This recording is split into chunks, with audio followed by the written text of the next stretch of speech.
Biron. The meeting is hereby called to order for the Committee on Trade and Industry. Hindi ako nagpukpuk. The meeting is hereby called to order for the Committee on Agriculture and Food. The meeting is hereby called to order for the Committee on Social Services. The meeting is hereby called to order for the Special Committee on Food Security. Thank you for the information of everyone. We have asked that there are two, as vice chairpersons to the entire committee, this Quinta committee, or we have nominated Congressman Reyes as well as and Congressman Beatrix as vice chair to the entire committee. So, at this point, may we call on Wilter Palma to lead us in a prayer? May I request everybody to stand up? Let us put ourselves in the presence of God. In the name of the Father, Son, the Holy Spirit, amen. God, our loving Father, as we gather today to deliberate on very important and crucial matters that will greatly affect the lives of the Filipino people, we turn our minds to you, our all-knowing God, and ask for guidance. Send us the gift of your Spirit that we may be able to return your will for our country. Grant us the wisdom to know what is right and the will to choose it, and the strength to make it endure. Amen. In the name of the Father, Son, the Holy Spirit. Amen. Thank you very much, Congressman Wilter Palma. Mr. Chair, I move that we dispense with the calling of the roll. So move, Mr. Chair. Thank you, Congressman Palma. Second. Thank you, Congressman. Sino pa nag-second? Second. Okay, thank you. So the calling of the roll is hereby dispensed with. Are there any objections? Hearing none. Thank you for participating in this organizational meeting of the Joint Committee, also known as the Quinta Committee, but we will hereafter call it essentially as the Murang Pagkain Super Committee. I would like to acknowledge the presence of Chairpersons Biron, Chairperson Inverga of Agriculture and Food, Chairperson Vergara, Ria Vergara of Social Services, and Chairperson Quaresma for Food Security. May I call on the COMSEC to please recognize all the other members of Congress who are here present. Mr. Chair, Your Honors, we have Representative Wilter Palma, Representative Juan Carlos Arjo Ataide, Representative Nicanor Briones, Representative Ray Reyes, and Representative Solomon Siungalao. We also have Representative Stella Luz Kimbo, Representative Diche Tina Pancho, Representative Eulogio Rodriguez, and Representative Erwin Tulfo, Mr. Chair. May I ask the COMSEC to also recognize our resource persons? Yes, sir, Your Honors. From the Department of Agriculture, we have USEC Asis Perez and ASEC Carlos Carag.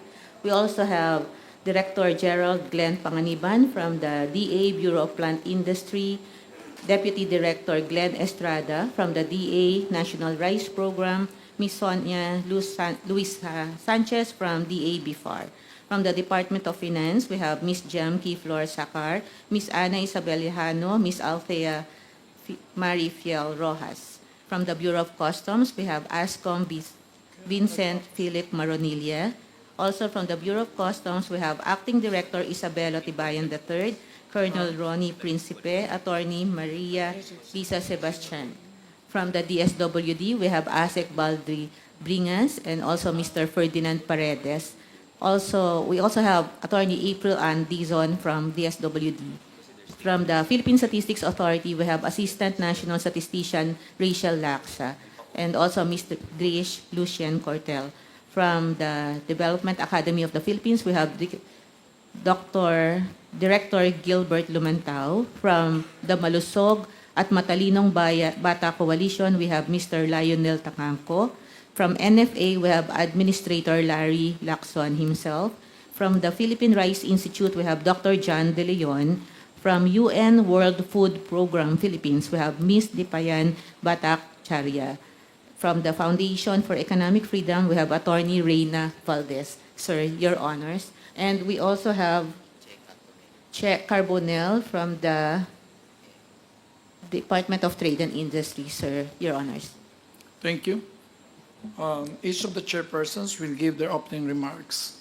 So good morning. The House of Representatives under the leadership of Speaker Romualdez has mandated the Committee on Ways and Means, Trade and Industry, Agri and Food, Social Services, and Special Committee on Food Security to pursue a joint inquiry.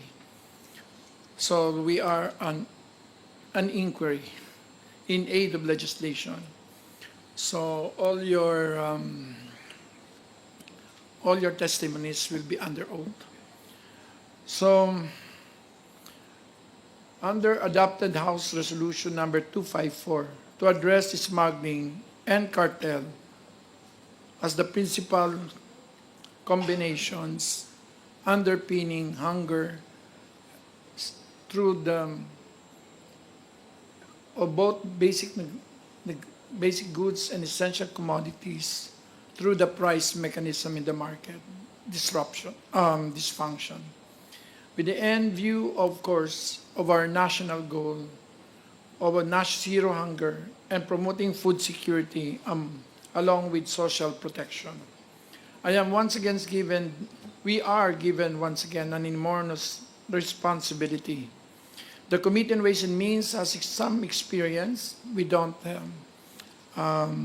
We acknowledge the equal experience of the Committee of Agriculture with respect to this subject matter, and we will definitely refer to a lot of times to the output. They spent 8 months on onions. They spent how many months on, especially on the processing of the legislation that became Republic Act 12.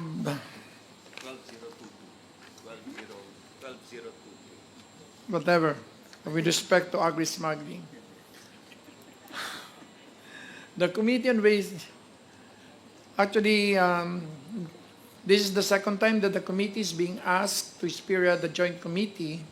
In our rules, an ad hoc committee composed mainly of the chairpersons of, especially in this case, of 5 major committees. We were able to produce the military pension bill and the remedial legislation on senior citizens and persons with disability. Laws are in place to guarantee that every Filipino has food on their table. Yet this is still an aspiration for many. We want to uncover the gaps that we need to plug to achieve this goal, and if needed, the personalities that should be made accountable for making this goal difficult to achieve. We want to thank our partner committees in the joint inquiry for working with us, as well as our resource persons for accepting our invitation. We apologize for the rescheduling of this meeting as we had to prioritize the recovery in Bicol after 5 consecutive typhoons.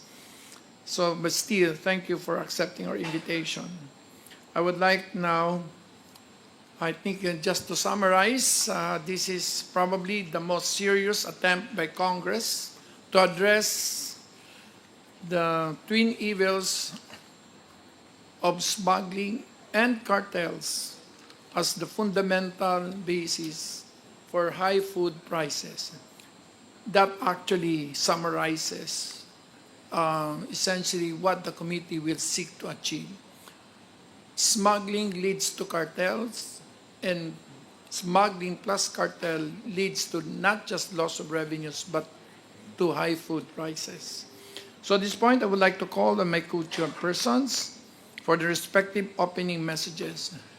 May I now call on the Honorable Chairperson of Trade and Industry, Chair Biron. Thank you, Chair Joey. To my colleagues in the House of Representatives, to our resource persons, guests, ladies and gentlemen, magandang umaga po. The Committee on Trade and Industry is honored to join the Murang Pagkain Super Committee in its collective quest to find out the causes of the elevated prices of our essential goods. In my capacity as chairperson of the Committee on Trade and Industry, and as a representative of the 4th District of Iloilo, I have relentlessly worked towards making quality food more affordable and accessible to the ordinary Filipino. Last August 2024, our committee approved the creation of the Clark National Food Hub, which aims to address issues on food prices, logistics, food safety, and storage, among others. In the 4th District of Iloilo, I have started changing how community public markets are operated by building market malls that are clean and efficient, with goods sold at lower prices because there are no middlemen. These projects bear witness to what we can do if only we're able to identify the problem and what we hope to replicate throughout the country. At the conclusion of this inquiry, I look forward to being able to impart my small but meaningful contribution in raising the standard of living for our kababayans. Thank you and good day. Thank you, Congressman Biron. But before I recognize my co-chair in Verga, may I recognize Congressman Robert Ace Barbers. I thought you would be the DILG Secretary.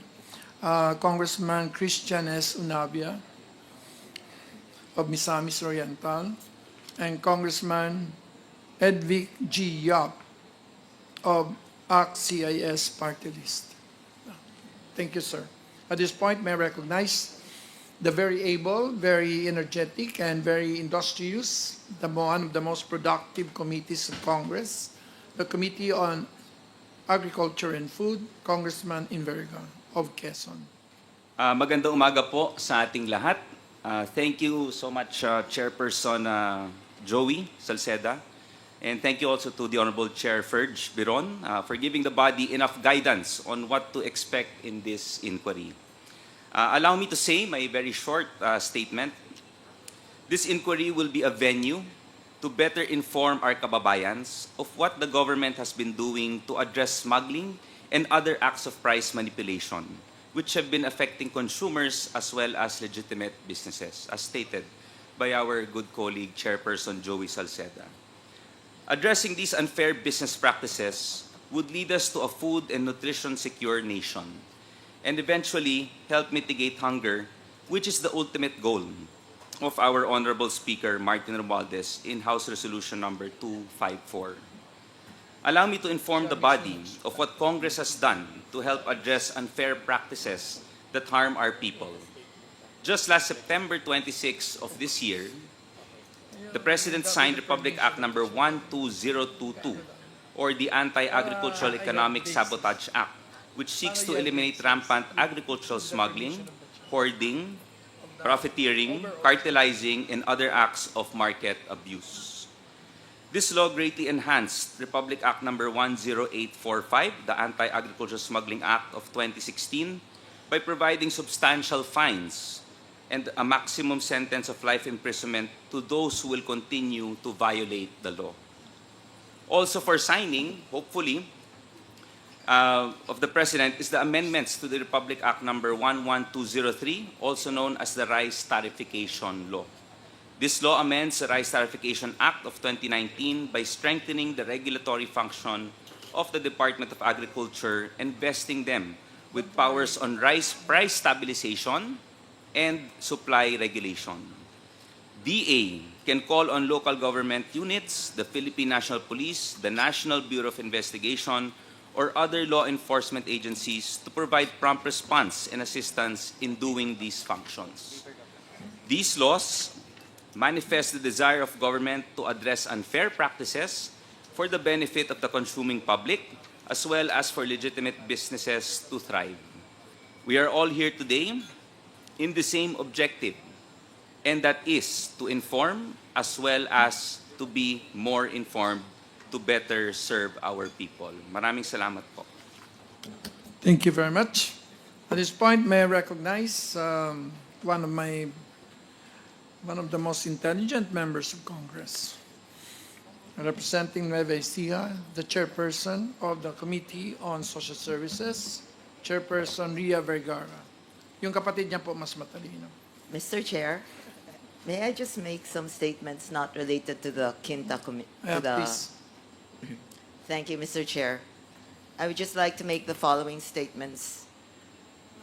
During this time of geopolitical tensions, especially in our relations with China, with President Putin threatening to bring the war in Ukraine to a global scale, in our country, we have been hit not once, but more than 4 times of massive typhoons. So many of our fellow Filipinos have lost lives. The devastation to our agricultural and fishery sector are in the billions.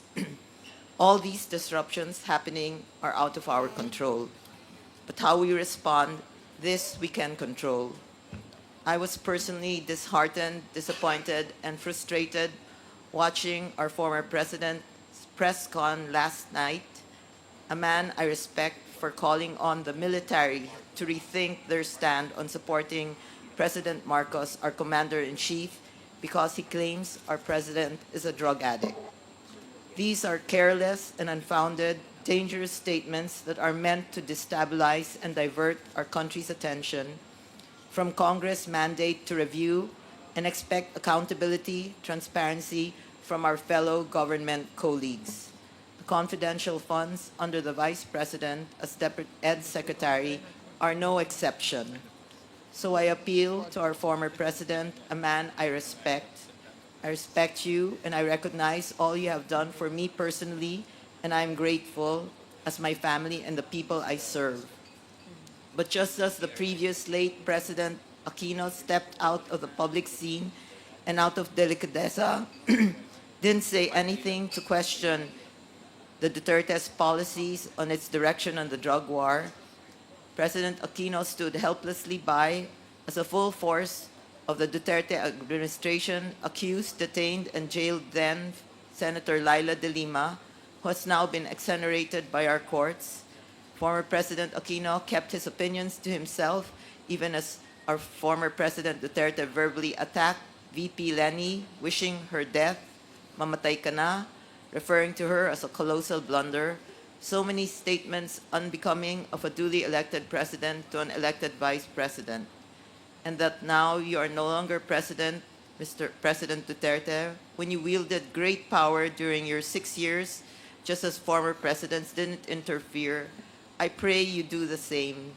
And while you say it is every Filipino's right to speak freely, you, sir, are a former president, and your words bear weight because of the office you once held. And for the sake of our nation, please exercise your right to free speech with great care. I know VP Duterte is more than capable of handling the House investigation into the DepEd funds. She is your daughter. But who will benefit should your call for the military to rethink their support to our president materialize? Please rise above your interest.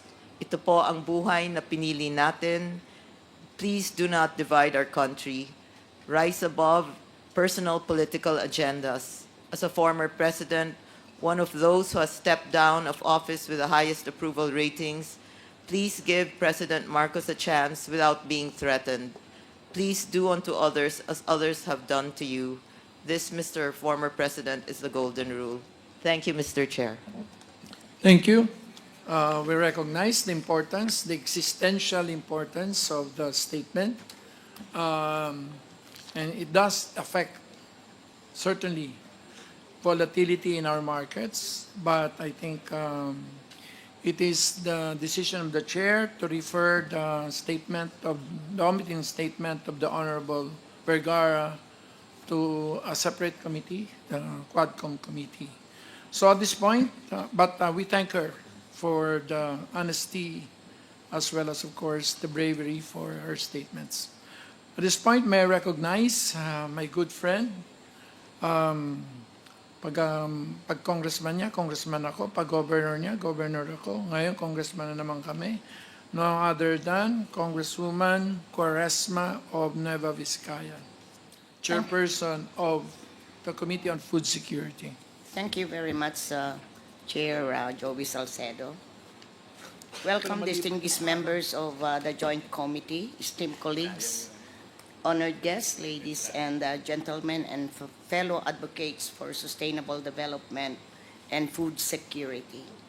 It is my privilege to welcome you to this important organizational meeting where we come together to address one of the most fundamental and pressing issues of our time, food security. As we all know, food security is not just about having enough food.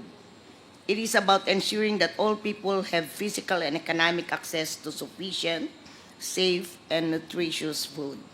Food that meets their dietary needs and respect their food preferences and cultural traditions, empowering them to lead healthy, active lives. We must remember that food security is a human right, a right that is enshrined in international law and guaranteed by the International Covenant on Economic, Social, and Cultural Rights. The right to feed oneself in dignity, to be free from hunger, and to have access to the means of sustaining oneself. It is not merely a matter of charity or goodwill, it is a legal obligation, a fundamental pillar of justice that every government and international institution must uphold. Priorities and map out a path for collective action. But let us always keep sight of the core principle that bring us here. Every person has the right to be free from hunger and to have access to the nourishment necessary for a healthy and fulfilling life. As we begin this meeting, let us remember that the right to food is not about governments feeding people directly on a constant basis. It is about ensuring that that individuals have the right to feed themselves in dignity by providing the resources, the freedom, and the opportunities to secure their own food. And it is in this spirit of empowerment and responsibility that we are gathered today to discuss on how we can ensure the right to food for everyone. I look forward for the fruitful discussion and collaboration that will emerge from our deliberation, and I'm confident that through our shared commitment, we can take meaningful steps towards realizing the vision of a food-secure Philippines. Thank you and good morning. Thank you very much, Congresswoman Quaresma. Let us now proceed with the organizational meeting. COMSEC, please show the mandate, objectives, basis, as well as the proposed schedule of this joint committee.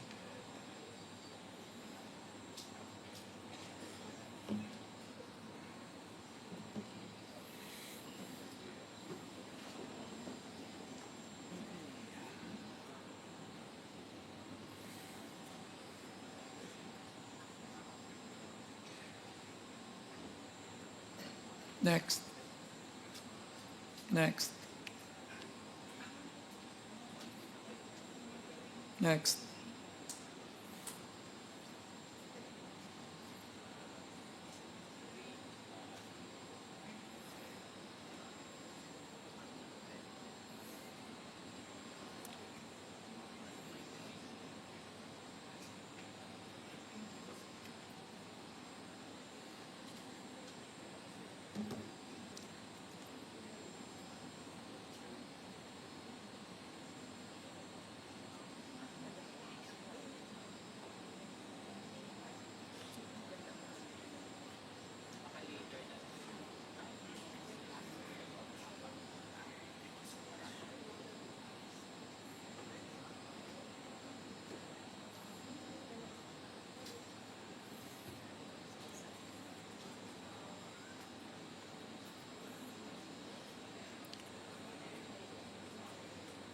Next.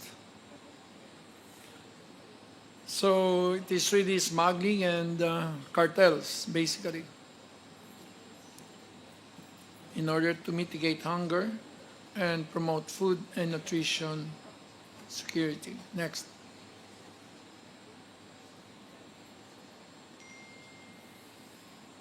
So the basis are House Resolution 254, privileges pages, and of course, under the House rules, this ad hoc committee is being given the power to do motu proprio inquiry.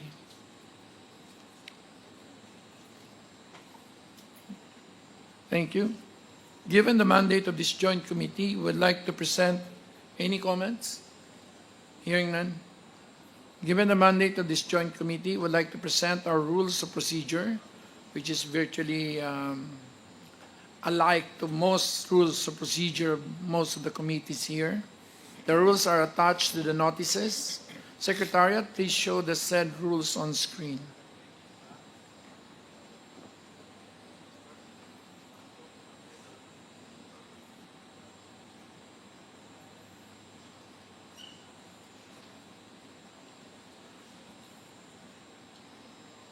Next.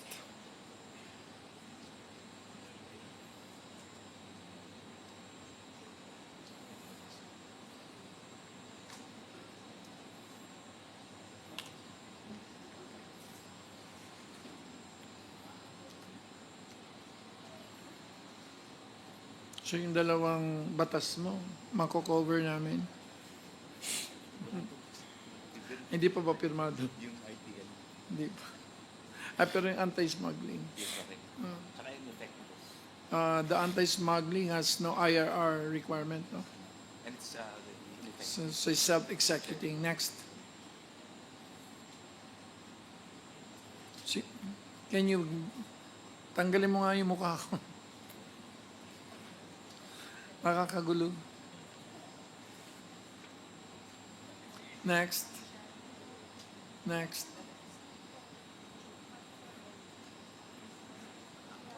So all members.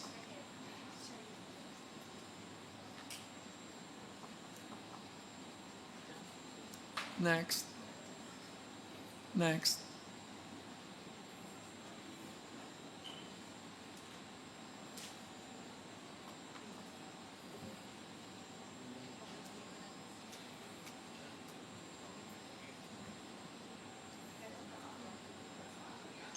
Next.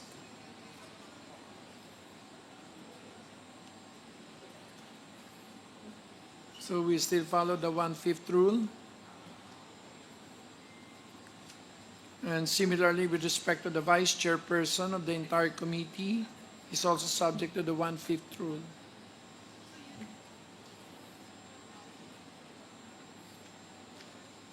Anybody who who has free time is free to approach anyone, and we can nominate you to become a vice chairperson of the ad hoc committee, of the joint committee.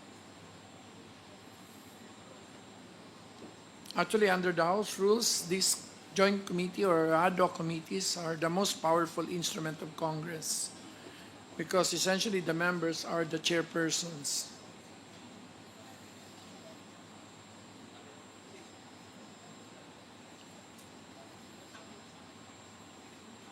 After 5 minutes, you can say that you have more to say. We will duly give you the forbearance to continue your presentation. Next. Next. Next. Next. Precedents and supplementary provisions. Next.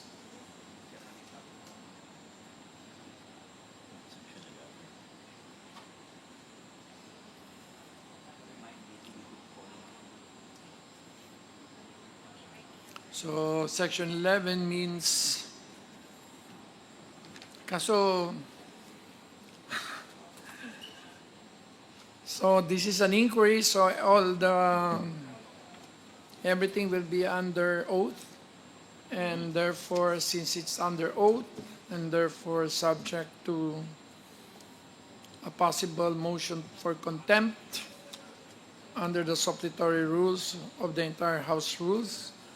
Fortunately for you, our detention centers are filled up.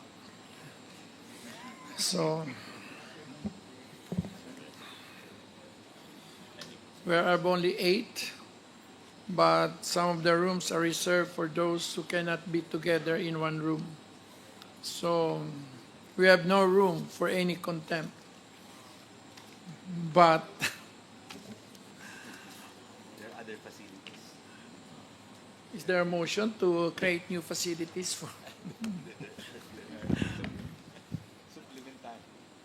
Mr. Chair, Yes. are we Any? done with the Yes. rules of the procedure? Would you like May, to? may I therefore move, Mr. Chair, for the approval of the rules of procedure of the Committees of Ways and Means, Trade and Industry, Agriculture and Food Services, and the Special Committee on Food Security? So move, Mr. Chair. Second, Mr. Chair.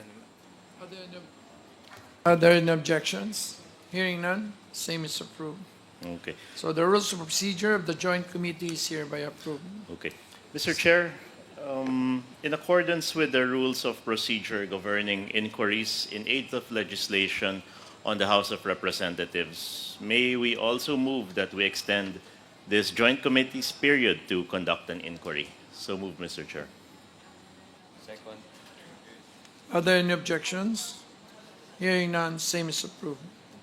So, first deliberation of House Resolution number 254. Let us now proceed with the deliberation of House Resolution 254. Comsec, please read the title and showing the screen the title of the measure.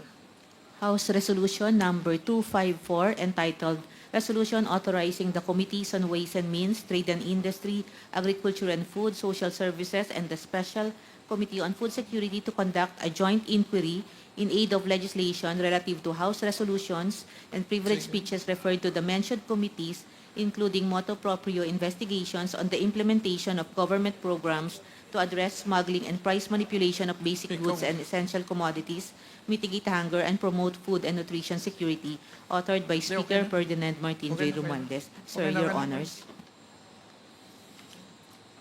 Thank you. So the period to conduct an inquiry in this joint committee on House resolution is hereby extended. Thank you, Representative Reyes. The resolution has been adopted. Nonetheless, may we call on the principal authors of the House Resolution 2036, the basis of the House Resolution 254, to share their thoughts or to sponsor the measure. May call on, of course, our Honorable Speaker Ferdinand Romualdez, Congressman Senior Deputy Speaker Dong Gonzales, Yasser Alonto Balindong, Roberto V. Puno, Christine Singson Mihan, Representative Camille A. Vergara, yung mga heads of the parties to this Congress, Representative Raymond Democrito C. Mendoza, Representative David J. Suarez, Representative Vincent Franco Duque D. Frasco, Representative Tony Petty Albano, Representative Manuel Jose Manix, our Majority Leader, Dalipe, Representative Marcelino C. Libanan, our Minority Leader, Representative Ferdinand Alexander A. Marcos, our Senior Deputy Majority Leader, Representative Ace Barbers. Biglang umalis.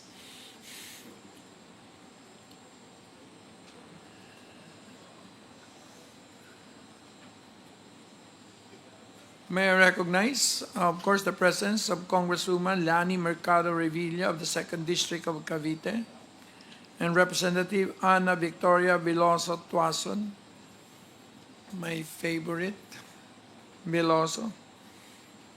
So, and Representative Yeda Marie K. Romualdez and Representative Jude A. Asidre. So I think there being no sponsorship speech, gives us more time to deliberate. And at any point in time, I think the sponsor, once they appear, they may choose to be recognized. At the outset, let us prioritize the prices of basic commodities. let's start where it hurts. Because this is what affects our people the most. So let me present the groundwork for this inquiry.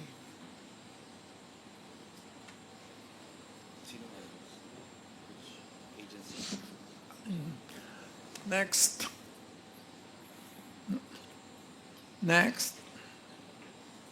The background is, of course, based on the latest, controlling food prices remains at 69%, a far first to the next,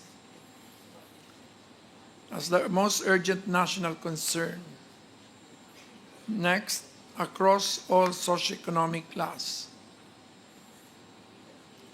The lowest being the ABC class with 57%. Next, percent of family expenditure. Asan yung food? Oh, food is 41% in 2023. 3.3 lang ba we spend on education? So we spend as much on education as on health. Something's wrong. Next. Average family income by decile. This. Next. How did the average Filipino income and spending of a Filipino family? Alam mo, mas maganda numbers kaysa may mga ganito. Nakakalito. We just distribute the copies of this premise. Next. So we need to demystify inflation. A low current rate of inflation does not mean prices are low. What people feel is the cumulative inflation, which is why Donald Trump won. Because during the period of Biden, actually the cumulative inflation is 25. It's the magnitude that matters. By definition, inflation is the rate of change, not the real price. So a low positive inflation after a period of high positive inflation means prices are still high. So it must go negative. Next.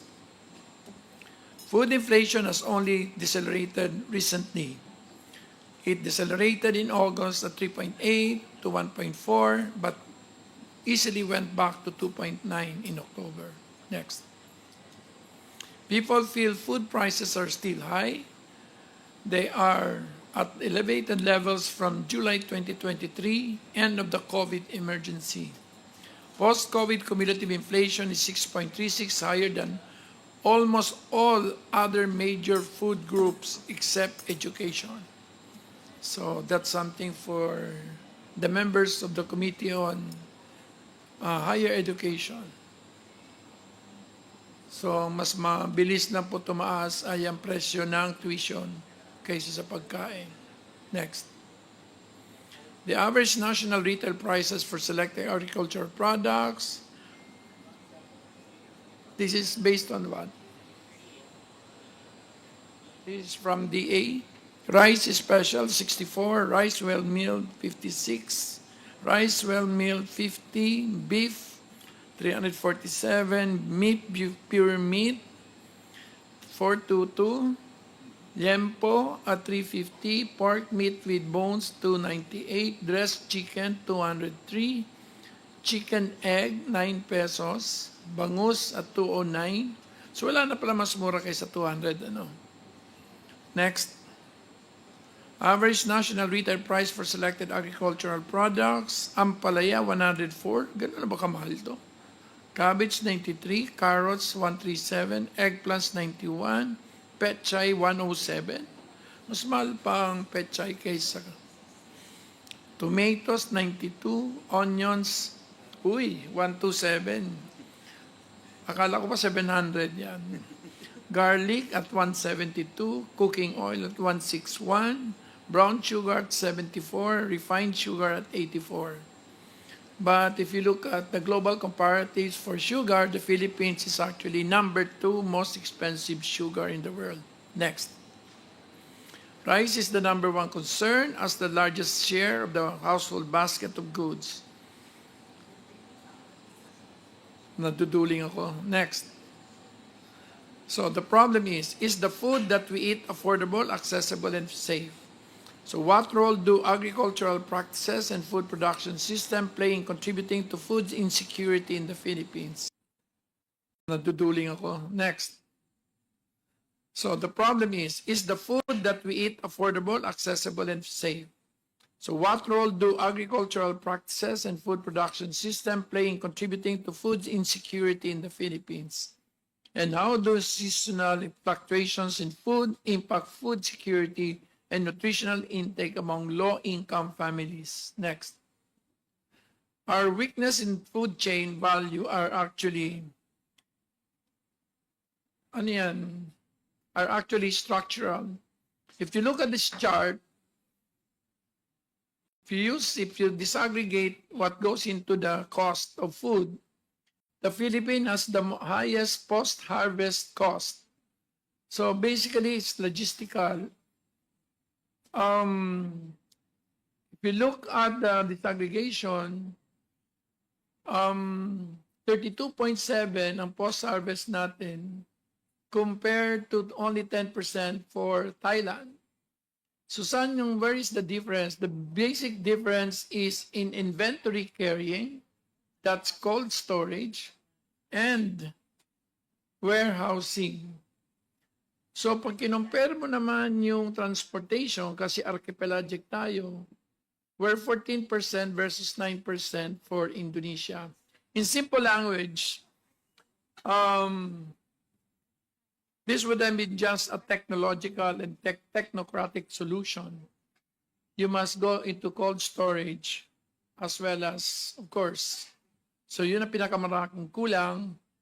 And probably, finally,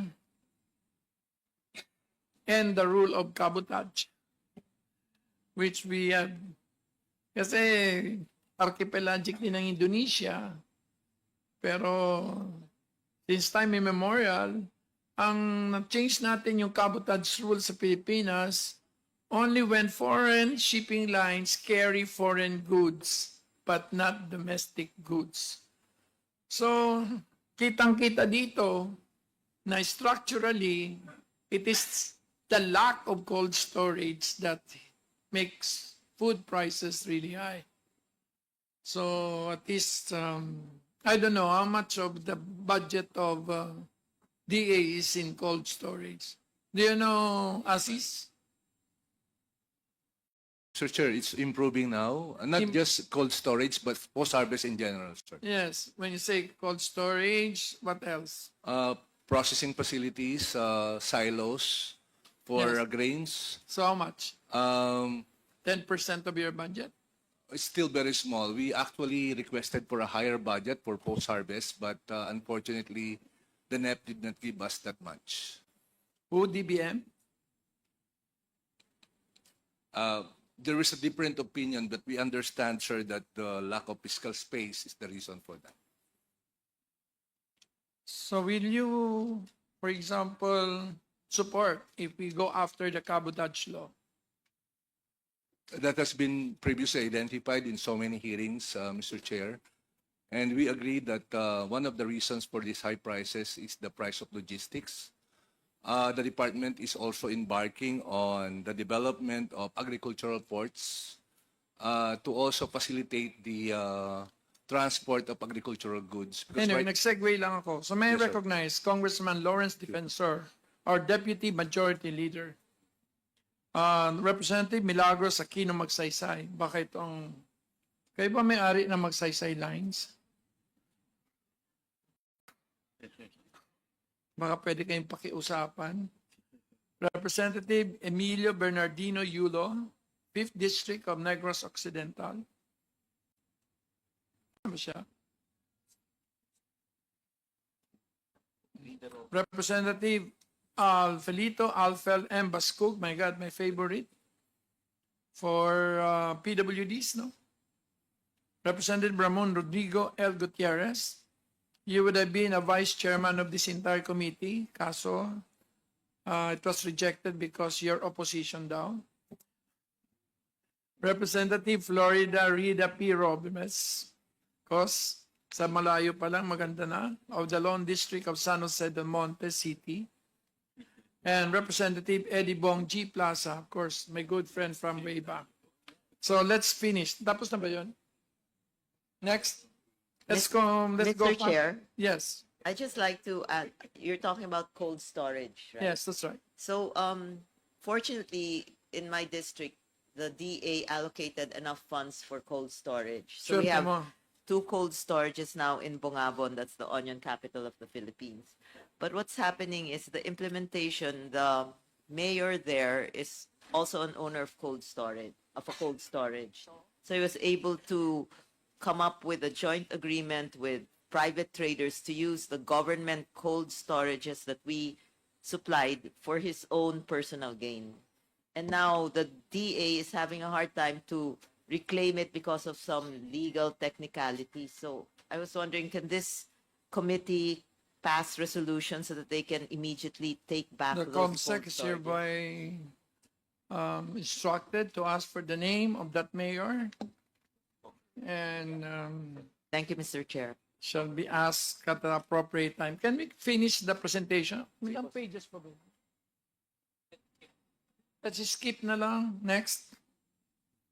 Palay cost in focus. A road to 30 is possible if intermediary costs and losses can be reduced.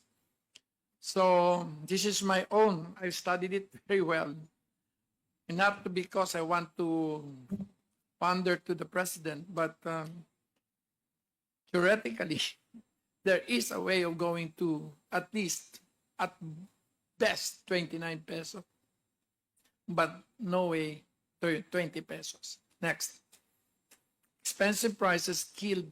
More people die because of malnutrition than in our regional peers. In the Philippines, 5.75% of all deaths are due to malnutrition compared to 0.22 in Vietnam, 0.02 in Vietnam, 0.28 in Malaysia, 0.64 in Thailand. This is immorally shameful. Next. Farmers are hungrier than non-farmers. This is something that really surprised me. So agriculture households are experiencing income loss and food access, probably because of climate change impacts, and probably because of lack of DA support. Next. Next.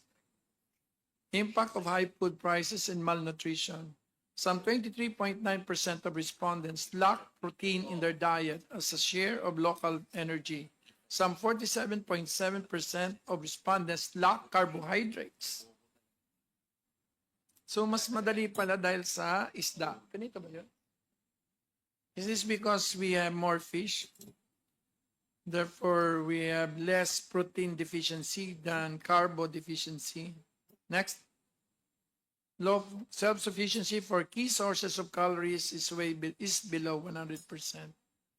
Ang liit kasi ng mga nandito rin. Next. So nasaan ba ang mapula?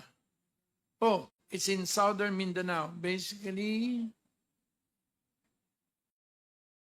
bakit orange ang ang Isabela at Cagayan? Ano source nito?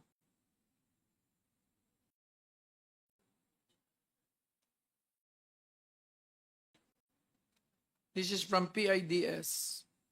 That's surprising. Why is the food granary of the Philippines, the rice granary, the grains granary of the Philippines?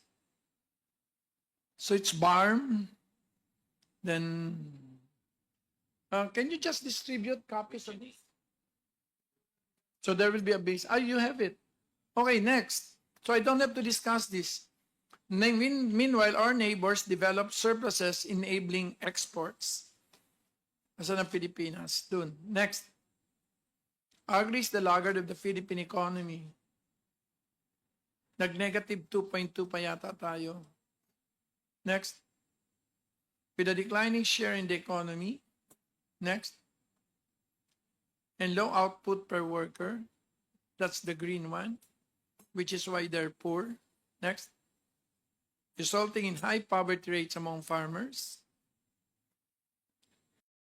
farmers have 47.5% poverty versus non-agri of only 11.1. So, alin na lang natin yung mga farmers. So, we will have a lower poverty rate. No, joke.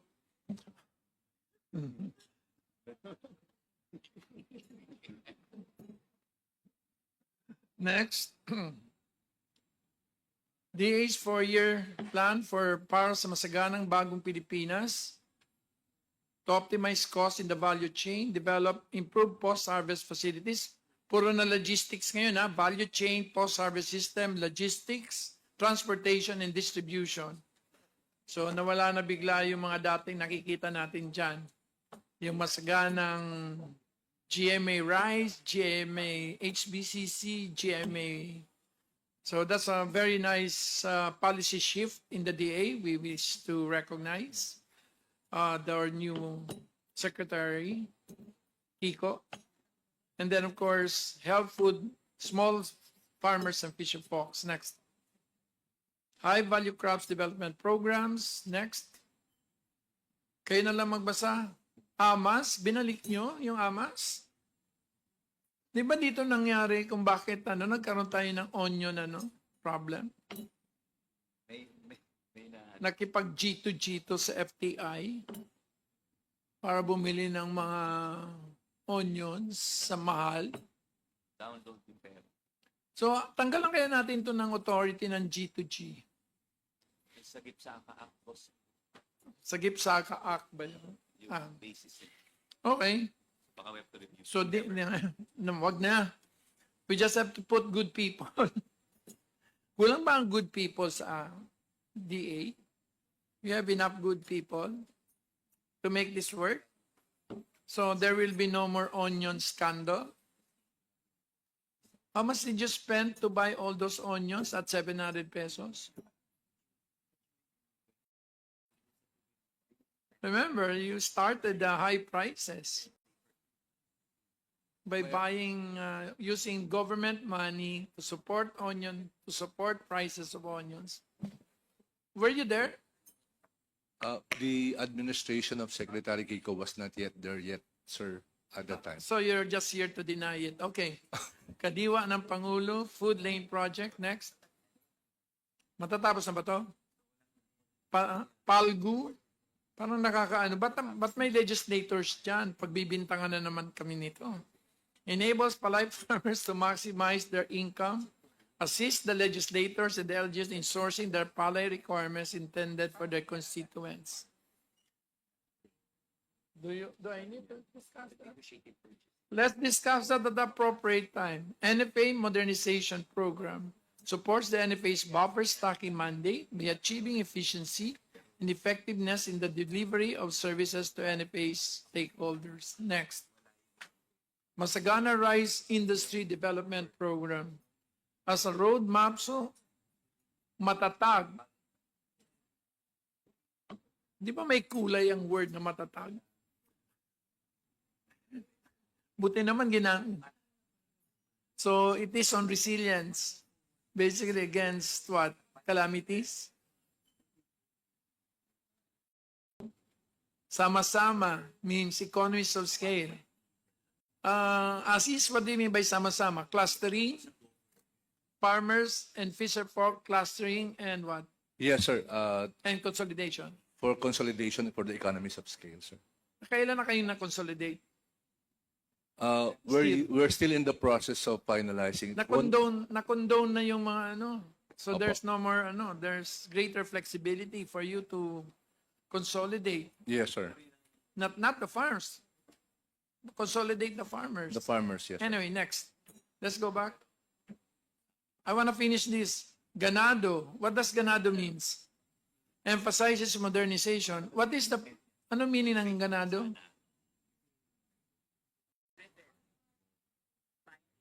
So, ano nakaka-inspire? You buy at high prices? What? So we buy at right prices, not high prices. The same time, And sell at low prices. and also be able to sell at the right price, fair price. Ang gaganda ng mga bago niyong napapanahon, encourages digital integration in agriculture. Can you give me one example? Sir, a good example of this will be our effort now to change the timing of our planting season. How many farmers have iPhone? I don't have an idea, but many of them does have iPhone, sir. So in short, you can come up with an apps where every day the latest rice price transacted can be posted, That's part of the plan, sir. or where there is a demand and supply prospects. Yes, sir. It requires a lot of In a continuum of 1 to 100, where 100 it is implemented and 0 is nothing. Where are we right now in Ganado? 0. Offhand, sir, I think we're 0. at around 20 to 30%. Okay. Next, let's finish this na. Ganadong-ganado na si Stella magtanong. Next. Minamadali ko to dahil kay Stella eh. Bantay presyo. Ayan. Finally. Register your mobile number. Daily price updates of various agriculture commodities in major markets nationwide. Ano to? Pang NCR lang?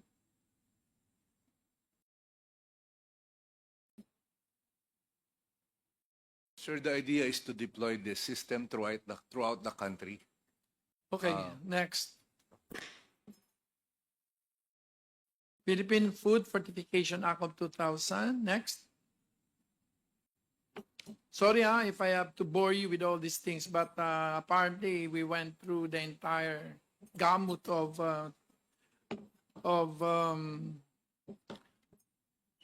legislation as well as programs. Next. Agri-Economic Sabotage Law, of course.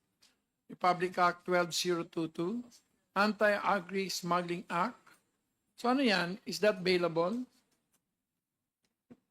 Non-available. So non-bailable na. Ang from. Next. Customs Modernization and Tariff Act 10863. The Price Act 7581. Next. Basic commodities under the Price Act: rice, corn, bread, fresh and dried and canned fish, fresh pork, beef, and poultry. So pag may bagyo, may declaration of calamity, all of this is put on hold, no? Bakit langis hindi? Langis, petroleum products, fresh eggs, fresh and processed milk, fresh vegetables, root crops, coffee, sugar, cooking oil, salt. Next, laundry soap, detergents, firewood, charcoal. May gumagamit pa ba ng charcoal?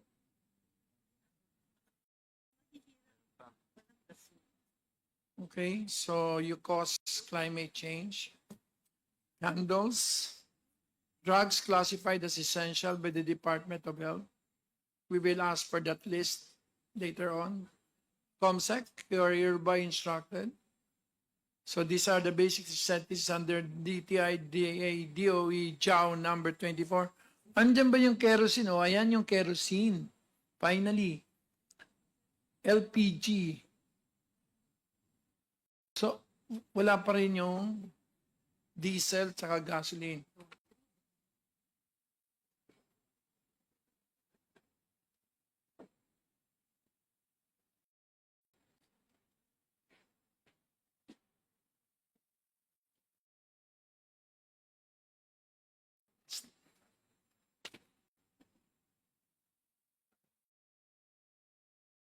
Paano ko ito gagawin? When I already next sa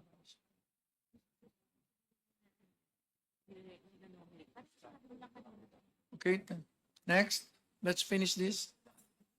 So end hunger, achieve food security, improve nutrition, and promote sustainable agriculture. But actually, the bricks and mortars of this is stopping smuggling and stopping cartels. and improving DA. Tama po ba, sir? Yes, you're recognized. Thank you, Mr. Chair. Yes, I agree totally with the statement of the chair. Thank you. So at this point, the chair, together with my other co-chairs, is nominating Congressman Wilbert Chama as being nominated as vice chair of the overall committee. You are hereby nominated as a vice chair of this overall committee. So we now have 3 overall vice chair. So I beg the indulgence of our members. Let me ask a few questions. Puro na lang ako.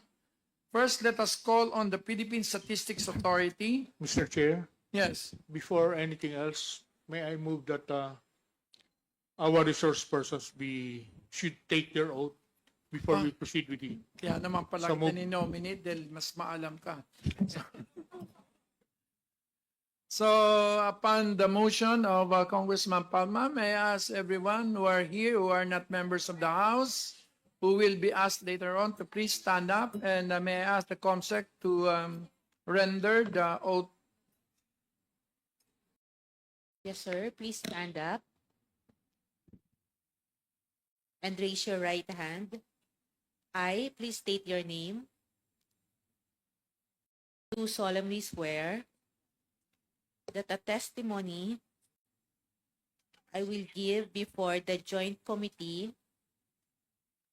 Of the or Murang Pagkain Super Committee of the House of Representatives will be the truth, the whole truth, and nothing but the truth. So help me God. Thank you, Chair. Is the oath here? in- Mr. Chair, Yes. Mr. Chair, may I be Yes, recognized? Congressman Tulfo. Yes, sir. Napansin ko po na halos lahat ng government agencies ay narito na. Pero yung mga like farmers, traders, vendors, transportation, wala po dito. Sila po kasi ang makakasagot what is happening on the ground. Yung mga yung nagtatanim ng palay, bakit mahal ang palay, bakit mahal ang gulay pagdating sa palengke.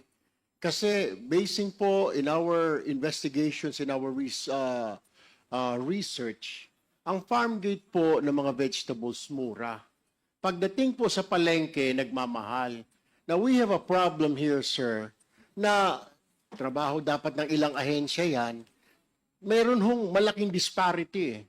Sa farm gate, napakamura. Pagdating sa Metro Manila, napakalaki. Ang problema ba sa transportation? Sasabihin naman transport, hindi. Konti lang pinapatong namin. Nasa retail din. Sabihin ng retail, hindi. Pagdating sa amin, mahal na. So, somebody is making money here, Mr. Chair. At ito po ang kailangan nating marinig. Itong mga tao na ito, yung mga farmers po natin, yung mga traders natin, vendors association, transportation, etc., etc., kailangan po nating marinig. Therefore, Mr. Chair, may I respectfully move that representatives from this private business sector be invited to attend the committee hearing in order to hear their inputs, insights, and valuable information that might be helpful for these proceedings, Mr. Chair. So moved. Second the motion. Mr. Are there Chair. any objection? Hearing none, the COMSEC is hereby, and please get a list from Congressman Tulfo as well as from DA who would know their stakeholders. So, are there any objection? Hearing none, same is approved. May I recognize, of course, the intelligent mayor of Marikina. Mr. Chair. Yes. Well, I noticed that the Philippine Competition Commission is not present. They were invited. Oh, okay. Yep, there's a link. With your indulgence, Chair Joey. Yes, we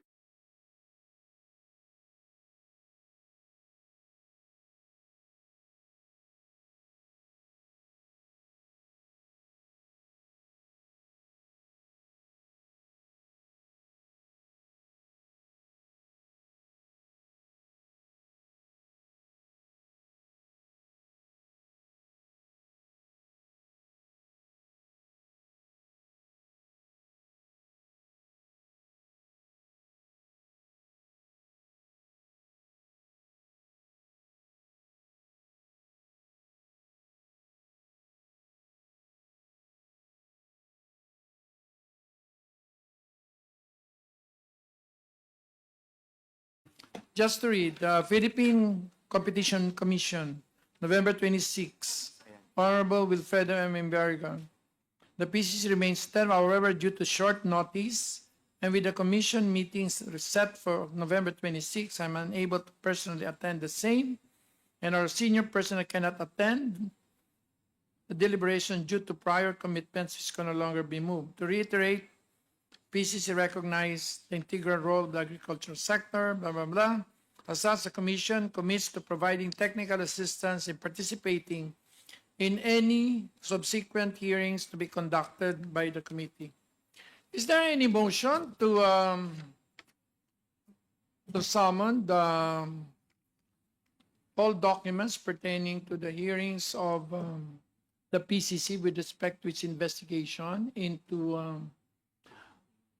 I keep reading that they've been doing investigating cartels in rice and other agricultural products.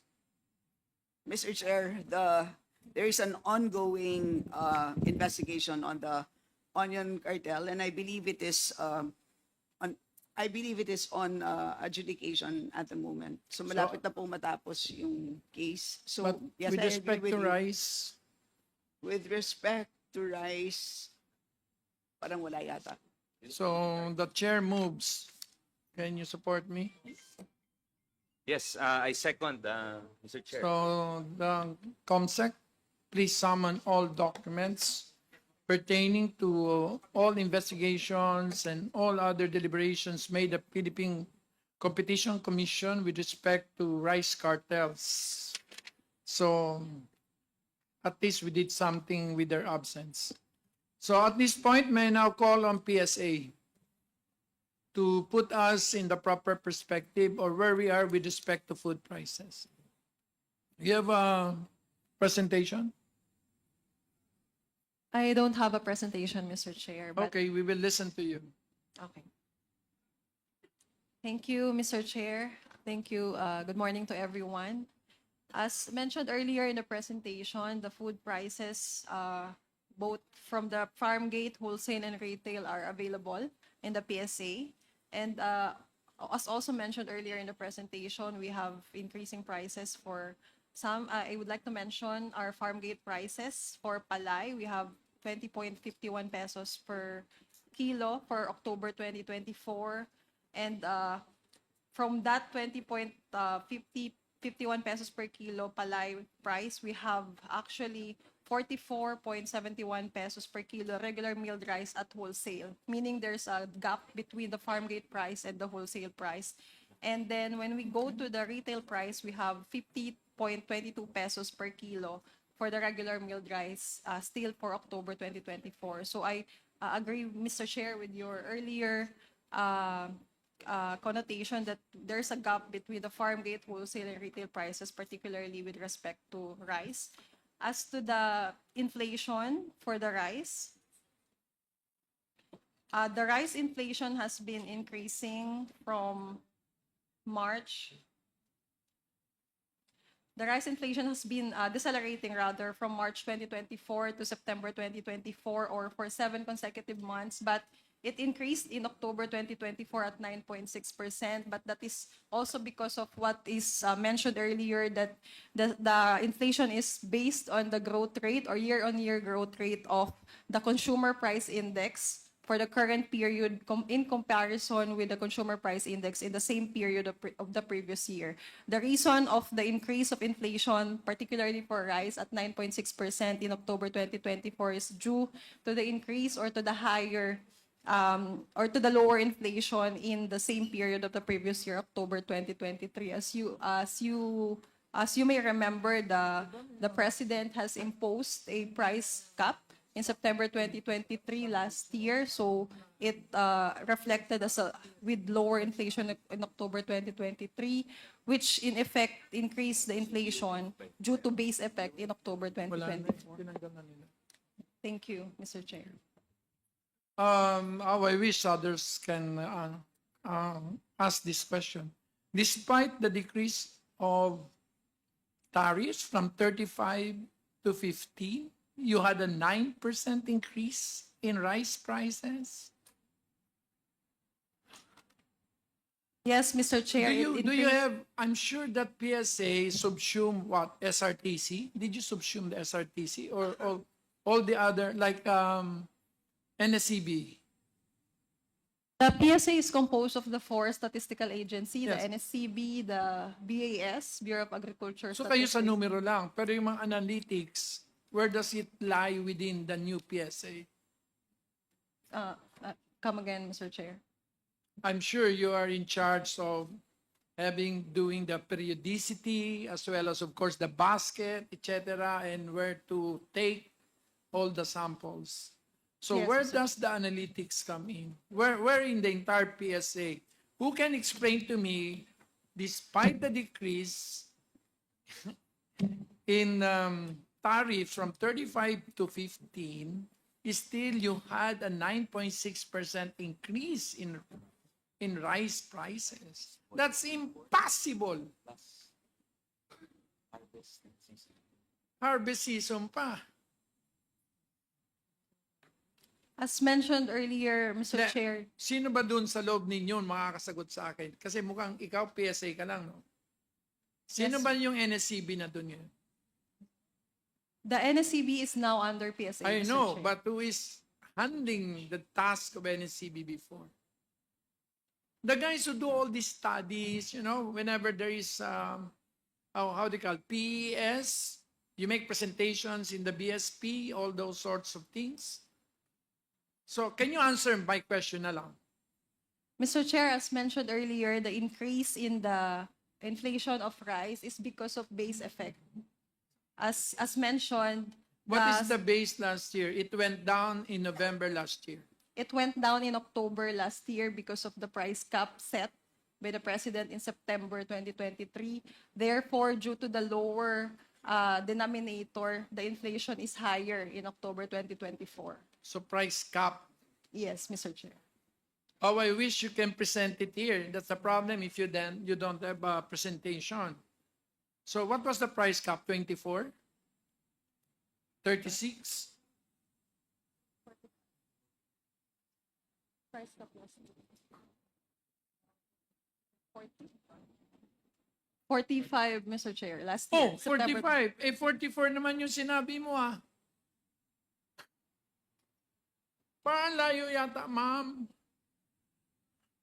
Because there was a 35% decrease in tariffs. And therefore, if it's 44 versus 21, and the price cap last year was 45, so how can there be 9.6%?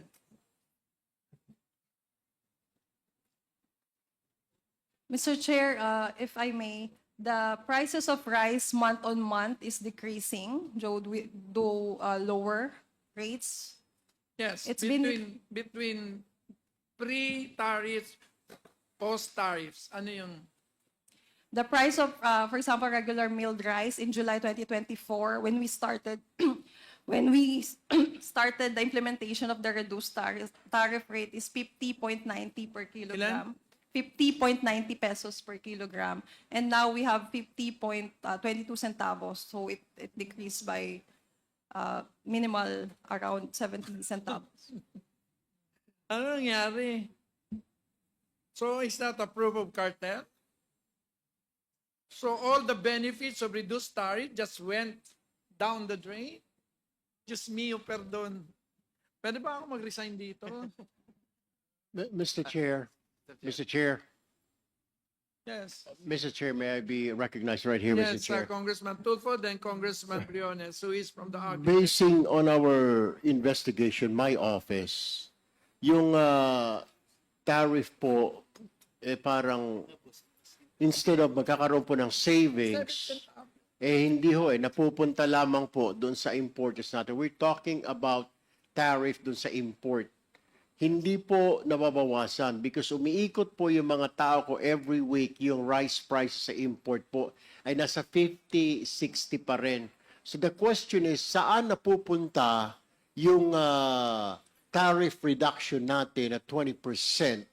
Nasa sobrang laki nun. Hanggang ngayon, Mr. Chair, ganun pa rin yung presyo. Pre-tariff, tapos post-tariff, hindi po gumagalaw. Merong iilan-ilan Pero pag bumili ka na sinasabi ng PSA na 44, 45 pesos per kilo, bibigyan ka lamang ng 3 kilo. Pero pag 60 pesos o 50 pesos binili mo, kahit ilang sako, bibigyan ka ng retailer. So we really have a problem na ma-manipulate na ang presyo, Mr. Chair. Thank you for that input. May I recognize Congressman Briones of the Agri sector? Good morning, Mr. But Chair. of course, you are with respect to livestock. No, no. Yung pong executive order na ibinaba ang tariff from 35 to 15. 15, hindi lang po noong July. Panahon pa po ni President Duterte, Executive Order 171 or 170, matagal nang ibinaba yung tariff. So, yun, nung July, ito yung extension na ginawa ni Presidente BBM na Executive Order 62. But in spite of that reduction na ng 20%, ang presyo ng bigas ngayon nagre-range from 55 to 63 pesos. Mukhang mas mataas pa nung dati. So, at nawalan tayo ng revenue na 16.3 billion. So, sinong nakinabang? Mukhang ang nakinabang dito, yun lang mga importer or yung nagkakartel ng bigas. Ito yung sinasabi natin na dapat meron tayong suggested retail price na binibigay ang NEDA or ang DA na makompute magkano ba ang landed price ng imported na bigas. Magkano ba ang tariff, magkano ang lahat ng gastos. And then malalaman natin kung ano talaga ang dapat tubuhin ng importer at malaman natin yung pwedeng ilagay na suggested retail price. Para at least namomonitor natin kung masyado bang malaki ang kinikita ng ating mga importer. Even sa pork, ganun din ang nangyari. Continuously binaba yung tariff from 35-40, naging 15 to 25 yung based sa minimum access volume at saka yung in quota and out quota. Pero mapapansin natin, even sa pork, yun pa rin or mas tumaas pa ang presyo ng pork ngayon. Na kung tutusin, yung presyo based sa aming farm gate price ay 300 pesos lang. Pero sila nagbebenta rin ng mas mahal pa sa presyo ng lokal. So, talagang dapat talaga magkaroon, matagal ko na ito sinasabi, na magkaroon ng suggested retail price na pinag-aralan ng NEDA at pinag-aralan ng DA based to sa dapat na mapapatong do sa farm gate price sa local at imported price From PSA, will go to Lionel. landed cost na imported products para malaman natin yung dapat na suggested retail price. Yung price cap, hindi pwede yun. Talagang lalong masisira ang merkado kung price cap ang ating gagamitin. Thank you, Mr. Chair. Thank you. May I call on Congresswoman Ditse Tina Pancho? Ma'am? Yes, Mr. Chair. Mr. Chair, kasi dito po nadidiscuss yung climate change, high quality seeds, even the machineries and irrigation systems. Pero yung regular activities ng mga smugglers, hindi po yata ninyo na-mention. Kasi like in our committee hearing po in agriculture, ang dami po dong naging meeting and discussions with smuggling activities.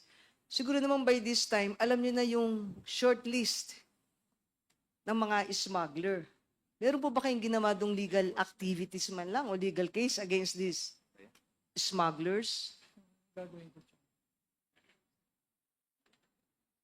Sino pwede tanong? May I know kung kanina mo, of course, it cannot be PSA. It has to be ASIS or NFA. Who would be? Department of Agriculture, USEC, Perez. May I call on anybody who is in enforcement at BPI? Is BPI around? Glenn, Mr. are Chair, you here? Can you answer, of course, BPI, all rice goes through the SPSIC through the BPI. Yes, Asis, you want to answer? Mr. Chair, we have the head of our Inspectorate and Enforcement, Asik Karag, who is in charge of this matter. May we request him to respond? Where is he? He's present, Mr. Chair. May please give him a seat and please take your oath. Sir, you can even hear. Comsec, please administer the oath. Sir, please stand up. Sir, I stood up and took the oath a while ago, sir. Oh, okay, that's good. So you have taken your oath. So what is your answer to Congresswoman Dice Pancho?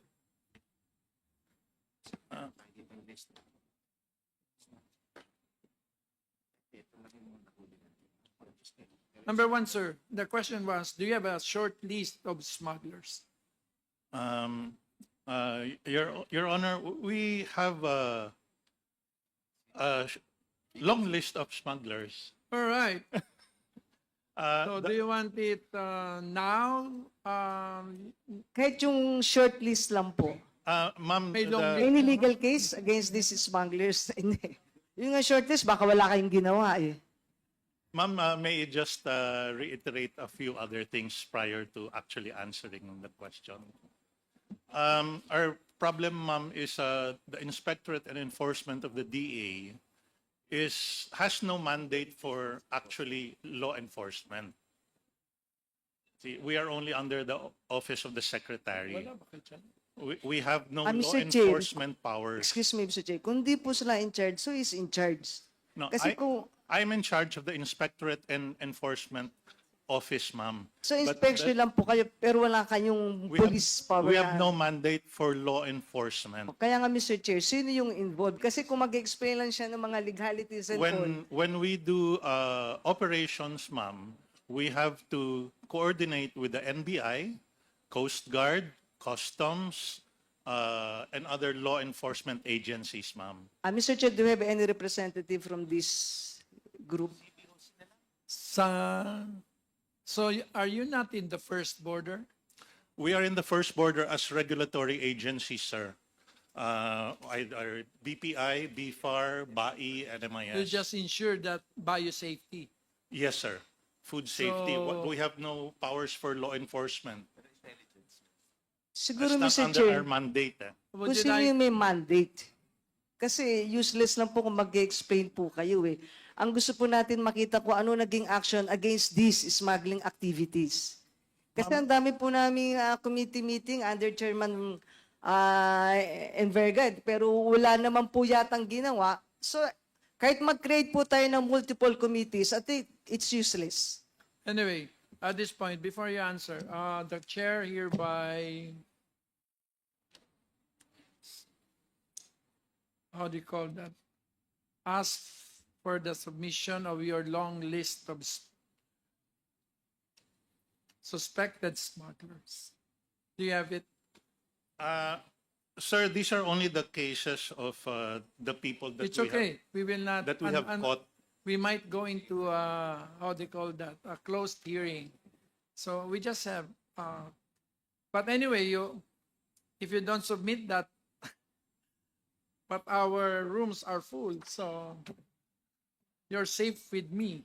So can you just submit to the committee secretary? We will just take that upon advisement. Meaning to say, it's not something like it's a finite or it's a definite list of smugglers.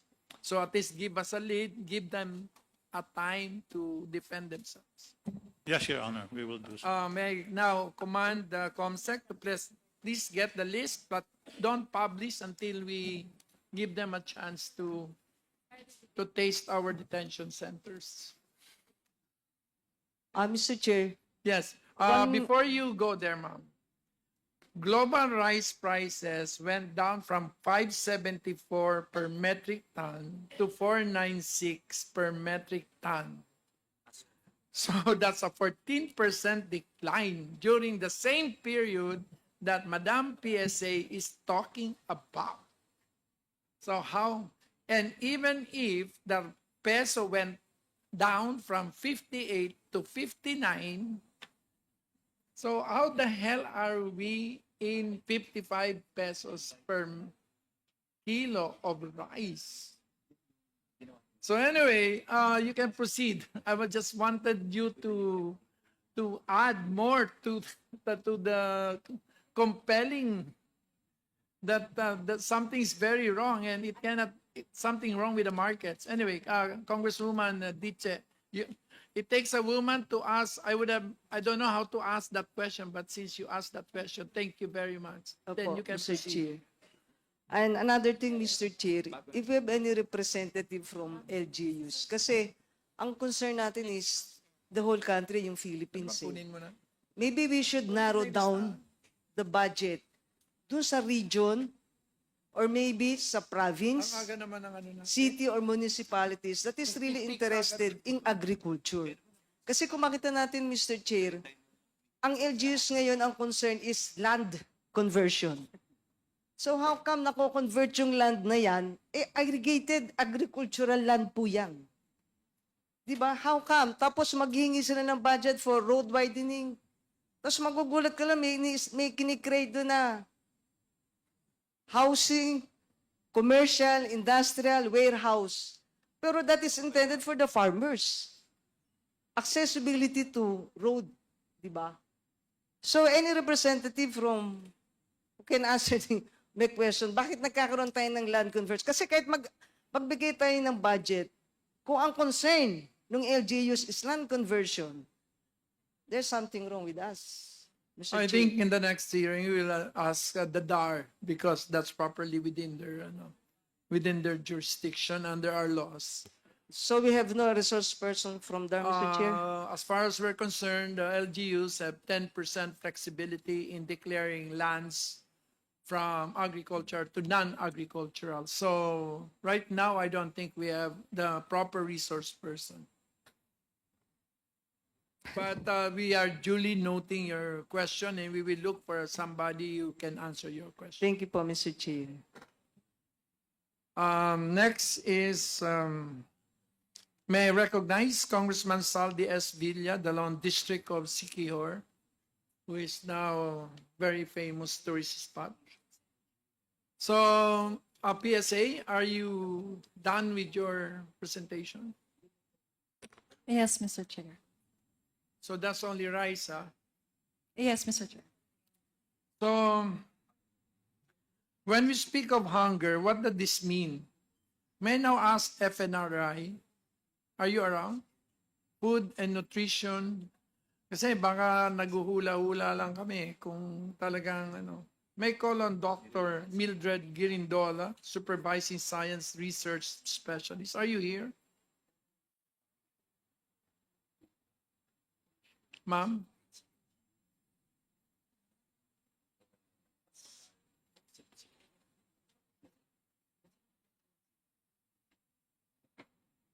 You're recognized. You can sit beside Bong Plaza. You're safe there.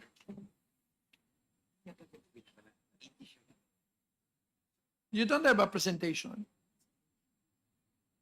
Next time, ComSec, every time we ask for the evidence-based, database, I think our resource person, especially scientists, should have their presentation. So ngayon, ma'am, may we be enlightened of the latest nutrition stat and Philippine food nutrient model? Yeah. So good morning, everyone. Alam mo ba kayo ang Biblia ko nung nandun ako lagi sa tabi ni Gloria? Yeah. I never start a policy without looking at the FNRI studies because that leads to all the other policies. So based on our recent data, based on the 2018-2019 expanded National Nutrition Survey, 56% of our Filipinos are food insecure. So it means that 6 out of 10 of Filipino households are food insecure. So we asked this based on self-reported questionnaire. In the past 30 days, these questions were experienced, from being food insecure in terms of uh, being afraid to be out of food until it becomes hunger in a sense. And this food insecurity, we know, has direct effect on malnutrition. And for the past 20 years, we can see that stunting among our under 5 children remains for 20 years. So we are one of the country in the world, the top 10, in the top 10 with the highest stunting rate. And we can just imagine what's the effect. Ano yung stunting rate namin? Stunting is around from 33%. Now it's about 27%. So nag-improve So it's naman. decreasing, but still, we're talking of 3 out of 10 under 5 children who are stunted. And it's very high compared to our neighboring countries because they are into declining their stunting rate. How many food groups are there? Food groups, Yes. maybe my colleague here can explain further. Carbo, grow, and go. Yeah. So we have a lot So of... where are we deficient? We are, in general, deficient in most of our foods. While I'm listening, you say that Filipinos have good adequacy for protein. It's because basically the staple food rice is also high in protein, and we're getting our protein from our staple food rice. So that's why. But when we talk of the healthy foods, about 80% of Filipinos cannot afford healthy foods. That's based on the FAO data. 80%. Because we know that fruits, vegetables, fish, meat are very expensive, and our poor Filipinos cannot afford. So you're except accusing for rice. Congress of doing nothing? It's a whole of society approach, so all of us have a role to play, and yeah. So Ma'am, you have something there. Can we have a copy of that? actually, we have hard copies of presentation. You have USB? Yeah. USB. Yeah. The FNRI is under what? DOH, DOST? We are under the Department of Science and Technology, so we are the research arm of the government specific for food and nutrition research. So you're more likely to tell the truth. So we're the one, You're not under the NNC. we're not under the NNC, so we're a research agency. You're not under the National Nutrition Council. We are a member of governing board. The DOST is a member of the National Nutrition Council. But not FNRI itself. So we sit in the technical committees of the National Nutrition Council. Paano ba to? Pwede ba natin tong pa-Xerox? Dapat para to ma-Xerox para lahat Actually, we have, makapag-comment dito. Mukhang there's more to this than what you're saying. Maybe my colleague... Can I ask you, Mr. Chair, did you take your oath? I haven't. Can you stand up and your colleague to please take your oath? Comsec? Okay lang. Good morning, ma'am. Don't worry, our detention centers are full. My goodness. Please Please stand up. stand up, ma'am. Please stand up and raise your right hand. Yeah. I, please state your name. I, Mildred Ogirindola, Do solemnly swear do solemnly swear that the testimony I will give that the testimony I will give before the Joint Committee before the Joint Committee on Murang Pagkain Super Committee on Murang Pagkain Super Committee of the House of Representatives of the House of Representatives will be the truth, will be the truth, the whole truth, the whole truth, and nothing but the and truth. nothing but the truth. So Thank help you. me God. So, sino yung tinawag mo kanina? She has the Asan na siya? discorded. So may presentation ka. Nasa pa. I'd rather that we go through this because this is where it hurts. When you don't have food, you get malnutrition, you get stunting, you get wasting, you get everything, especially compared to other countries. May comparison ba dito sa ibang countries? But I think, Wala. well, hindi ko po nalagay. Kahit yun, hindi nyo malagay. Based on the ASEAN, I think we're the second, and in the world, we are in the 10th for stunting. We're 10th in the world Yes. out of 183. So, Mr. Chair, So Ethiopia is better than us. we are comparable to other more lower income countries. Yeah. Yeah. Oh, can we now, ma'am, you can please sit down there so we can listen to you. Ask Carlo, no. There.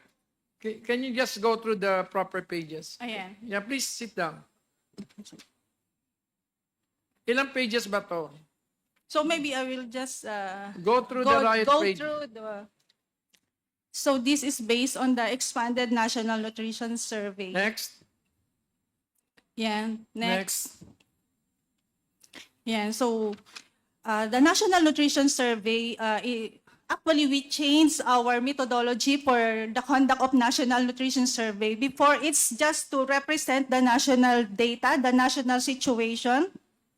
But in 2018, 2019, and 2022, we have this called Expanded National Nutrition Survey to cater to the needs, particularly of the local government units, because they say that at the national level, they cannot do It's okay. something because they cannot see where is my province, where is my locality. So we cater to that, and the PSA approved a new methodology for the conduct of expanded national nutrition survey, wherein the sampling size of this survey quadruples. So it's 4 times more, just to make sure that the 82 provinces and the 33 highly urbanized cities and 3 special areas will have their own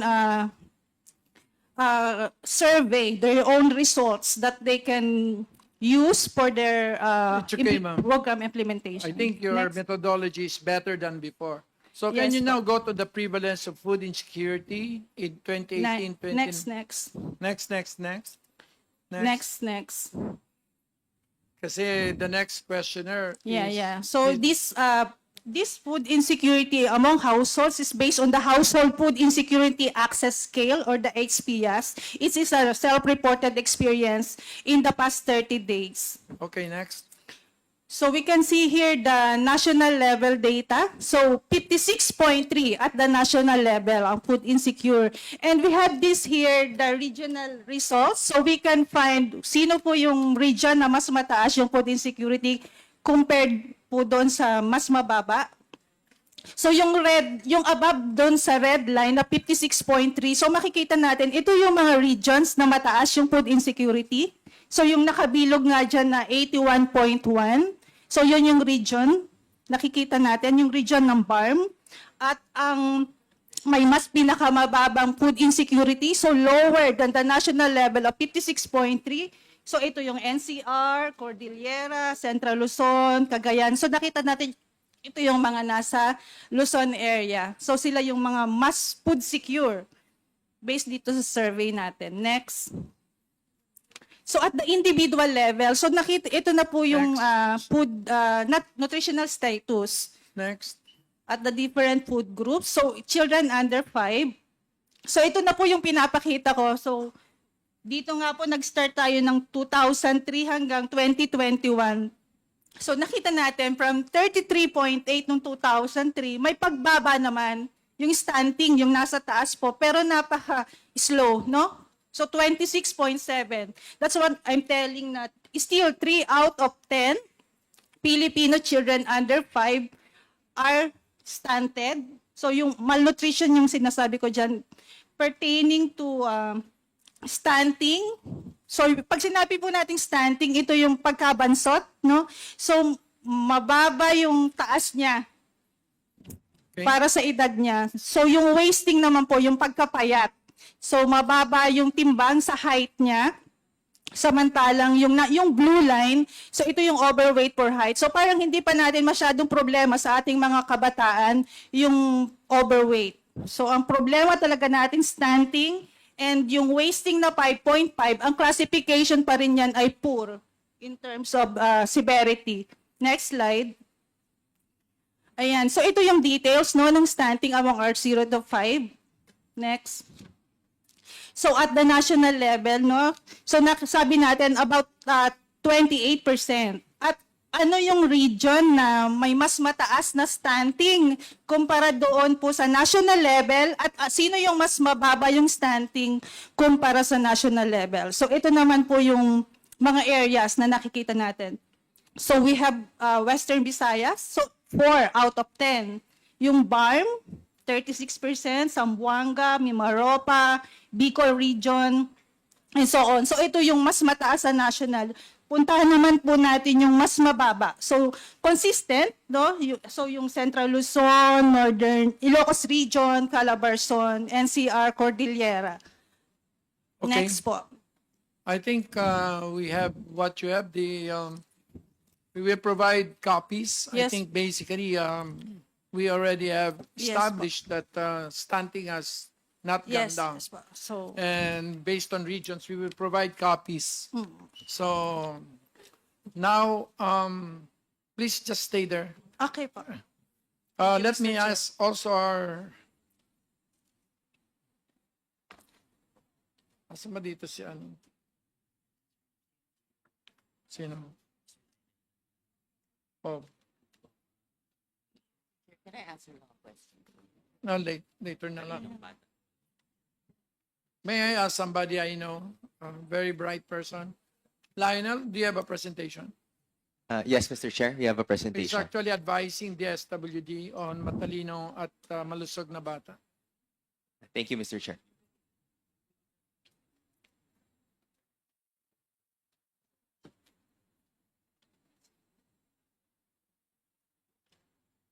Ba't wala?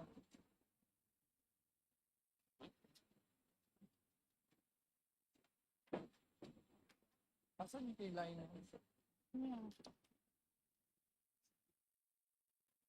Ang next na magtatanong si Ma'am Stella. Oh, o si Ma'am Robes. okay. Please proceed. Good morning, distinguished chairpersons and members of the Murang Pagkain Super Committee. I am Lionel Tanganco, representing the Malusog at Matalinong Bata Coalition. We're a policy advocacy group against malnutrition, and I have a short presentation, just 11, 12 slides, to highlight malnutrition and to add a bit to what our scientists from the DOST FNR have already presented. Next slide, please. So as many of us know, 1 in 3 to 4 Filipino children under 5 years old is stunted or too short for their age. More than just genetics, it's really a sign of chronic undernutrition. And it impacts not only physical growth, but also cognitive development, and which is why we care so much about it, because it's something that affects the future of our people. Next slide, please. Our performance in reducing stunting has been relatively flat compared to our ASEAN neighbors. And this is quite unfortunate that we've been overtaken by countries that have been in worse off positions than ourselves before, such as Vietnam, Cambodia, Laos, Myanmar. These are countries that 2 decades ago had stunting rates of higher than 40%, even 50%, and they've overtaken us. And we're second worst in the region, next to Indonesia. Next slide, please. As mentioned also earlier, the Philippines is among the top 10 countries globally with the highest number of stunted children. This is in terms of the absolute number of children, not just the stunting rate. If we try to estimate using rates, we're talking about 3 to 4 million children at any point in time whose economic futures are limited because of undernutrition. So it's something we really have to address po. The reason why, next slide please. The reason why we care about undernutrition so much is because the impact of stunting goes far beyond just height. It results in underdeveloped brains, as 90% of a child's brain develops before the age of 5. So you see on the screen po the differences in brain scans of children at 3 years old after the critical window of the first 1,000 days from conception to 2 years old. And the effect of this is lifelong. Yun. Next slide, please. Paano po siya lifelong? It's because undernutrition in the first 1,000 days from conception causes irreversible physical and mental damage that create lifelong disadvantages for the people who are stunted. Children suffering from stunting have underdeveloped brains and have diminished mental ability and learning capacity. And when they grow up, when they're in school, there's proof that malnutrition increases the chance of grade repetition and lowers the chance of completing school. So they lack qualifications and skills. And the result when they grow up is that there's reduced earnings in adulthood and contribution to society because from childhood until school age, there's little human accumulation. So it really limits the job prospects of individuals and their ability to escape poverty. Next slide, please. Furthermore, undernutrition traps people across generations. So it might be actually one of the ways through which poverty is intergenerational, and it's not just through education, but also nutrition. You'll see po on the figure on the left, an illustration of the medical evidence that stunted children, when they grow up to be mothers, they're more likely to have stunted kids of their own as well because they are malnourished. But there's also evidence and there's hope that addressing undernutrition promotes upward social mobility.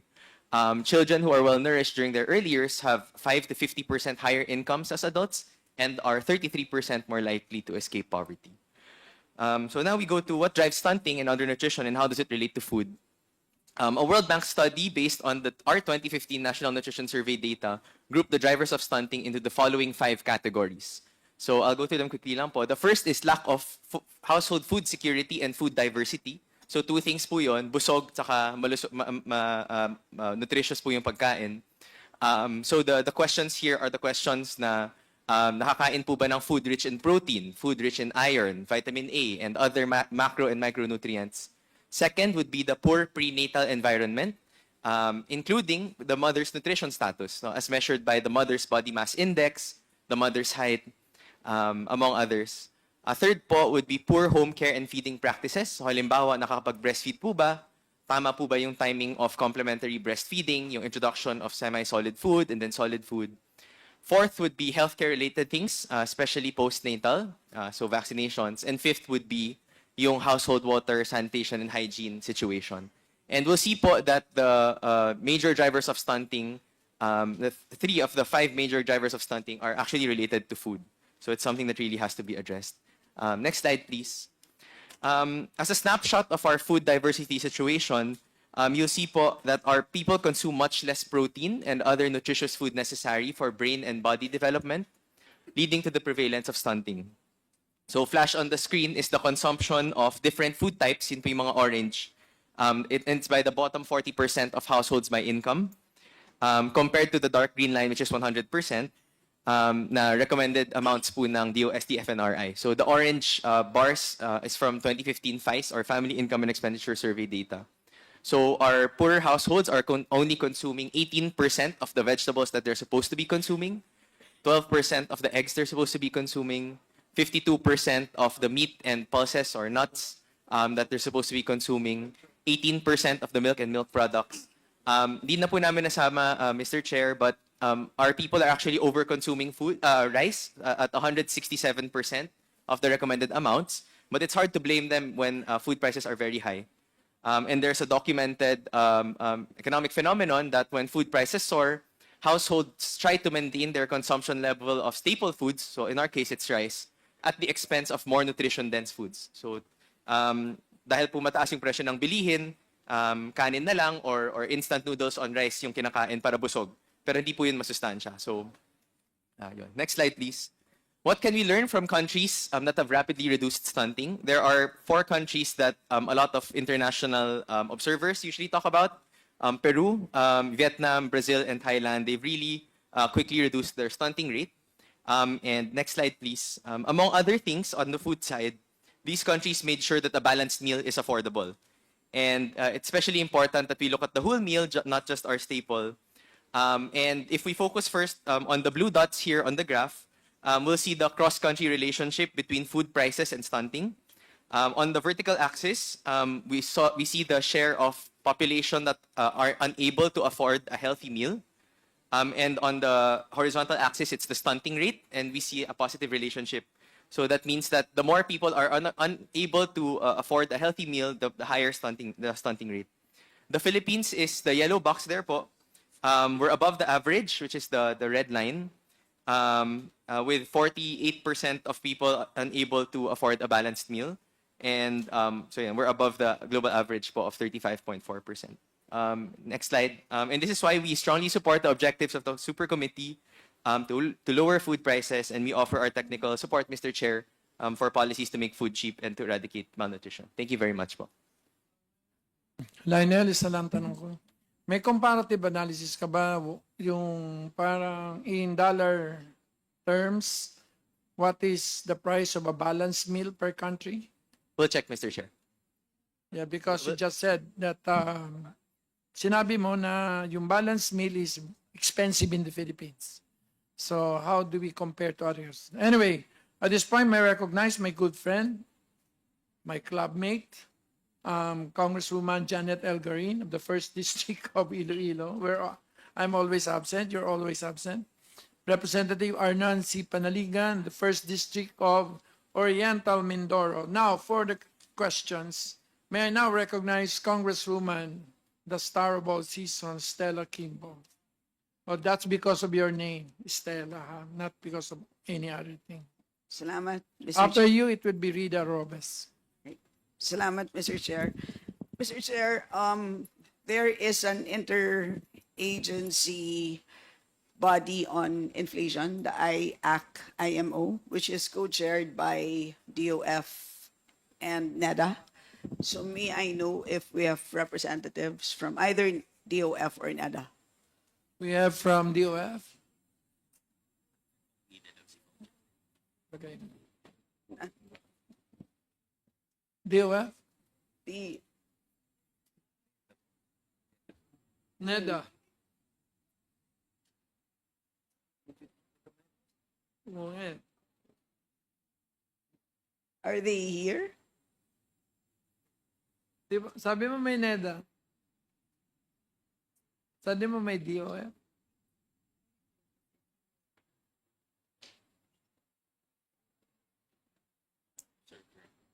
Observe. So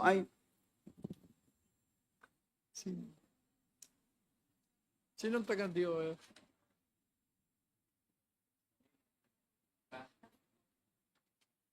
Sino? Representative from DOF.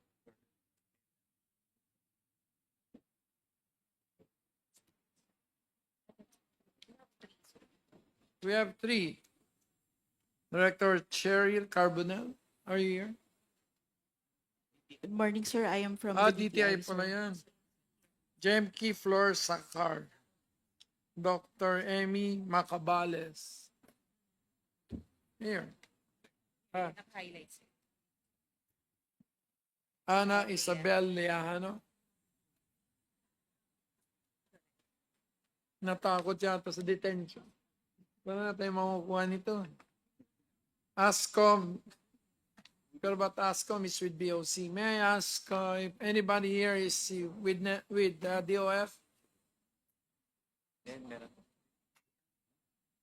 Punta ka na dito. Interjection lang daw si Pong Tulfo. Tatanong daw siya. Yeah, okay. So, after Robes, it will be Janet. After Janet, it will be Erwin Tulfo. Because kanina, interjection lang naman yun. Yes, okay. Stella, shoot. Yes, so obviously, Mr. Chair, gusto natin malaman kung ano nangyari sa presyo matapos ang tariff reduction to 15%. And obviously, ang DOF at NEDA ang nagrekomenda ng tariff reduction. So may we know at this point kung magkano na ang landed cost ng imported rice before tariffs? I suppose nagmo-monitor kayo. Mr. Chair, as much as I want to answer it now, we're yet to finalize the data.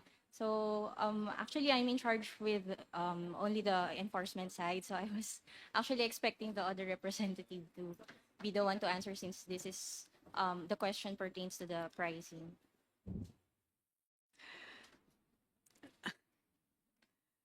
Don't worry, this is just our first meeting, so Yes, no, but But okay, we- but do you monitor? Of course, we can Okay, provide. so you confirm that you recommended, DOF recommended the tariff reduction? I will have to check on that. Ang ma'am. hindi mo alam. Alam mo naman na nag-reduce ang tariff. Yes po, but but with the specifics, Hindi mo alam ang role ng DOF. I know po.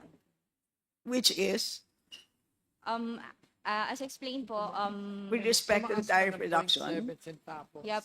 But as explained, my part lang po is on the monitoring po on the enforcement side. That's why I cannot officially answer po it. But I will provide the answer po. I will just have to confirm with the official. okay. But can you confirm, kasi I have some data here, but it's a little bit outdated. Well, the latest that I have here is like March. Landed cost is about 33.38. And I wanted to compare that with farm gate price, which is about 24.52 for the same month. So I wanted to know if it's the same trend today. In other words, mas mababa ba ang presyo ng imported sa local?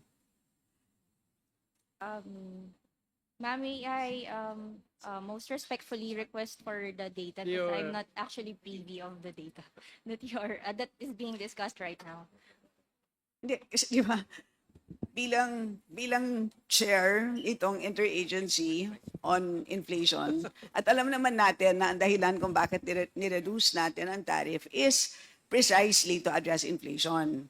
Di ba? At kayo ang nagmamonitor, kaya ang tanong is, naging effective ba ang policy na to? Kaya, yan ang kailangan natin tignan, di ba? So, ang tanong is, pag dumadating ba ang imported rice dito, at since mas mababa na ang tariffs, dapat mas mura ang imported rice, di ba? Tama? Pero bakit, katulad ng tanong kanina ni Chair, bakit hindi bumababa ng bongga ang presyo ng bigas sa merkado? Yun ang tanong, right? So can you confirm also that when the tariff reduction was proposed, the forecasted price of rice would be somewhere between 41 to 44 pesos. And that would be at a 20% tariff rate. So dapat at 15%, mas mababa pa dapat ang presyo ng bigas. So sabihin natin, what, 38 pesos? So yun ang, meron kasi akong document dito, but it's from NEDA. So I suppose, since you co-chair this interagency, I'm sure you have seen this document as well. So yun ang tanong ko. Well, you should be, right? The fact that you're here to represent the agency that co-chairs this interagency on inflation, it is your duty to at least know what is happening with respect to rice inflation, hindi po ba?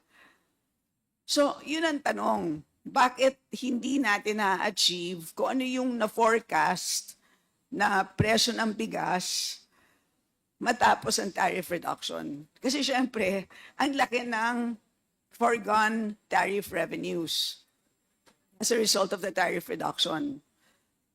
So bakit hindi natin na-achieve ito? So yun ang tanong for DOF.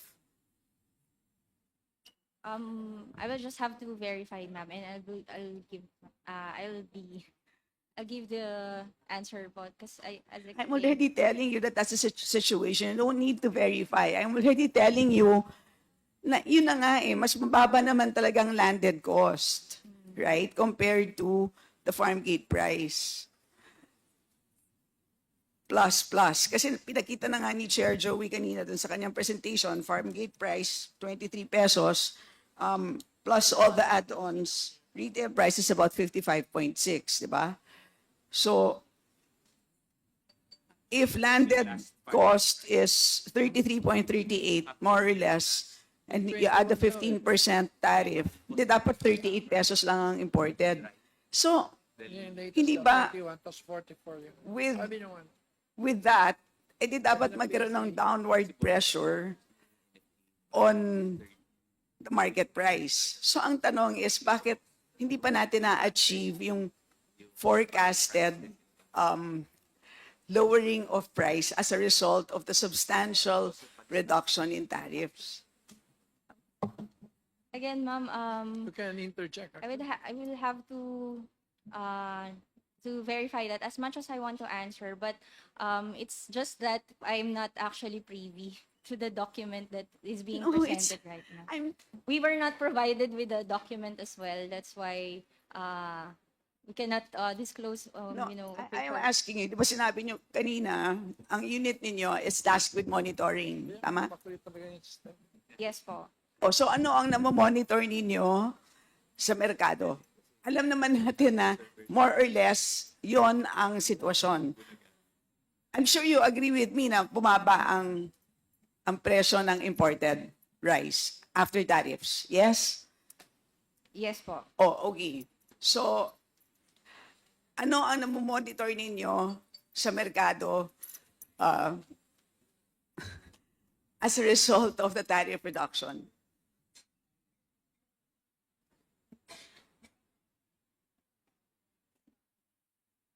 Mr. Stella, Chair, can if can I we, may- apparently she is not in a position to answer you without going to the detention center. No, oh. Do we check it do you have anyone with you who can answer that? Yeah, apat ho kayo na taga-DOF.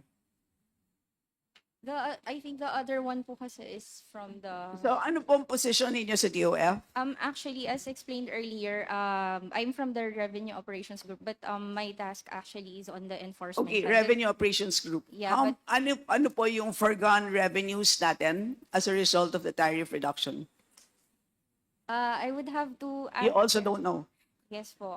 But you're with the again- Revenue Operations Group. Yes po, but again, my the role my role po is on the Enforcement. on the checking po on the enforcement side lang po muna. Okay, so As far because this one is just an initial I believe this is just an initial presentation po for it as far as the subject is concerned po. No? So but I could definitely provide you the specifics po. what information can you readily provide with respect to enforcement? Yes po, in terms of checking po with the seized commodities po sa sa Seeds? smuggling, yes po. Seeds? Seized po, seized. Seized Yeah. commodities. But it's insofar as what the Bureau of Customs has submitted also to the office, because the Revenue Operations Group is tasked to monitor also the performance of the Bureau of Customs. So, okay, can you at least ask your unit kung magkano ang foregone rice tariff revenues from the time that we reduced tariffs to 15% up to today?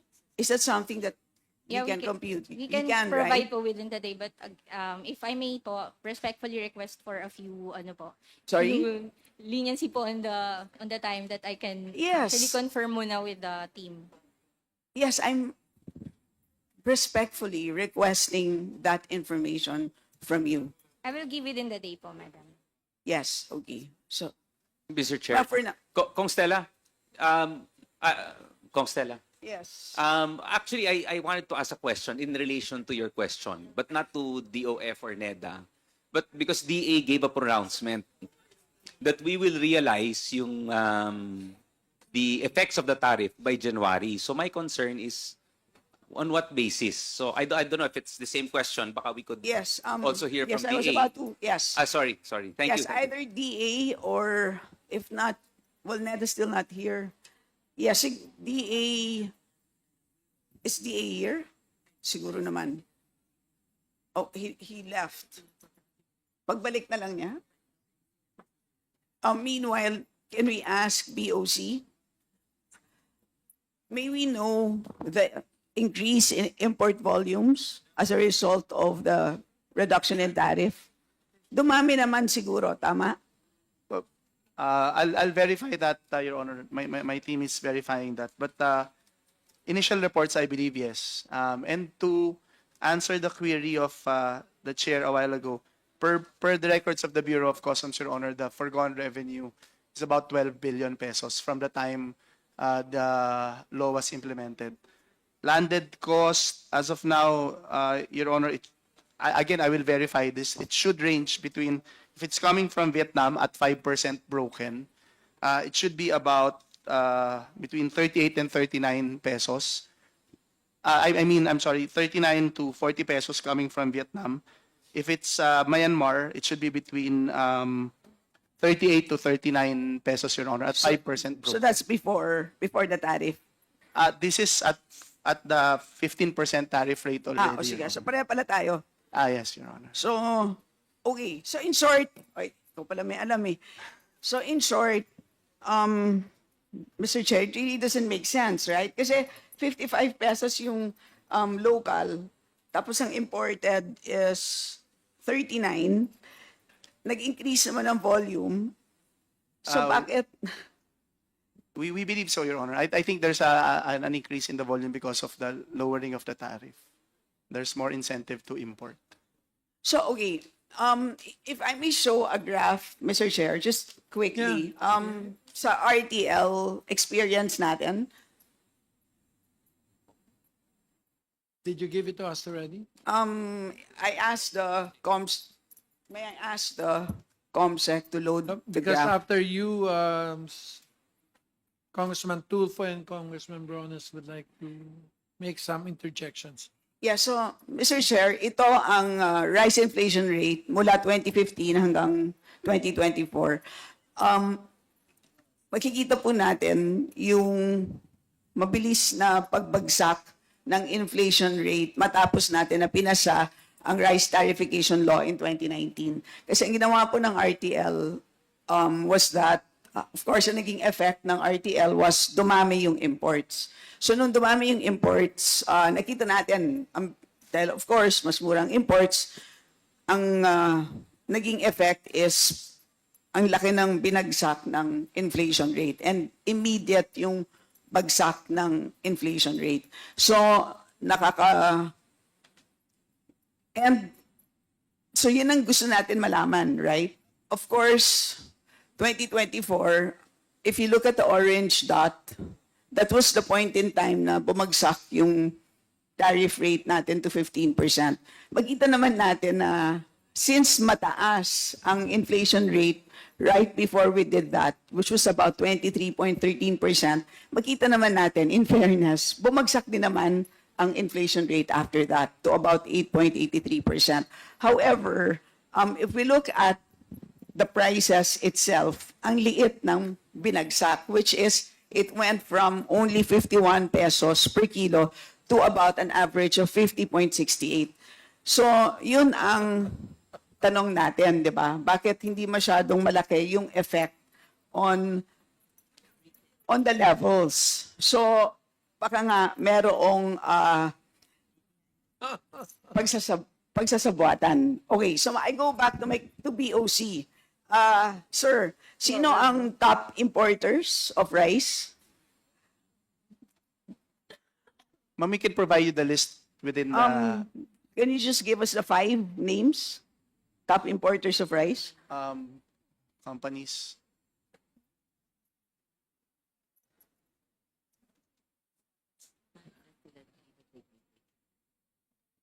Ma'am, to be accurate, can you give us a little bit of time? We'll just ask our Okay, and revenue while collection you're monitoring. pulling up the list, may I also ask, Mr. Chair, DA, BPI, I believe nandito si Director Glenn. May we ask about the SPC6? Kung pagdating sa rice, ano ba ang patakaran sa pag-issue ng SPC6? Pareho rin ba yan sa onions? It's exactly the same? May we know ilan ang issuances ng SPC6 for rice? Ilan ang utilized? And may we know kung ano yung may listahan ba kayo ng company na may biggest volumes? Yes. O if you have your list with you, kung sino ang Mr. Chairman, if I may. Yes, po. Glenn. Yes po, ma'am. We do have the list here with us on the SPSICs.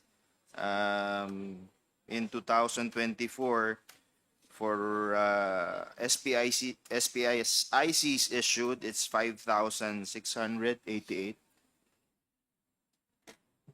With utilization of 62%, 62.20. And the actual volume arrived of 4.162 million metric tons. Grabe ah. Akala ko ba 3.9 million lang tayo this year? 4.1. 4.1 as our actual Ang arrivals dumating. as of November 21st. compared to last year? Compared to last year, we were at 3.606 million. So malaki ang in-increase. Obviously, as a result of the According tariff. to the data pa. May I ask the COMSEC to please secure a copy of the document of Director Glenn Panganiban? Do you have the list of the companies? Meron po tayo dito, sir, yung ma'am, top 10. The top 10? But we can provide you with the... Can you just read into May I the records? Can you just bring it here and I'll read it? No, from Asis. Asis, you have it in your laptop. Eh. We also have it in the hard copy that we will submit to you, Madam Chair, Mr. Chair. Glenn? Para hindi na makabalik yan sa'yo. Thank you. So, in lieu of Congresswoman Ria Vergara, may I recognize Congresswoman Rida Robes, who is the Senior Vice Chair. Okay. So, ito. Pakuha na lang ng USB. BLY Agriventure Trading, 280,000 metric tons. Atara Marketing, 204,000 metric tons. Horizon Free Enterprise, 187. Macman Rice, 159. RBS Universal, 141. King Bee Company, 135. River Valley Distribution, 131. Lucky. I'll give you a copy. You have a copy already? Can we have it Xerox? My suspicion is they are the same people. Same here. So may we know, No, we'll do. the JIS. We'll do then. This is an inquiry, so we will the due diligence. Yes. Yes, so if we can also ask the SEC to attend the next hearing. And the COMSEC is hereby. Ang dami mo nang gagawin. and to secure the JISs of all Secure of the these. GIS, the general information sheet of these companies from the Securities and Exchange. Yes, and then may we go back, Mr. Chair, to BOC? And can you just read Can into it the be your records? last question? Sorry, just one, before we go to BOC, may we ask Director Glenn, Anong dahilan kung bakit 62% lang ang utilization ng Ma'am, I'm here. Hello. yes. Oh. Yes po. Sinalapit ko na sa iyo. Awa. Ma'am, actually yung kanila pong reasons pagka po amin silang pinapag-explain is it's because of logistics po. Halimbawa po kasi may certain period po na baka ma-delay yung kanilang shipment. So number 1 po yon. And number 2, pagka po yung, yun nga po, for any unforeseen circumstances po, they have an extra para meron po silang i-present to their suppliers para ma-issuehan po sila ng phytosanitary certification. Can you go to your Yes. last question? And then just BOC, may we hear from you, BOC, sino yung top importers?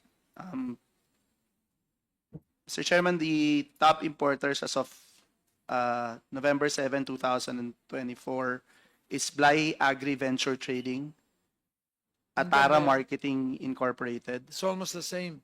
Horizon Free Enterprise, Macman Rice and Corn Trading, and BS Universal Grains and Traders. One owner. But we'll try to provide you with an updated list as of last week, Madam Chair, Mr. Chair. This is just the same data as DA because we agreed on a cutoff for November 7. Yes, but actually they're not exactly the same, Mr. Chair. Almost the same. Almost the same. Pero may We will get Yes. ASCOM just give and we will make comparison. Pero they're almost the yes, same. can just please submit. Yes, Mr. Chair. But for last year and for this year, We'll do, ma'am. same with BPI. Right. Thank you. Mr. Thank Chair. you. Pasensya ka na. Pero mga ano na kasi ito senior citizens. So, the priority rights based on law. So, overtaking Janet Garin, may I now call on Congressman Erwin Tulfo. Thank you, Mr. Chair. I would like to address my next question to, or my question to the BPI. Mr. BPI, Mr. Chair, tanong ko lamang po, nabanggit niyo ho yung utilization na tinanong po ni Congresswoman Kimbo, bakit yung utilization mababa? So, may explanation ho kayo na sobra kasi nga baka unforeseen reasons, so hino-hold nila. Isn't that aren't you considering that na hoarding, sir? Isn't it hoarding already? Kasi, for example, nag-import siya ng 100,000 metric tons. Ang kanyang utilization lang is 20,000. Saan napunta yung 80,000?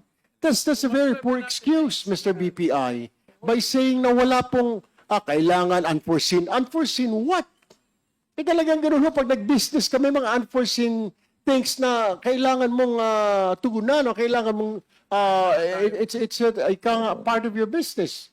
Don't you see that as hoarding? Yung holding back yung 80,000 example lang?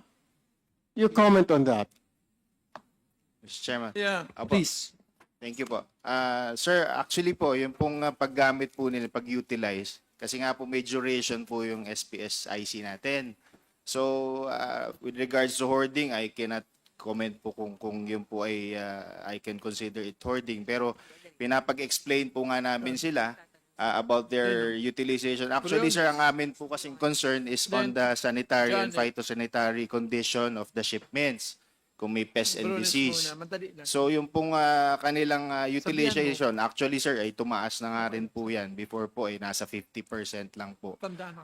And sir, with regards po dun sa quantity na ini-apply po nila, hindi po kasi tayo pwedeng mag-limit ng applications nila because of the RTL din po. Open po siya for application. Apa. Maho yun. Naintindihan ko yung sinasabi ninyo. Pinupunto ko lamang po, the mere fact na hindi kaagad nila inilalabas yung kanilang inimport na napakarami, ay sinasabi ko as part of hoarding. Sir, we have a problem with rice ngayon. The more you hide kukonti ang ika nga dun sa economics po natin, pag marami kang stock, mura dapat. Kaya nagmamahal dahil kukonti eh. Okay, they're holding it back. Alam nyo, tanungin kita, Mr. BPI, sino po ang nakikinabang sa tariff reduction? Dahil sabi nyo kanina, tumaas po ang importation, correct? Sino ay nakikinabang sa tariff reduction na binawasan? Is it the importer or is it the consumer ang mas nakikinabang? Kasi wala po paggalaw ng presyo. Let me ask you that. Sino ang nakikinabang sa tariff reduction?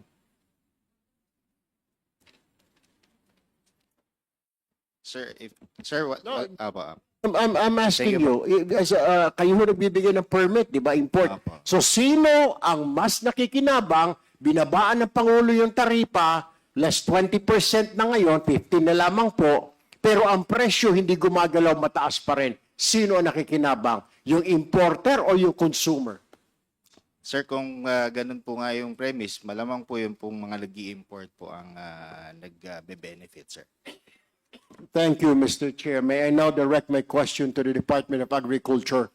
ASEC Asis Perez, ano po ang ginagawa ho ng Department of Agriculture? Alam nyo nga pala, meron po mga nagtatago ng ika nga ay yung kanilang mga import na bigas. Ano po ang ginagawa ninyo?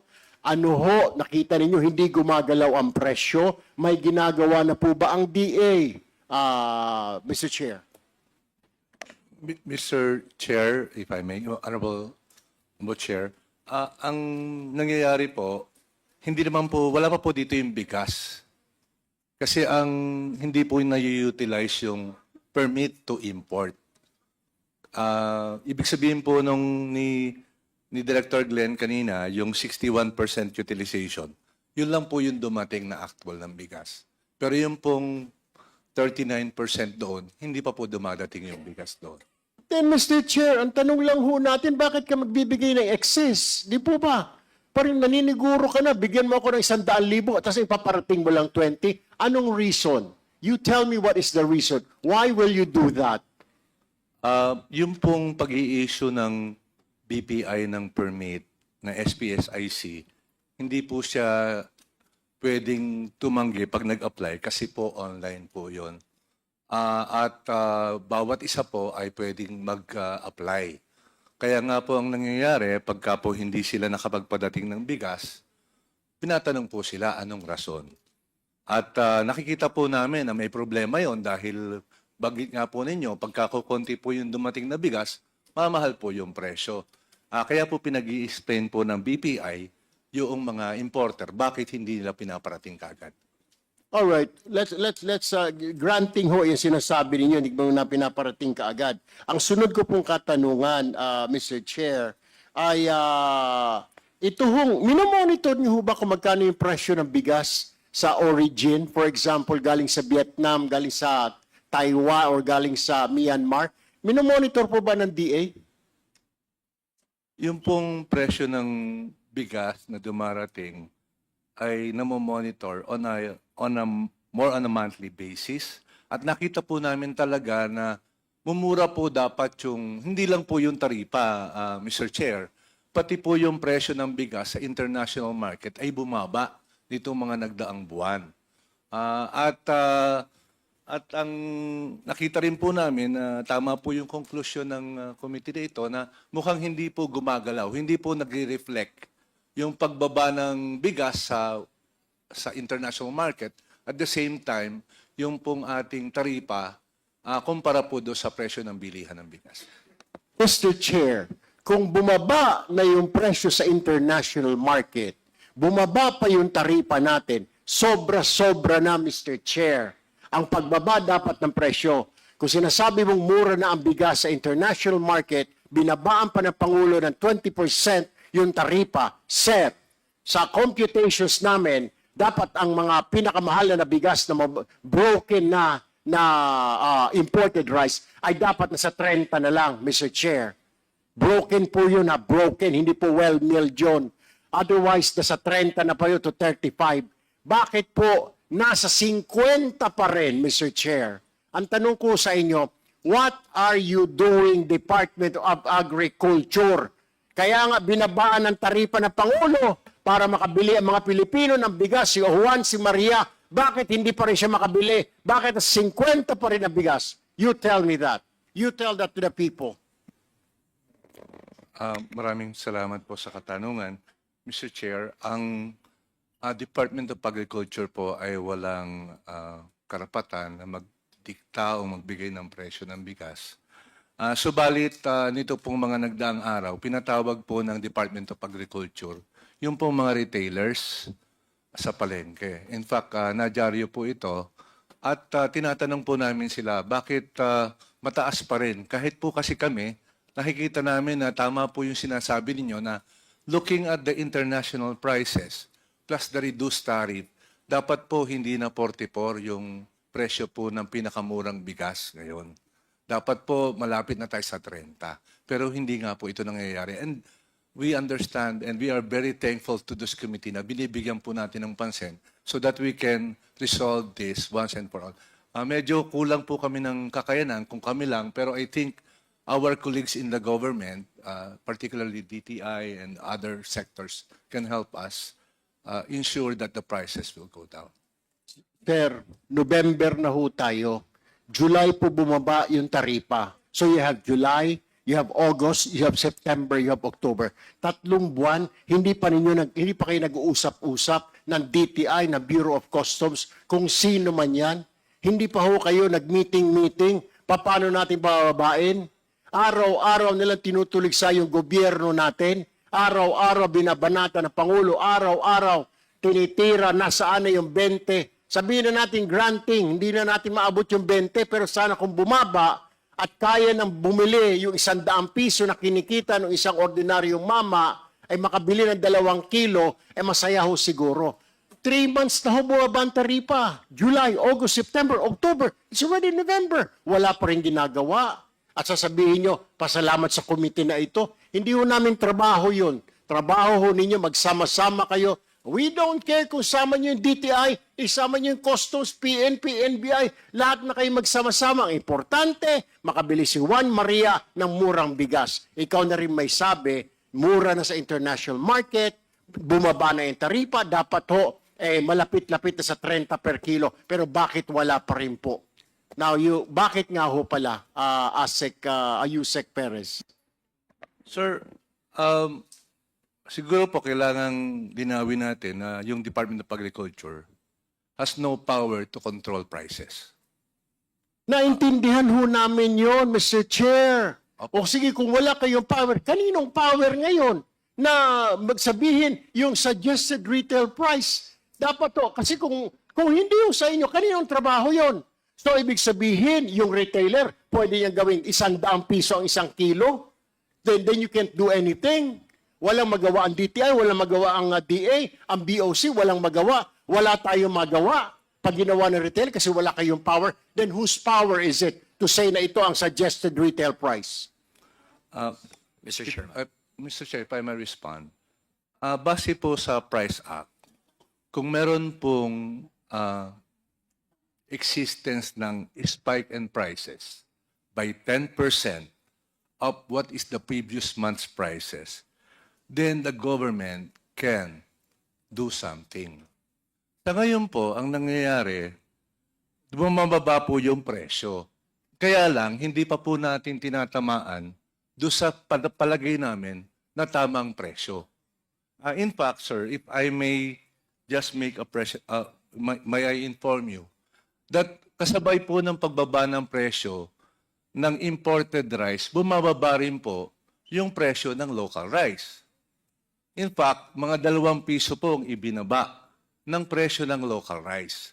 At ito naman, ang effect po nito ay yung pong presyo naman ng bilihan ng palay sa ating mga farmers. Pagdating po sa Department of Agriculture, we really have to do a balancing act. Mahalaga po ang pagbaba ng presyo ng bigas, pero kailangan din po namin balansehin yung presyo po ng palay sapagkat baka po naman yung ating magsasaka ay hindi magtanim kung sobrang bababa po yung palay. So, for us po, it's a balancing act. At ngayon, kung ang tanong po ay anong gagawin namin, pag nagkaroon po ng extraordinary spike, according to Price Act, 10%, then that's the time that government can do something.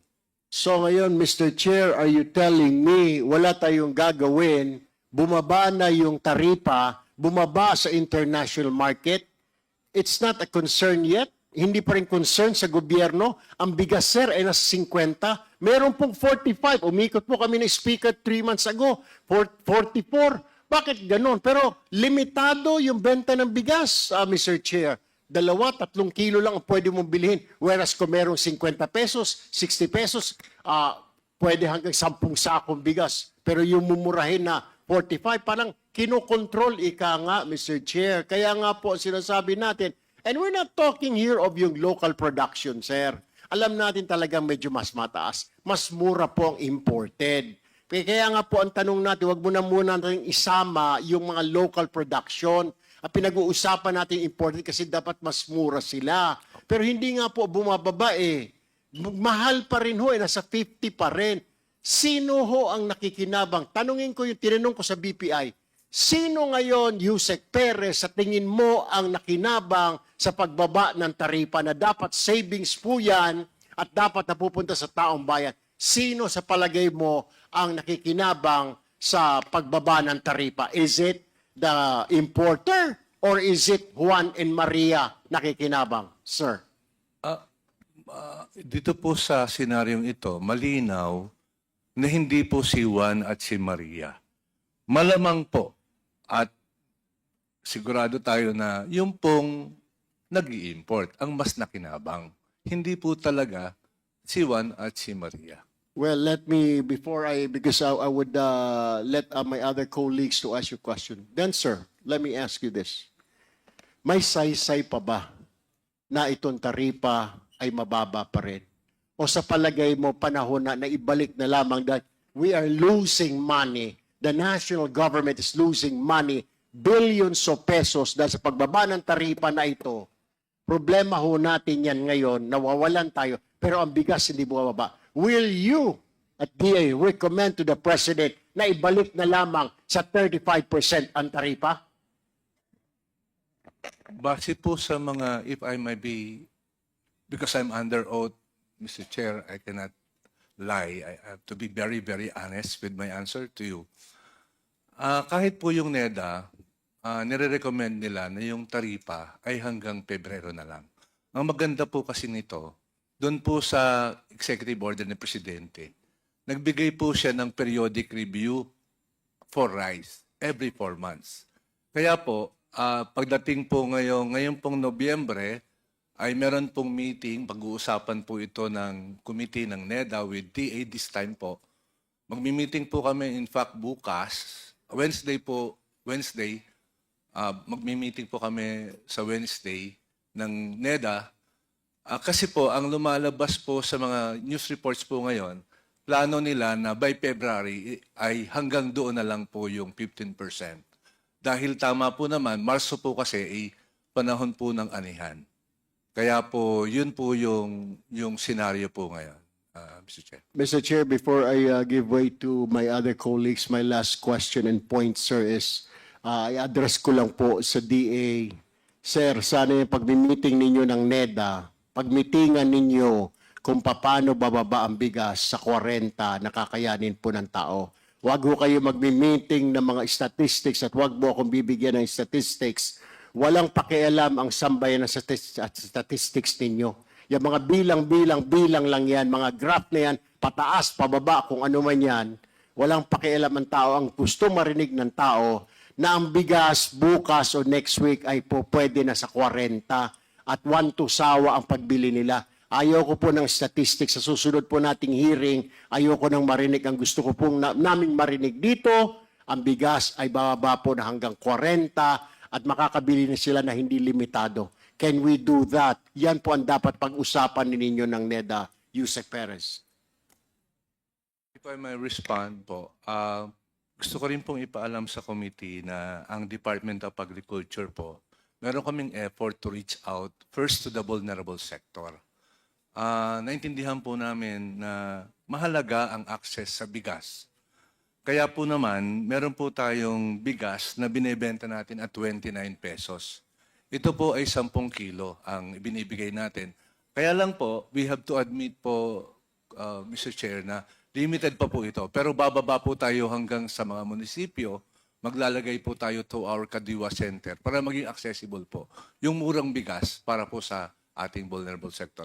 But we are also mindful of the 40 pesos. We will work on that po, sir, as you mentioned. Thank you, Mr. Chair. I'll just reserve my other questions for later. Salamat po. Mr. Chair, Ang daming gusto mag-intervene. Ikaw muna o sino? Yung... Converge? Yes. Yes, in line, Mr. Chair, Yes, sir, with the please. indulgence of the Honorable Tina Pancho. In line dun sa question kanina ni Kong Erwin, meron kasi may article kayo na lumabas na you confirmed wholesale price is at 38 pesos. You are selling in Kadiwa at 43, 42. Can you confirm that news report? It's 42 po. Okay, selling. Sino po nagsusupply sa inyo? It's FTI po. Imported. Apo. So, ibig sabihin, kaya. Kaya po. Apo. Kaya yung 42 pesos. 42 po. Yung, So, what's yung going pong- on? Ano yun ang problema natin eh? That's the Rice for All program po ng Department of Agriculture. I know, pero it's supplied, imported rice, di ba? By a supplier. Tama? By FTI po, which is also a government-owned and controlled corporation. So, subsidized siya. Hindi po naman. Hindi eh. It's not subsidized. It's Hindi po. impossible. Kaya nga po, alam namin, pwede po So, na... pwede. na So, napakalayo ng disparity ng Yes. presyo. True. Malinaw na malinaw tayo dito. May kumikita talaga, ano? Tama si Kong Erwin, ano? Mahalaga talaga na... And who is in charge of that? I'm sure si Inspectorate of DA should be on top of this. Para may idea yung... Yeah. Is there any study or investigation going on? May I ask ASEC Carlos? Wala ka naman pa. Kung yun daw pag mataas. Kung meron daw tayong investigation. Can we have a quick answer, sir? So many hands are raised. Yes, sir. Is there any ongoing investigation by the division? Sir, it's not under my mandate regarding the pricing. Kanino po, sir?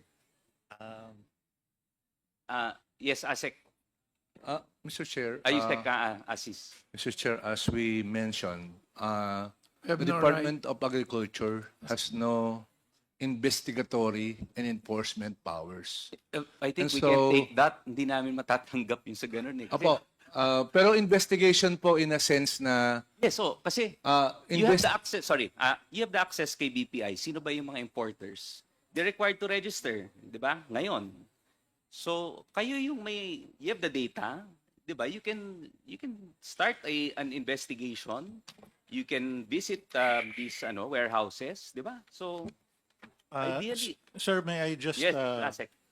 have a short background, sir, in relation also to Congressman Tulfo's questioning a while ago, sir. Under my office, sir, which is the Inspectorate and Enforcement, sir, we have noticed that yung tanong nga kanina, sir, is may pumapasok at a certain price, binebenta at a certain price, pero pagdating sa end user na, sir, sobrang laki na yung presyo na difference. Now, under my office, we are in trying to figure out what the problems have been, if in my opinion, the past 30 years with the DA, no, since we only sat down November 3 last year, sir. We have found a lot of shortcomings within the DA.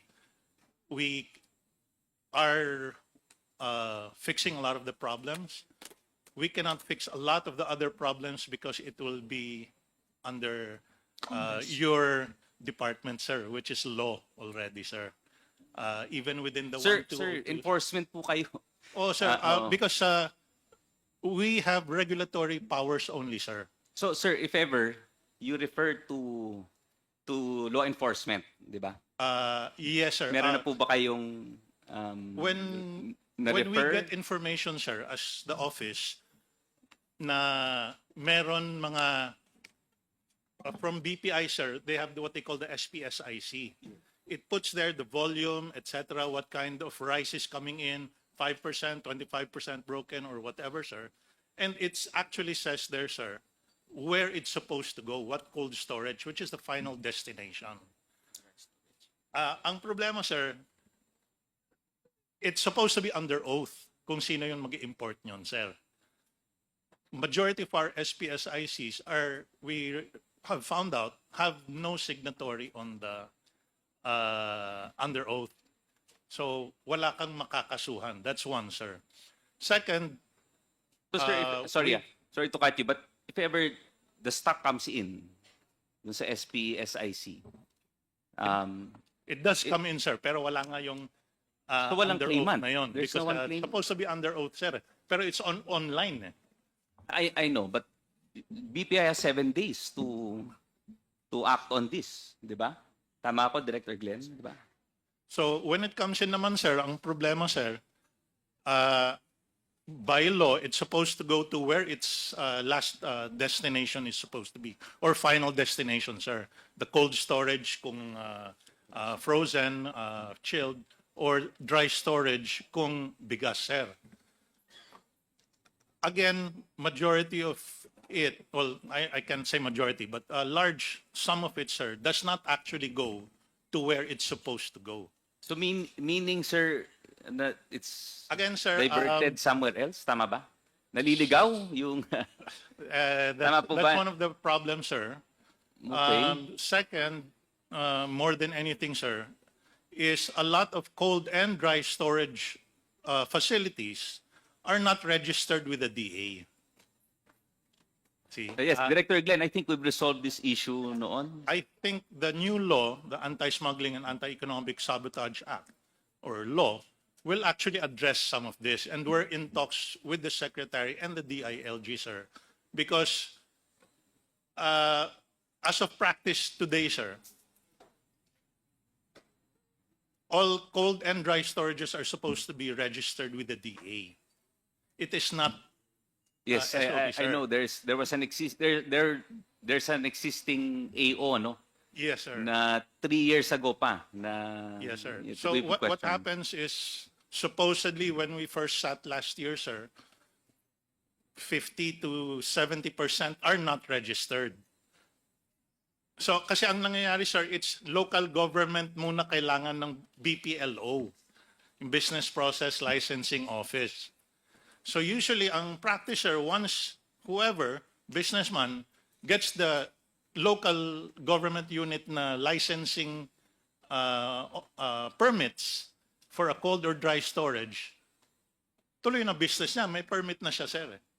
But that's why we're trying to change the system, sir, wherein the LGU requires them to get a DA certification first prior to the local government. Kasi their business is supposed to be cold or Is it dry, about which is him? agri or fishery. Yeah. Pardon, Yes. pardon. May I just, I have to keep the gates. So, are you okay, Mike? Yes, sige, I will reserve my other points Anytime. later, Mr. I'll Chair. just ask Congressman Briones, and then after that, Congresswoman Stella, then after that, Janet, then after that, Congresswoman Mercado Rivilla. Yes, So, Nick. thank you, Mr. Chairman. So malinaw na meron talagang profiteering or hoarding or cartel na nangyayari. Kasi bumaba yung taripa, bumaba yung international market price, pero yung presyo hindi nagbabago. Nawala ng mga magsasaka ng 16 billion na supposed to be, yun ay may tutulong sa mga subsidy at kung anong kailangan ng rice farmer. So, may nakalagay naman talaga na every 4 months, dapat reviewin itong EO62 na inano ng presidente. So, dapat talaga ma-review at ibalik dahil mukhang useless yung pagbaba ng tarif. Ang nag-ano nitong EU62 na ito ay NEDA ang nanguna.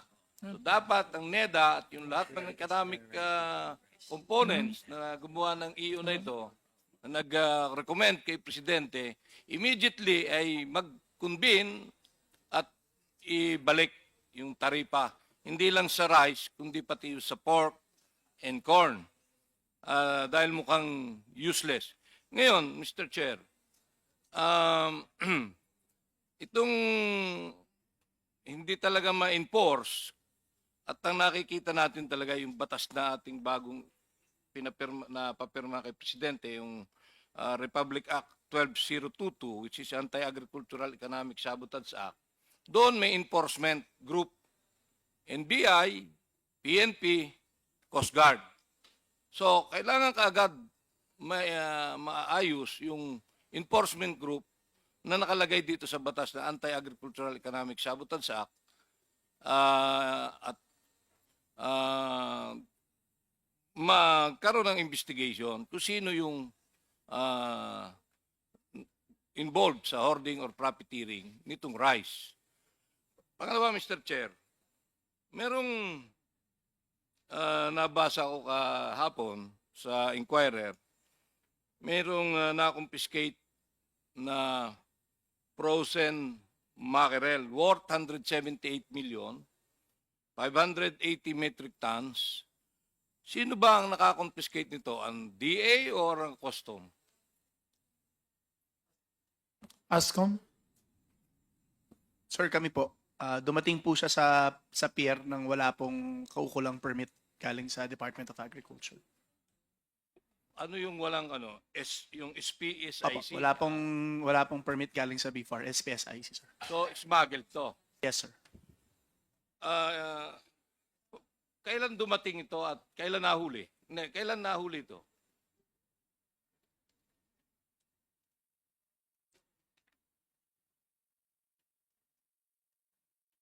Sir, alamin lang po namin sa enforcement namin details. But roughly, sir, I think about mga October po ang dumating siya at nahuli namin. So about 3 to 4 weeks ago, sir. Sir, if I'm not Mr. Chair, if I'm not mistaken, it was October 17. October 17. Yes, sir. Kung pagbabasihan natin yung batas na pinirma ni Presidente na September 26, after 15 days, siguro October 11 yon. So, pasok ito doon sa Anti-Agricultural Economic Sabotage Act. Dapat ito maimbestigahan at pumasok dito sa batas na ito dahil ito yung non-bailable, 10 million lang ang threshold, sobra-sobra ito, kaya at masampulan natin. Magkano yun? 178 million Pesos? Mr. Chair. Ang worth. Tama ba yun? Yes, sir. Around that figure, sir. Ano na rin po, case filled up na rin po at mag-file na rin kami ng kaso laban po sa mga perpetrators ng importation na yan. Anong pangalan ng company? Anong pangalan ng company?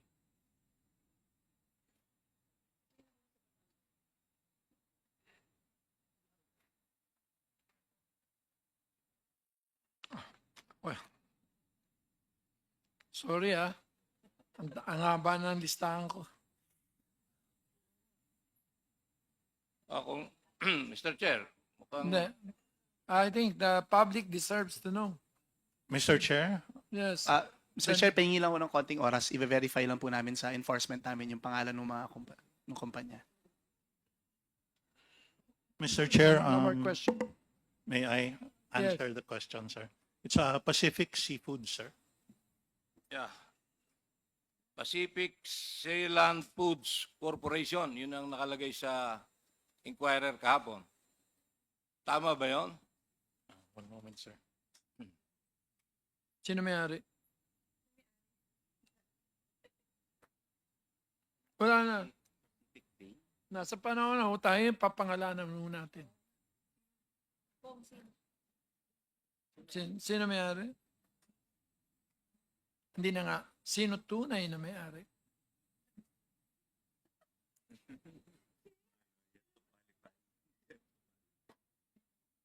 Anyway, I'll give you more time. Yes, sir.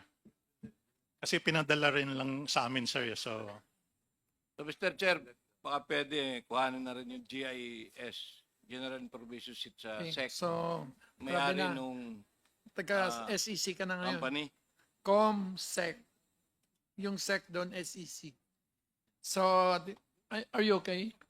Mr. Chair, last question, ang pinagmumula ng malaking smuggling, to para sa Bureau of Custom, saka sa DA, yung technical smuggling, yung undervaluation or misdeclaration. Kung mapapansin natin, yung importation ng opals at mechanically deboned meat is more than 50% ng ini-import na chicken and pork meat. Ibig sabihin, dito mukhang pinadadaan yung smuggling, technical smuggling. Kasi ang tariff ng MDM or mechanically deboned meat, 0. 5% or 0 lang. While yung chicken, nasa 40%, ang pork ay 15 and 25%. So, dapat ito ilagay lahat sa red lane. Kasi, at yung top 10, Mr. Chair, na nag-i-import ng opals at mechanically deboned meat na hindi naman meat processors, pwede ba i-submit, kuhanin yung top 10, ibigay sa ating committee, and then hanapin natin yung mga may-ari ng mga importers na yan. Dahil naniniwala tayo na isa yan sa pinagmumulan ng malaking smuggling ng pork and chicken importation. Thank you, Mr. Chair. Asis, sino nag-i-issue ng SPSIC para sa LPDC? Livestock, poultry, and It's the Bureau of Animal Industry. BAI. Yes, sir. Is the BIA around? Yeah, we have a representative from the BAI, sir. I want the director. So the director is not present today, Okay. Mr. Chair. Thank you. So anyway, at least we know. So any further questions, sir? We will come back. Okay. Thank I you. promise to come back. Thank The you, Mr. Chair. speaker is giving us all the time, unless it is the quad who wants to use them. May I now recognize Congresswoman Green, then after that Robes, then Revilla, then Kimbo. I'm sorry, Kimbo. Thank you, Mr. Chair. Mr. Chair, dun po sa inyong opening statement, nasabi niyo po na controlling food prices remains the urgent national concern for the Filipino public. Tama po.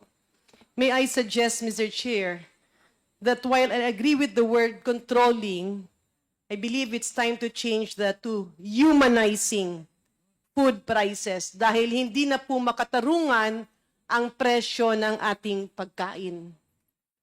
So, Mr. Chair, allow me to continue where some of our colleagues took off. So, unahin po natin sa bigas. Hindi po ba meron tayong producers kasi ito ay naimbestiga na ng ating pinakapoging co-chair ngayon sa harap, si Congressman Mark Enverga. Hindi, pangalawa si Kong Biron. Pareho.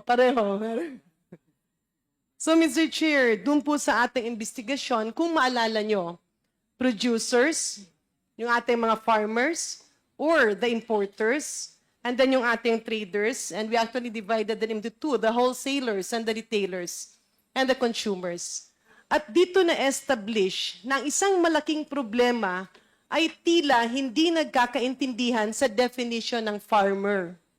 Dahil karamihan na nagsasabing farmer sila ay farmer kunyari, pero ang katotohanan sila ay traders.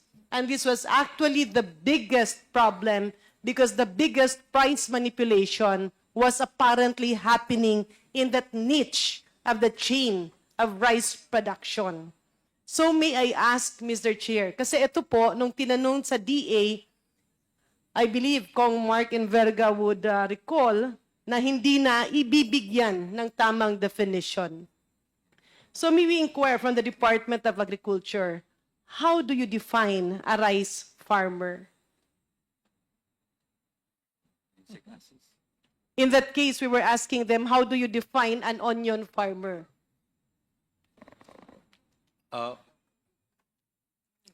We have the registry system for the basic farmers and fisher folks. RSBSA. RSBSA po. At ngayon po, ginagawa namin na improvement dito ay hindi lang po yung pangalan ng farmer, kundi pati po yung lupa na sinasaka. Ibig sabihin, kailangan meron siyang actual na sinasakang lupa para matawag siya na farmer at makonsider po na siya ay isang magsasaka. Naka-GIS ba siya? Naka-geotag po siya at ganoon din po ang ating mga mangingisda.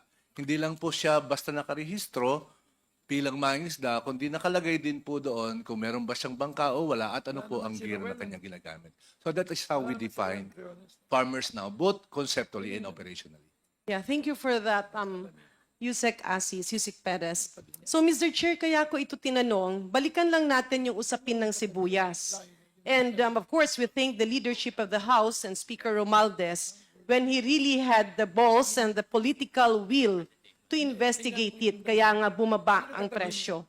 And of course, our salute also to Congressman Erwin Tulfo, who was very active in that advocacy. Mr. Chair, kung tibabalikan po natin ang usapin ng sibuyas, nakita po natin na tila yung ibang nagclaim na farmer ay hindi naman talagang farmer, but they were actually traders. But you can find them in the official list of DA. Bakit? Ang sasabihin kasi nila, sila ang nagkakapital, sila ang nagbibigay ng nagbibigay ng cold chain, ng warehouse, cold storage, at kaya lumalabas na farmer sila. But if you really look at the real picture, they were actually the local traders and malalaking traders. So you were asking kanina, Mr. Chair, I was monitoring while I was traveling here, nasabi niyo po yung kwentong binenta sa FTI at I believe that was 500 plus ba yun?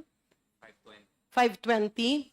But it was sold at the Kadiwa stores for 260, 250. Kaya ang ibig sabihin no, nagpalugi ng ilang milyon ang gobyerno. And mind you, kung pinamigay na lang yon na assistance sa farmers, that could have been better. Dahil karamihan ng sibuyas na ito ay nabulok at hindi na ibenta dahil wala namang cold storage. Pangalawa, pinilit ibenta yung hindi pa, kumbaga, pinilit i-harvest. That was actually what we saw. Pinilit i-harvest kasi nagkaroon nga ng shortage at sa pag-aakala ng mga naging utak ng programang ito sa DA, pinilit i-harvest. So hindi naman maibebenta at hindi rin nagamit kaya marami ang nabulok and that was documented by a lot of pictures. What we are pointing at is the fact na nakadagdag pa ito sa problema. Dahil nung kapanahonan na dapat aanihin na yung sibuyas ay hindi na maani, inani sa panahon na hindi mo naman mapapakain or mapapagamit sa tao and it contributed more to shortage of onions. So I believe this is a similar problem, Mr. Chair, dun sa iba pa nating mga kinoconsume. Can the DA confirm that, Mr. Chair? Asis. Yes, we confirm, Mr. Chair, that this happened in the past, and we're learning from it, and we have institutionalized measures to prevent it from happening again. We cannot deny what happened before. So may I ask if the G2G was between AMAS and FTI again on rice? In the case of G2G between FTI and Kadiwa and AMAS, this is fully supervised by the secretary, and we conduct meetings almost weekly to make sure that the problem that happened in the past will not happen again.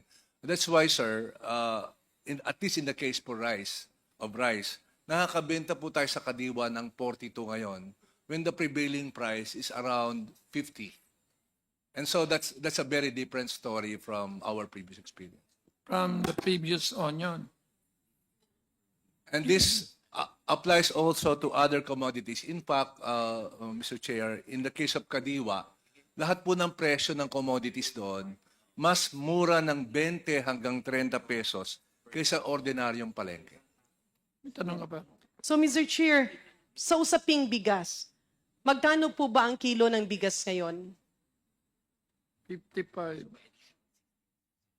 Are we going to consider it that, so if DA, Mr. Chair, has the price? We are More or less. monitoring prices. Mr. Chair, More or less, if you can give us a figure para meron tayong gamitin sa we discussion. will submit the actual price, but it's a range. Meron ho kami monitoring on a Yeah, weekly that, basis. just give us the range. The range now, the lowest po sa imported po is, ang imported po ngayong week na to, ang pinakamura po ay 44 sa imported regular milled. Pero doon po sa local commercial rice po natin, ang pinakamura po ay 43 pesos. So mas it's the mura po range of yung- 44 to what and 43 to what? So we can have the average. Opo, pag 44 to 59 po sa imported and 43 po to 59 yung local. Okay, sabihin na natin for purposes of discussion, Mr. Chair, that the average price of rice now per kilo is 50 pesos. Pwede ba yon? That's the average. That appears to be correct. Okay.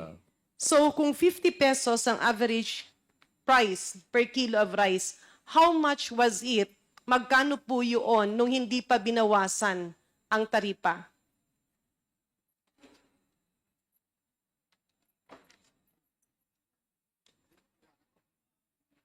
I can give you the data in September, ma'am. Kasi halos pareho po yung Yes, presyo. please. No?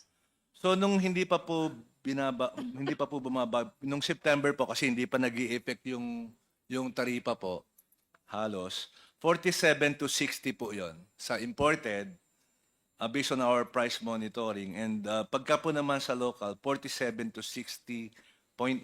So mas mura pa rin po yung local ng konti. No, what I meant was, nung wala pa yung taripa, yung andyan dyan yung taripa, magkano ang naging presyo ng bigas? Around 48 to 61 po before the tariff reduction.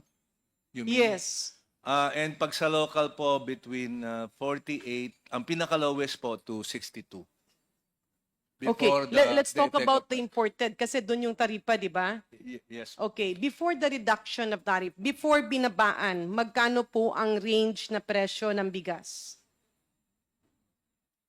So yung imported po is around, I'll say 48, yung lowest, and The then range is 48 to what? to about 61 po. To 61. So masasabi mo na ang average niya is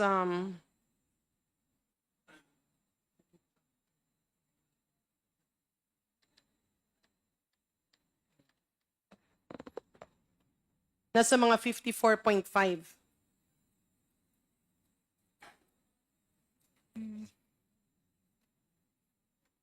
Yeah, it's around that figure po. Because in the data that was presented earlier by Congresswoman Stella Kimbo, what was shown was 51.12 and a reduction to 50.68.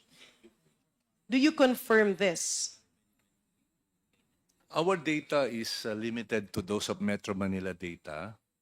As Okay. for the national average, I think PSA was able to provide the number. So ang pinapakita po, Mr. Chair, ng PSA ay nung hindi pa binawasan ang taripa or kung ang buwis na pinapatong natin sa bigas na ini-import, ang presyo ng bigas ay 51.12. Nung binawasan na ito ng 20% yung reduction no, sa tariff. The reduction in tariff was 20%. From 35%, naging 15% na lang. So ang expected nun, kaya nga binawasan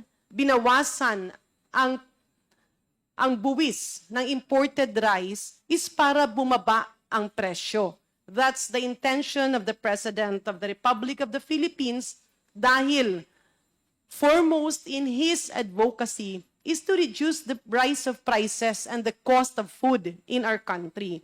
Subalit, sa pinapakita ng PSA, the reduction is only 0.44 cents, Mr. Chair. Yes, to support you, I produced the chart.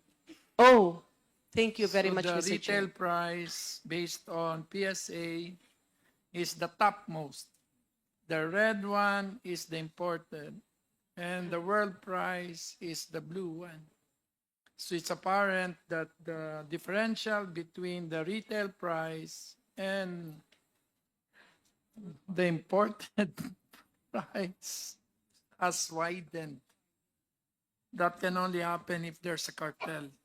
So the orange line is Imported, right? imported, and the blue one is The blue world one, price. the world price, it went down.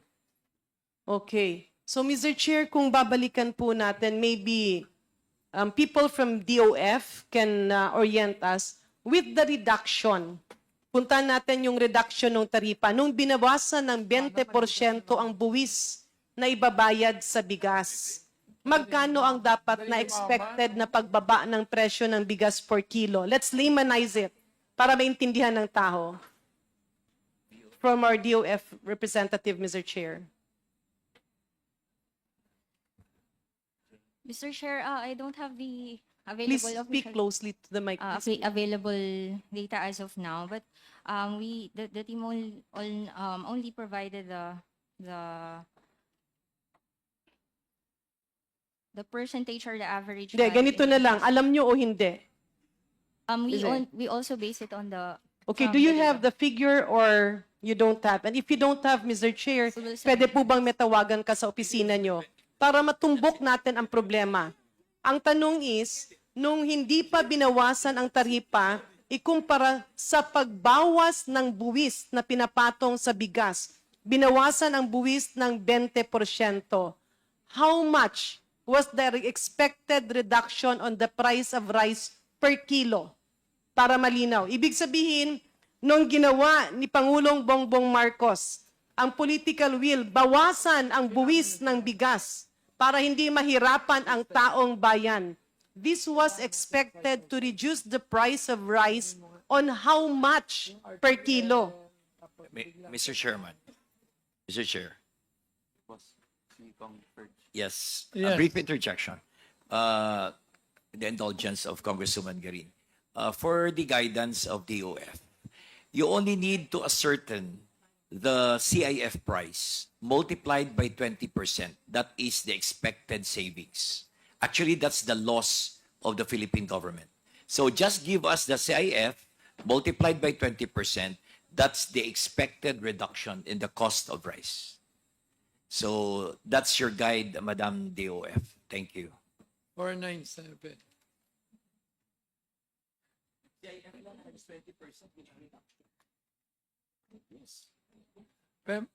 Stella, pahingin nung chart mo. It's very powerful. You have that? Not naman you Mr. showed Chair, perhaps we charting. can ask But anyway, Director Glenn, what is the prevailing CIF price of broken, of well-milled? And then you multiply by 20%. That is the expected reduction on the retail market. Sir, sorry, sir. I don't have that data with me, sir. No, but I think with the special with the import permit, or even customs, we can ask customs, ASCOM. Ano yung CIF price from Vietnam? Because the bulk of the importation comes from Vietnam. Sir, I think most of the importers are follow naman po yung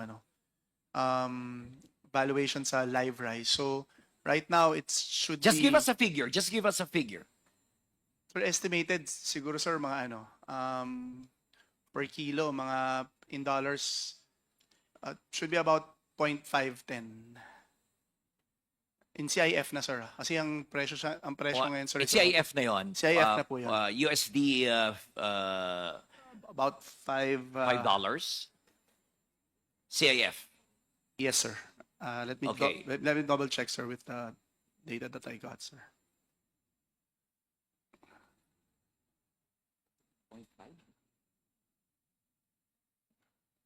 About 525, sir, or from Myanmar, and 5.25 times 59 times 0.525 per ton, sir, for Myanmar, and then 0.556. How do you equate that in kilos? How many pesos per kilo?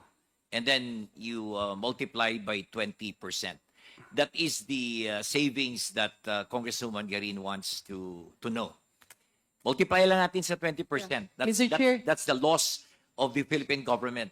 Yes. Sir, meron kaming estimated revenue loss, sir, since No, the- per kilo. per kilo. Multiply mo sa 20% lang kasi 35% was the usual rate. Now you reduce it by 15%, you lose 20%. But, Congresswoman Garin wants to know the peso value per So, kilo. Mr. Chair, if I may, no, with due courtesy to Kong Biron, yung term na ginamit ni Kong Biron na savings, just to laymanize, my very good friend, ang ibig sabihin ni Congressman Biron dun sa savings, actually, sinakripisyo yung buwis na mapupunta sa gobyerno dahil ito ang expected na ibababa ng presyo ng bigas. Tama po akong Ferge, right? Yes.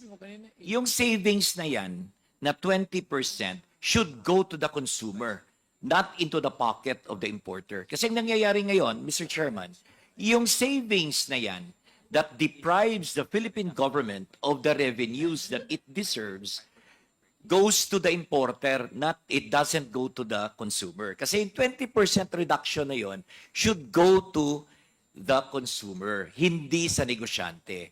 So that's why we want to exactly quantify how much is the peso value of the 20% reduction.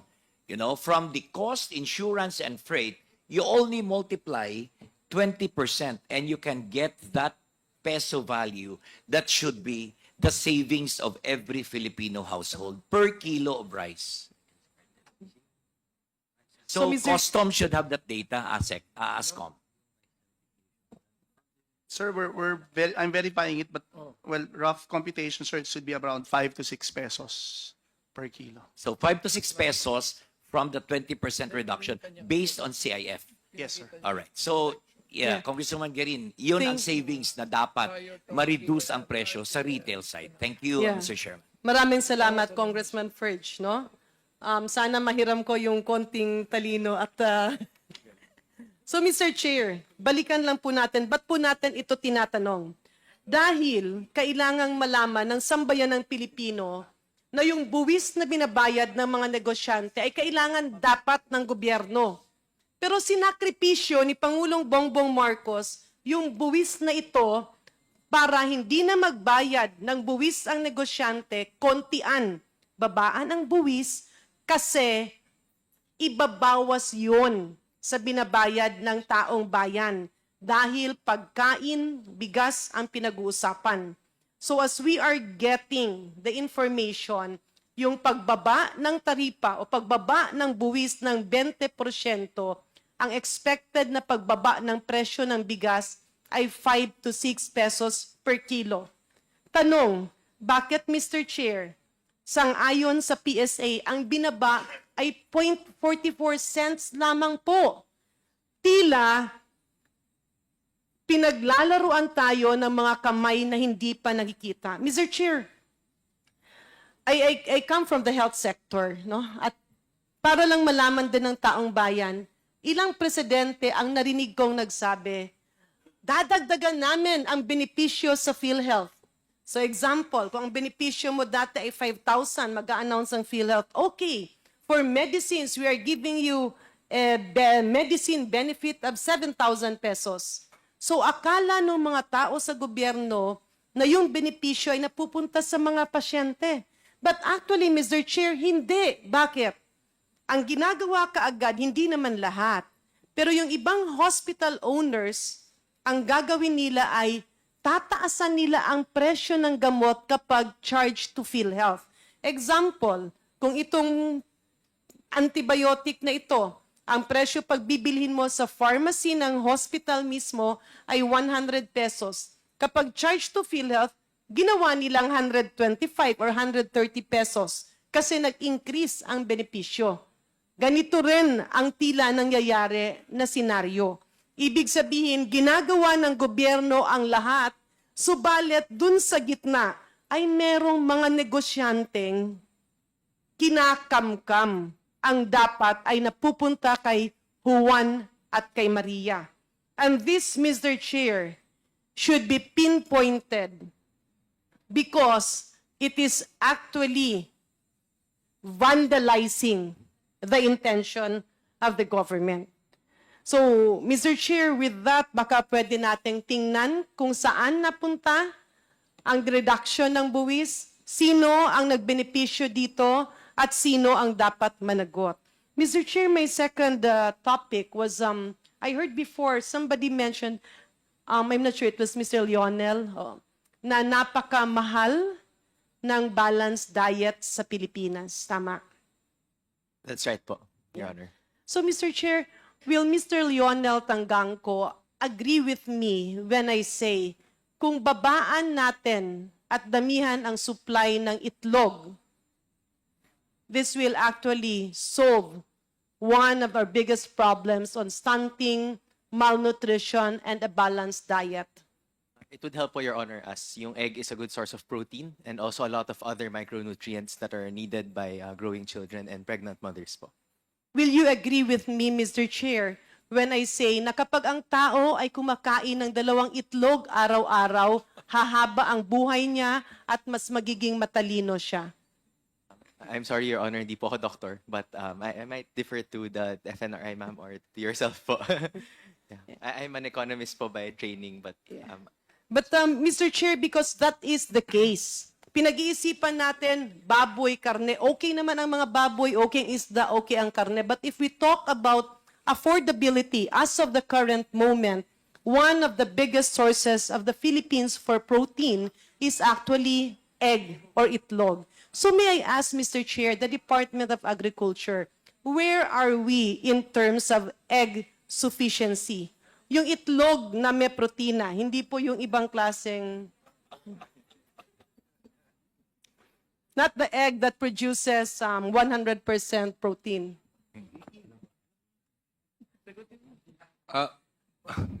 Mr. Chair, if I may, first let me agree with the chair that egg is indeed probably the most affordable source of protein.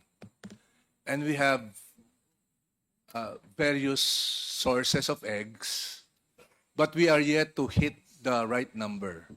Because right now we only produce, if I'm not mistaken, less than 10 million eggs a day. Sorry, less than 10 million eggs a day. 10 million eggs per day. How many Filipinos? So we are 110 million Filipinos. Yes. Sabihin na natin, let's say, ilan ang pwede nang kumain ng itlog? Kasi bata pwede nang kumain ng itlog. Sabihin mo, 80 million. Of course, we're very far from the ideal number of at least 7 eggs a day. So, Mr. Chair, what are the problems besetting the egg production industry in the Philippines? Well, the chair mentioned that a big part of it is structural, and I tend to agree with that. The other reason is the efficiency level is yet to be achieved. And the department and Congress is working on that because we're in the process of putting together a new law, the Animal Industry Development Act, which is intended to, number one, develop the livestock industry so that it will be able to support and provide the necessary protein for our people. You mentioned egg, but let me also emphasize about the milk. The Philippines only supplies less than 1% of the milk requirement of our people. And so that is included in the plan of DA to increase the number of our dairy animal para po dumami rin yung ating gatas. So dalawa po yon. Isa po yung gatas at isa po yung ang itlog. And I think both of these nutrients are, sorry to mention, were never a priority before. And this is now a priority of the Department of Agriculture. There it goes, Mr. Chair. Okay. Very quickly lang and to wrap up. Meron tayong dalawang yaman na dapat nga lang ay talagang bilisan ng Department of Agriculture ang pagtulong sa sektor na ito, gatas at saka itlog. We are producing 10 million eggs per day, but our demand is roughly around 70. 70 is 1 egg per day. But the requirement is 2 eggs. Kaya nga ginawang 2 itlog ng Diyos. Dahil 2 itlog ang kailangan ng bawat tao araw-araw. I mean, to delay dementia, to delay other illnesses. So it's 2 eggs per day. So we need 140 million eggs per day. And if we have milk, mababawasan yan. So Mr. Chair, to wrap up, yung nasabi ng ating butihing colleague na si Kong Briones, he mentioned about, ano nga ba yun? Mechanically deboned meat. Ang ibig po sabihin nun, yung mga buto ay kinikis-kis at minamash para yung mga tira-tira na yun ay ibenta na parang karne dito sa Pilipinas. We are importing that, but actually that is not really good protein. At supposedly, halos kapareho lang, mas mura pa nga ang itlog compared to the products of mechanically deboned meat, which are the sausages, itong mga the processed foods. In other words, Mr. Chair, kailangan na talagang tutukan. Example, sinabi yung structural efficiency. Dahil kung yung mga farmers natin na nagproduce ng itlog ay hindi tutulungan, madaling mabasag yung kanilang mga itlog. At kung madaling mabasag yan, madaling mabulok, malulugi sila. Then we need to subsidize and help them. So Mr. Chair, una, itlog at gatas, ano ang plano natin dyan? Pangalawa, sino-sino ang walang puso at hindi makatarungan na ang layunin ng Pangulong Bongbong Marcos na bawasan ng 5 hanggang 6 na piso ang bawat kilo ng bigas. Ang nangyari ay nabawasan ng 44 cents per kilo at yung 5 piso ay napunta sa bulsa ng iilang tao. So Mr. Chair, in the subsequent hearings that we will be conducting, may I appeal to our 5 good chairperson that we also give focus on the accountability of those people who paved way for that so that we set an example that government is serious in bringing down the cost of food and at the same time we focus on more egg and better egg production. Maraming salamat po, Mr. Chair. Mr. Chair, yan ako lang yung tungkol sa... She's not referring to your eggs. May correction lang tayo gusto. Okay.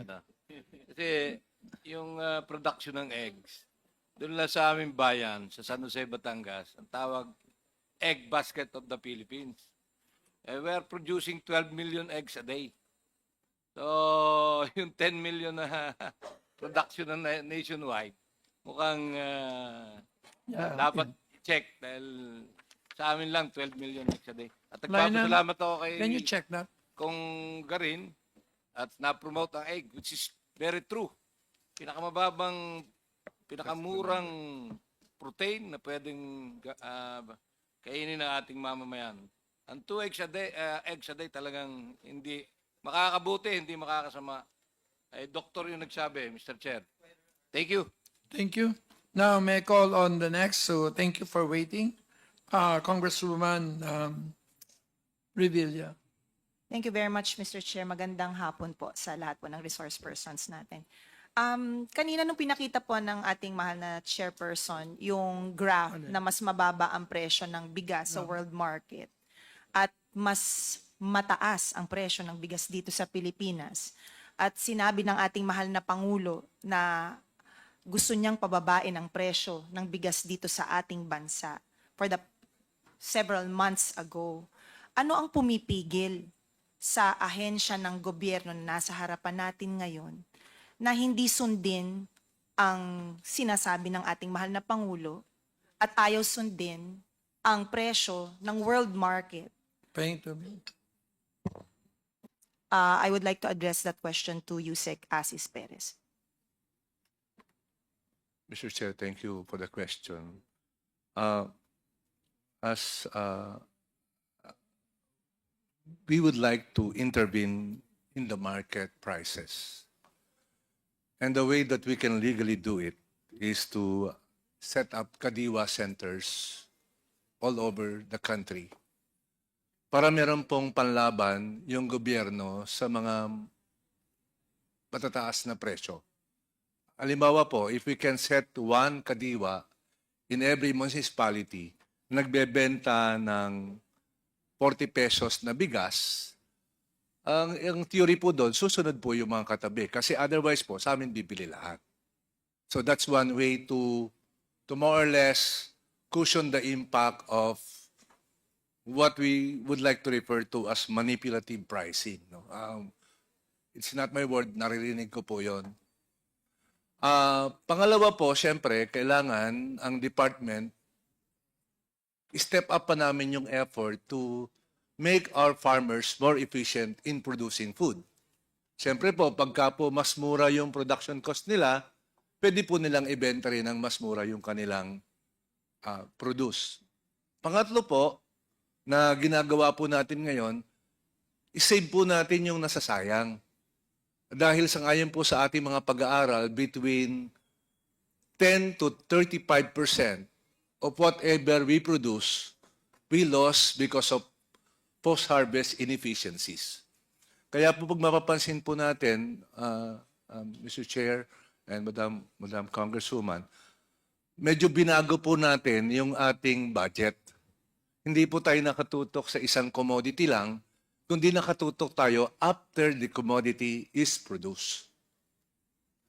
Ang pang-apat po na ginagawa natin, we somehow has to intervene in the market. In a way na hindi naman po mag-violate din ng batas na because government is not supposed to engage in trade. But we can support MSMEs, padamihin po natin sila, kaya po yung programa natin nakatutok sa value chain. Hindi lang po yung production, kundi hanggang makarating po yung ating pagkain sa ating mga consumers. And so the Secretary po has a 9-point program that we would like to implement in the next 3 years. Inaprubahan na po ito ni Pangulo, na yun po yung pamamaraan natin para ma-address po natin yung problema na ito na long term. Thank you po, Mr. Chair. Mr. Chair, nakakailang kadiwa centers na ho kayo na regular na bukas? Kasi I understand may mga kadiwa centers ho kayo na weekend lang or isang araw lang, 2 araw lang. Ano ho yung mga, ilan na ho ang permanenteng kadiwa centers nationwide? Sa ngayon po, meron pa lang tayong 118 regular centers, but we also are working on yung mga weekend centers. And eventually, our goal po is to cover the entire country. Okay.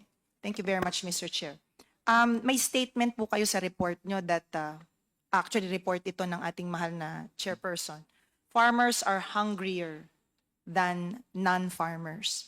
Napakasakit po nito sa mga magsasaka ho natin dahil sila naman ho talaga ang dapat nating pangalagaan. Actually, alam ko DA is encouraging our young farmers to continue the trade that their forefathers have started. Dahil marami na ho ngayong young farmers ang ayaw nang maging magsasaka dahil palugi ang merkado.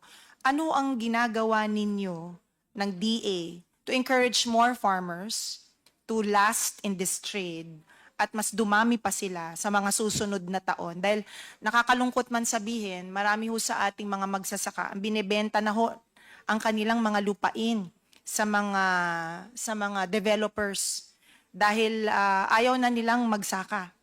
Pinapatayan sila ng tubig, pinapatayan sila ng kuryente para hindi may pagpatuloy ang kuryente, ang kanilang trabaho dahil gustong magkaroon ng mas maraming subdivisions. Anong masasabi niyo po dito, Mr. Chair?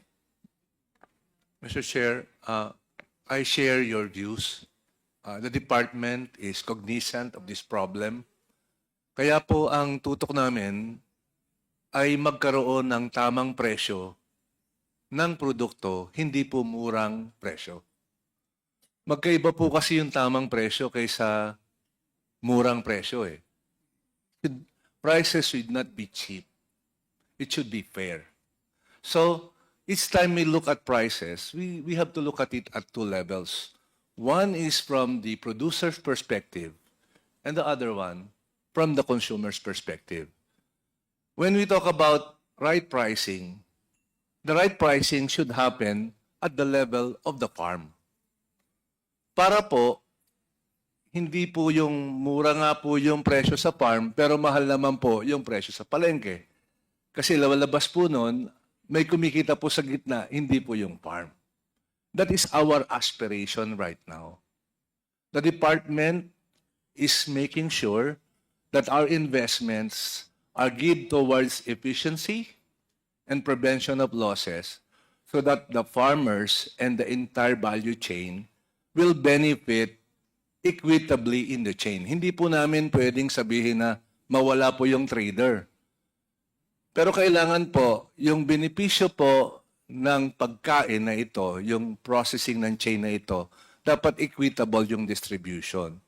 And we view that we can only increase the number of our farmers if and only if we can make sure that they justly benefit from the value of whatever they produce. So it's conceptual, pero sa operations po, ginagawa na po namin ito. Mr. Chair, ano na ho ang ideal price? Therefore, na dapat natin bilhin o dapat bilhin ng gobyerno o ng trader sa isang magsasaka sa ngayon para ma-maintain natin yung fair value price ng bigas na binibili po ng isang consumer. Nang hindi nalulugi naman ang farmer, hindi rin ho nalulugi ang merkado. Opo. Base po sa aming karanasan at aming pag-aaral, kung halimbawa po ang magsasaka ay mabibili yung kanyang palay between 19 to 20 pesos na fresh. Fresh po, yung fresh. O kaya naman between 23 to 25 po na dry. Dapat po ang presyo ng ating bigas ay mga 40 pesos. So yun na po yung, kasi ang markup na po doon, mga around 4 to 5 pesos. Mga 4 to 5 pesos po dapat yung markup. So yun po yung aming computation sa ngayon, more or less ganun po dapat. Salamat po para at least more or less hindi na ho nag-aspire ang Pilipino na maging 20 pesos ang bigas. At least galing na ho sa inyo mismo na ang pinaka-ideal na presyo umabot ng 40 pesos para hindi palugi ang farmer, para hindi rin malugi ang merkado. Tama po ba ako, Mr. Chair? Ang binagabanggit po namin ay base po sa karanasan ngayon na sa tingin po namin kung masyado pong bababa naman ang presyo, hindi po natin ma-achieve yung balanse na ang farmer po naman natin ay magtatanim. Kagaya po ngayon pong panahon na ito, ang ating pong mga magsasaka ay, ang mga presyo po ngayon ay naglalaro mula 15 hanggang 18 piso po ang presyo ng palay. So pag bababa pa po siya doon, malamang po maapektuhan yung planting intentions ng ating mga magsasaka. And so we are balancing it po, Madam Chair. Mr. Chair, isang concern po, yung batas natin sa supply and demand. Panay-panay po ang bagyo sa ating bansa. Nakadiskubre na ho ba ang DA ng tamang palay na dapat nating itanim sa tamang season para hindi po rin tayo nauubusan ng bigas at nag-i-import po tayo kung saan-saan? Unfortunately, we are yet. But we are doing something about it. Ang una po na ginagawa namin ngayon ay binabago po natin yung planting calendar. dapat po talaga yung ating pong bagyo, base po sa ating karanasan at sa datos po na accumulate natin in the last 50 years, yung pong bagyo ay nangyayari towards the last quarter of each year. More or less, ganun po yung trend nun. So dapat po, walang masyadong harvest sa ganung panahon. Dapat ma-timing po natin yung ating harvest. Unfortunately, we're yet to irrigate most of our land. And that's the only way that we can schedule our planting period. In that regard po, we need at least 1 trillion to irrigate the remaining 1.5 million of irrigable land. Kasi meron po tayong pwede pang i-irrigate sana na 1.5 million hectares of possible irrigable land. So pag gano'n na po, tapos magagawa na po natin yung tinatawag nating proper planting period dahil may irrigation po tayo, then ma-achieve po natin yung pare-pareho nating pangarap. Right now, yun po ay option natin. Pangalawa po, yung mechanization na ginagawa po natin. Kasi alam po natin, malaki po kasi yung labor component ng ating rice production. So, yun din po halimbawang pag-mechanize po ng pag-harvest, napakalaking tulong po noon dahil pagka nga po masama yung panahon, kailangan po mabilisan yung harvest. Kung manual po yun, hindi po talaga natin ma-harvest. Madami po tayong masasayang. So, the mechanization of harvesting is something that DA is pushing forward to save po yung ating mga palay para kung dadating nga po yung bagyo, madali po nating ma-harvest kagad. So those are some of the ideas that we have. And of course, yung post-harvest facility, yung rice mill po natin ngayon, hindi po optimal yung pong kanyang paggiling ng palay. So, ang sabi po ng PSA dati, 65% po yung recovery. But now, I think they are recalculating 62% na lang po. 63. Ibig sabihin, mas maliit talaga yung recovery. Pero kung malalagay ho natin lahat, mamamodernize lang po natin yung rice mill natin, so aabot po siguro between 65 to 67% po yung recovery natin. By investing in better rice mills, then we can already increase efficiency and therefore bring down prices. So those are some of the ideas po. And of course, planting intensity, yung binabanggit niyo po kanina, wala pa po tayong nadidiscover na kayang lumaban sa bagyo. Pero ang gagawin po natin, mas shorter po dapat yung planting period. Nasa halip po na 2 beses ka lang mag-ani, hanggang maari po, 2.5 times ka mag-ani. And that is a combination of technology and advancement in the seeds. And that is what we are working on po ngayon. Madam Chair. Mr. Chair, thank you. Thank you very much, Mr. Chair. Just one question na lang It's po, okay. Mr. Chair.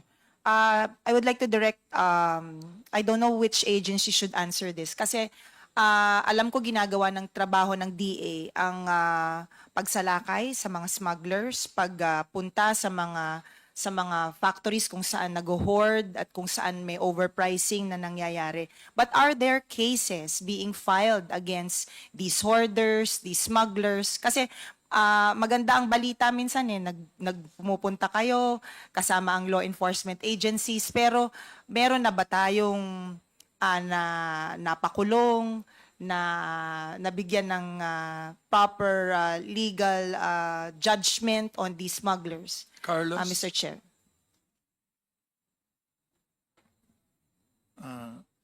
Ma'am, Mr. Chair, ma'am, meron na yung isa sa malaki earlier this year, no? Nakakulong na actually ngayon, ma'am.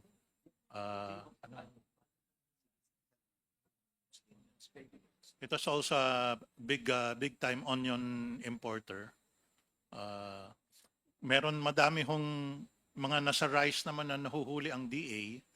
But again, it's up to the regulatory agencies and the law enforcement agencies to file the case, ma'am. Do we have any representatives here coming from the Department of Justice or the PNP who you say should be the ones filing cases? May I direct the COMSEC to please include the members of the enforcement, because the DA is not part of the enforcement. The BOC is not part of the enforcement. I don't know why I was not part of this law. So it's NBI, PNP, Philippine Coast Guard, and DOF. So for some reason, the guys who should be responsible are not part of the enforcement. So, but they're part of the council. So the COMSEC is hereby directed to invite the NBI, PNP, Philippine Coast Guard, because they are responsible for the enforcement of this law. Thank you very much, Mr. Chair, for that. But DA is not. Okay. What a Marami law. marami pong salamat. So definitely we should include them in this law, and of course to shed light on the implementation of this law. Kasi kailangan po talaga natin ay ngipin kahit anong kagustuhan natin pababain ang presyo ng bigas at kung ano-ano pang mga bilihin. Kung walang enforcement at wala pong nakukulong at wala pong nahahatulan, bali wala po itong ginagawa natin. Thank you very much, Mr. Chair. Thank you very much for the Mr. time. Chair? Who is that? May I, you? Okay. Our co-chair, Congresswoman Quaresma. Yes, thank you very much, Mr. Chair. Magandang hapon po sa inyong lahat. So, earlier, you presented about the 29 pesos per kilo of rice. But the implementing agency, I think, is the NIA. I know that because in the Lone District of Nueva Vizcaya, nagtitinda na po sila. They're going around our municipalities. And one municipality was allocated of 1,000 bags, depende po sa population. Something like that. Maganda yun na programa. Can we not expand para hindi bitin? Imagine that 10 kilos bag of rice is only 290 pesos. But the problem is, ang inyong binebentahan are only the vulnerable sector, like yung sa purpose, senior citizen, at PWDs, something like that.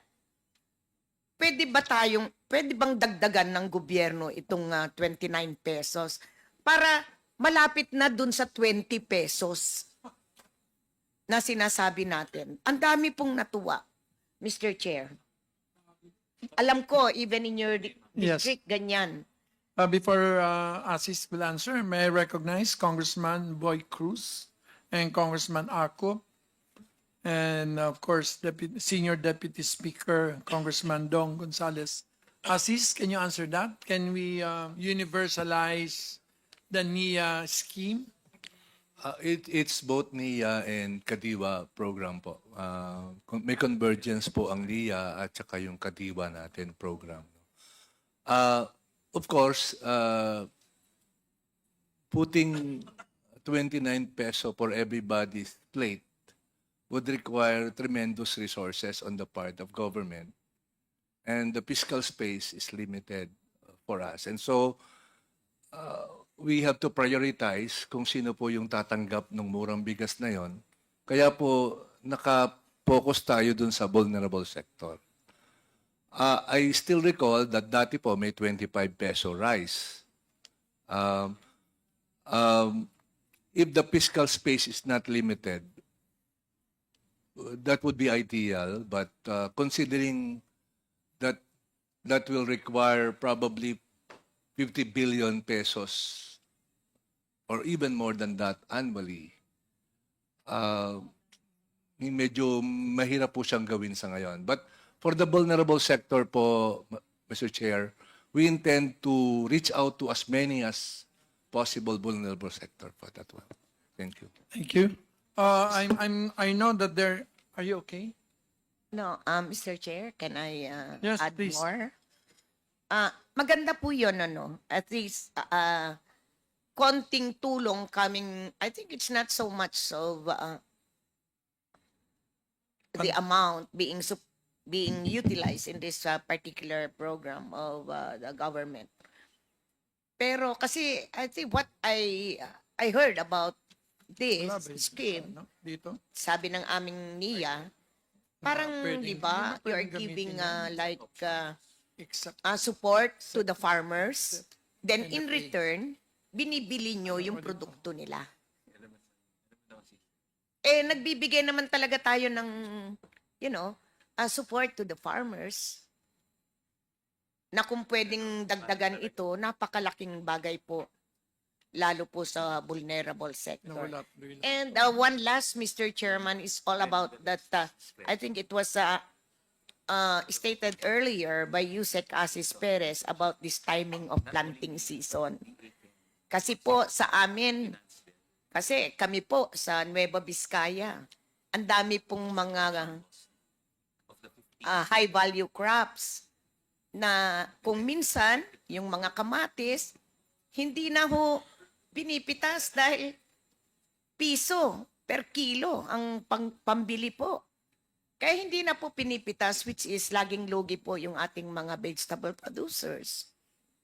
Kaya, nung nakita ko po, you stated, yung napapanahon ba na program ninyo na timing of planting season, dapat po talaga, ito ang gawin ng DA.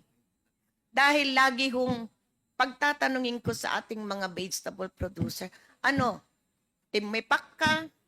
tumipak ka ba? Logi, ma'am.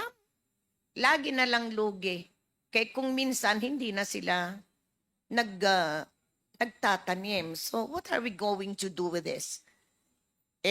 Tamang-tama, yung narinig ko, timing of planting season. Na, kasi kung kunyari, yung presyo ng kamatis ngayon is like 90 pesos or 120. Aba, mamaya, lahat na ng kanyang kapitbahay. Lahat magtatanim na yan. O pagka namunga itong mga ito, wala na. Tama nga, yung supply and demand, di ba? Kaya sana po, ang DA yan din ang pagtuunan ng pansin para hindi ho masasayang yung mga investment naman ng ating mga farmers. Yun lang, Mr. Chairman. Thank you. Asis?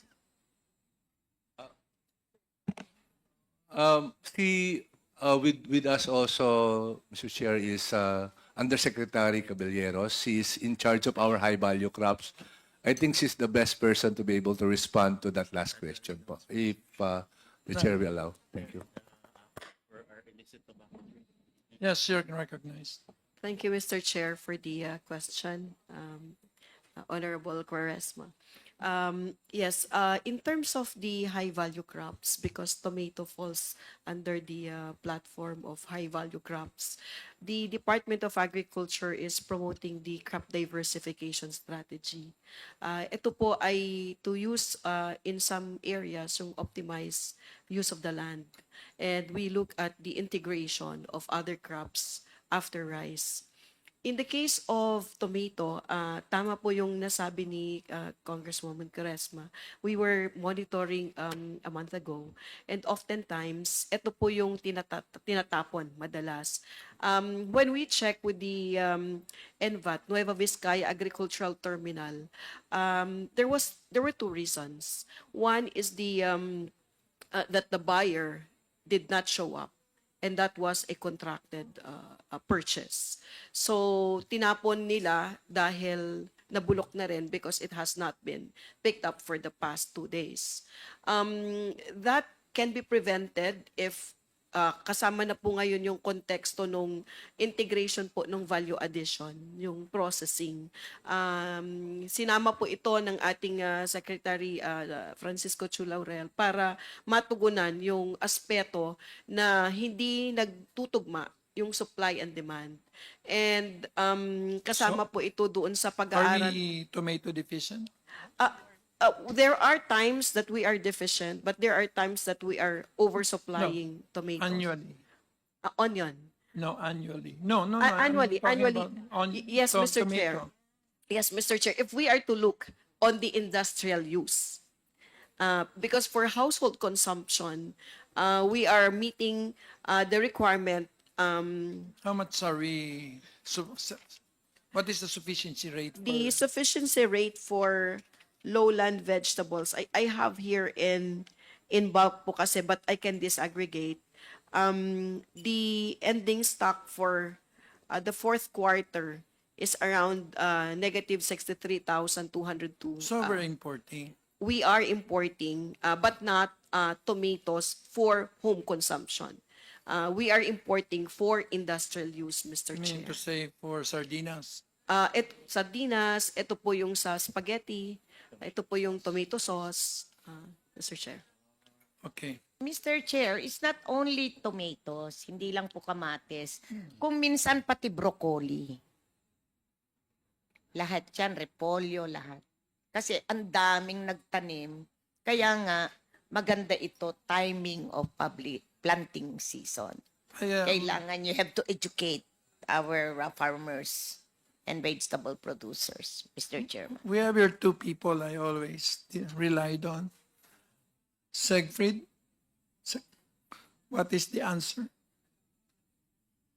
Can you please repeat the question? The question is about tomatoes and broccoli and the seasonality and of both demand and supply.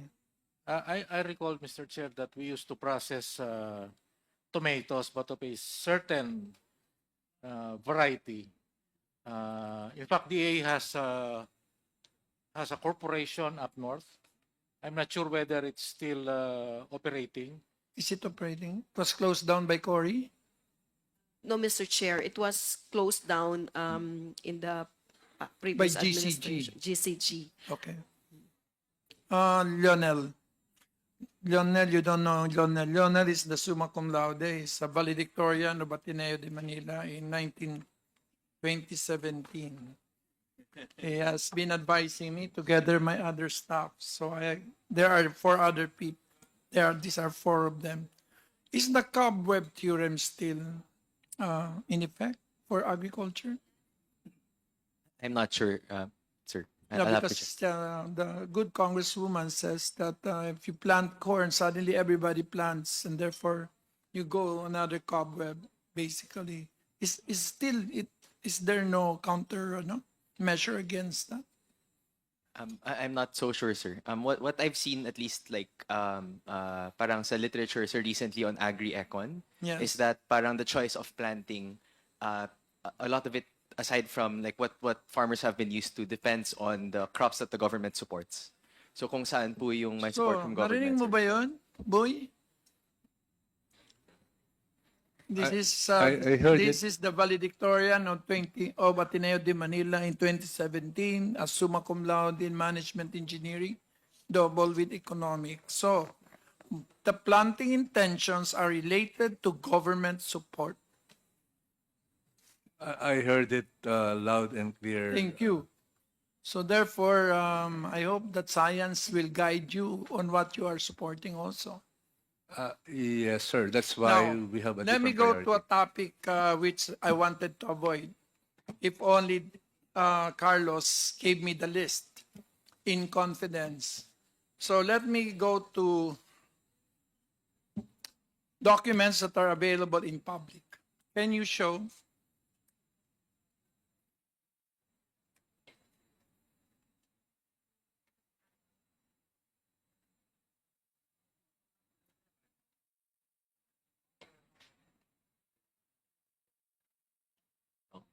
No, not the one.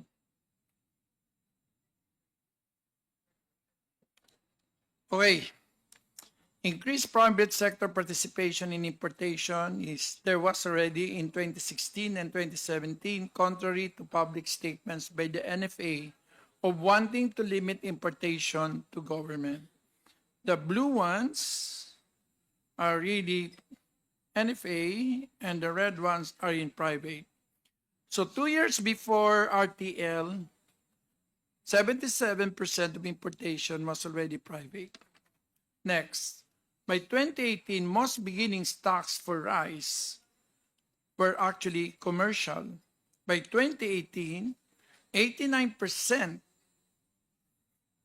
were actually commercial, not NFA. Only 11% was by NFA. Next, but the price spiked in 2018.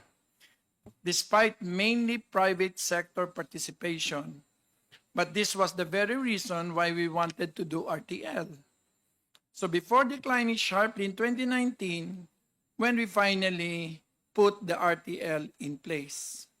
So you can see that in the chart in terms of the domestic retail price of rice. Questions? Since Carlos does not give me his confidential list. Who in the private sector were given rice importation permits by the NFA in the period between 2016 and 2018? This is under subpoena under duces tecum. 2.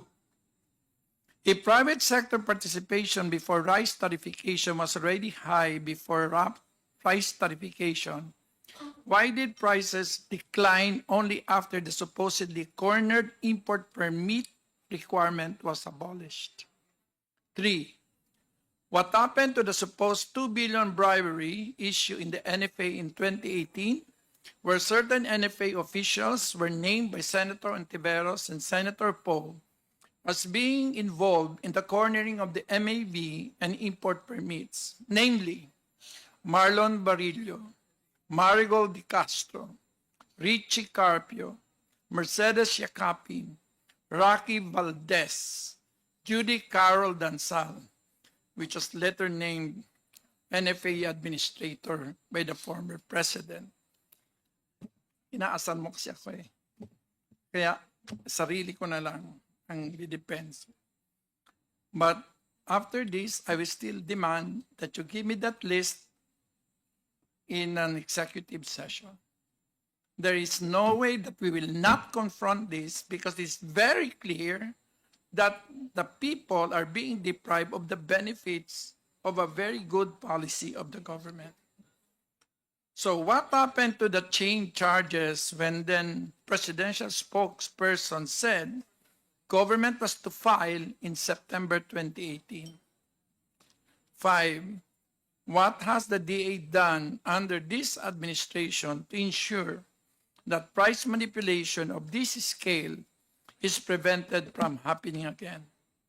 Therefore, may I request the committee secretariat for the following: letters to the DOJ and the Ombudsman requesting whether there are any cases filed on the supposed government officials named in the 2016-2018 rice price manipulation allegations, including those named in the Senate investigation. Jason Aquino, former NFA Administrator Judy Carol Sal, Marlon Barillo, Marigold Di Castro, Richie Carpio, Mercedes Yacapi, and Roddy Valdez. 2. Letter to the DOJ requesting for information on whether any investigation was formally ordered to be initiated by the DOJ on the former NFA administrator. 3. Letter to the NFA if they are still existing. Yes, but they admit they have been so decimated by your laws. They virtually aren't doing nothing now. If you read the new RTL law, virtually lahat na pwedeng gawin ng NFA hindi na pinapagawa. Sayang ng institutional memory ng NFA, pero I'm okay. A list of all individuals and corporations given rice import permits from 2016 to 2018. 4. Letters to the Bureau of Customs requesting a list of all rice import arrivals from 2016 to 2018. So, I don't want to further invoke. I am invoking the subpoena powers of this committee, including those that are in the hands of Assistant Secretary Carlos Carag, because that's the only way to clear this matter. So, unless there are other comments or questions. Yes. Mr. Chair. Yes, sir. Gusto ko lang tanungin ng custom. May I recognize Congressman Plato? Thank you very much. Yes, Congressman Briones. kung kailan yung last ng ginagawang basis ng pagbabalyo ng ini-import na reference value. Ano ang yung pinaka-latest na reference value na ginagamit ng custom? They are being invited. Sir, per anong commodity po, Mr. Chair? Yung reference value, di ba? Supposed to be, dapat transaction value ang Ay, hindi naman, hindi naman po namin ginagamit yung reference value in substitute dun sa transaction value. Ginagamit lang po namin siya as risk management tool. So kapag meron po kaming tinatawag na EVRIS or Electronic Value Reference Information System, available po yan sa lahat ng aming examiners at appraisers. Pag mababa po doon substantially mababa po doon yung value, usually po around mababa ng more than 30%, meron pong option ng aming examiner na questionin lang po yung value. No? Kumbaga, hihingi lang po ng additional documents proving na talagang yun ang transaction value. Otherwise, magkakaroon po ng valuation dispute at kinakailangan pong patunayan ng importer na talagang nabili niya sa mas mababang presyo yung produktong yun. Ito naman pong mga reference value namin, Mr. Chair, nagagaling po, usually pag agricultural products, we coordinate with the Department of Agriculture for latest valuation reference. Meron din po kaming subscription to price indexes available online. Like, for example, sa rice, may live rice po. Tapos, yung iba naman po, published values na internationally accepted na nakasubscribe po yung Bureau of Customs. Pero ang primary rule pa rin po namin is transaction value. Risk management tool lang po yung value reference system, Mr. Chair. Mr. Chair, anong hinihingi yung documents para masigurado nyo na ang ginagamit ng broker o ng importer ay yung talagang transaction value? Usually po, Mr. Chair, ang hinihingi po ng aming examiners are contract of sale and then yung proof of payment po dun sa supplier, no? Either telegraphic transfers, kung meron pong kung covered po yan ng ibang mode of payment, yung proof po na yon. Yun po yung pinapasubmit namin. Including, of course, yung primary po doon yung sales contract po. Yun po yung vine-verify namin.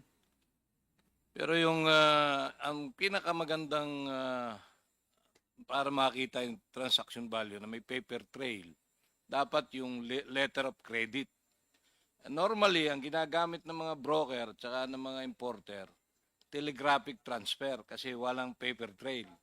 So, paano ninyo ma-check kung talagang yun ang transaction value na ginagamit ng mga importer? Kasi ang malaking problema natin, undervaluation. At yan minsan, during our last hearing, mismo nga ang ating chairman, Joey Salceda, ay tinanong yung 37 cents na presyo ng leg quarter ng chicken. So, paano natin masisigurado na matutulungan natin na hindi mawala ng revenue ang ating government at hindi naman mahirapan yung ating mga nasa livestock and poultry at even lahat ng nasa agri-sector. Mr. Chair, ang problema ho kasi namin, ilan na rin lang ho yung gumagamit. Kung meron pong letter of credit, yun naman po yung ni-require namin. No? Ilan na rin lang ho kasi yung gumagamit based on transaction ng aming mga importers. Madalas ho, direct payment na sila. So, telegraphic transfer po yung pinapakita sa aming proof of payment. At any rate, Mr. Chair, even if makapagpakita po sila kung talagang below the reference prices talaga, sinasubject pa rin po yan to post-clearance audit. No? Yung buong 3 years po ng importation nila, maaari naming balikan at tingnan. Bubuksan po namin yung mga books of account nila at titingnan namin kung yun talaga yung nakadeklara doon. Dapat talaga masigurado natin kasi ito kasama ito doon sa Anti-Agricultural Economic Sabotage Act. Even yung mga government official or kung sino man, ito non-bailable, lifetime imprisonment. Kaya nga nagtataka ako, ni pangalan ng company at saka pangalan ng may-ari ng Pacific Sealand Foods Corporation, hindi nyo alam. Dapat nakakulong na yan Dahil outright smuggling, walang SPSIC. Paano nangyari na hanggang ngayon, parang under investigation pa lang itong kaso ng Pacific Sealand Corporation na ito? Mr. Chair, ano na po siya, case build up na po siya. I identified na rin po namin yung responsible customs officer na nakalagay sa registration namin. At meron din pong nire-retrieve na rin po yung mga responsible officers at siguro within the next few days or baka next week ma-file na po tong kaso na to. At saka yung fine dito, Opo. kikita ang ating government Aha. five times. Yung Kung 178 ito, 890 million ang fine dito. Opo. So, dapat ma-check natin. Mr. Chair, Naka-FMN ba siya? Excuse me, Mr. Chair. What is his tariff rate? Mackerel. Mackerel, 5, 10? Alam namin, ang pagkakaalam ko po, 10%. 10. 10%. So, Mr. Chair, pwede ba natin matanong, Mr. Chair, si Doc Sigfrid Serrano about naman to sa MDM and OPALS, kung bakit ang government natin pumayag na ibaba yung MDM and OPALS tariff to 5%. Kasi mas may I kabisado- remind Congressman Brones that he is a consultant of our committee, Segfried. So, but Segfried, you can answer. He's part of us. But I relied on him since 1992. Can you please repeat the question, Mr. Yung Chairman? opals Thank you. daw. Bakit? Alin po? Yung opals. Yung chicken parts. Kung bakit naging 5%. Parang naging ng government yan sa Tariffs. mayroon kang sinasabi na ngayon liberalized na, wala nang quantitative restriction, so paliwanag lang sa Yes. Mr. Chairman, Your Honors, you would recall that we were at that time negotiating for the extension of the rice QR. And the demandors in the negotiations, particularly the Americans, were demanding a reduction in the tariff of pork and poultry, which of course, upon consultation with our stakeholders in the sectors, were vehemently opposed to any such thing.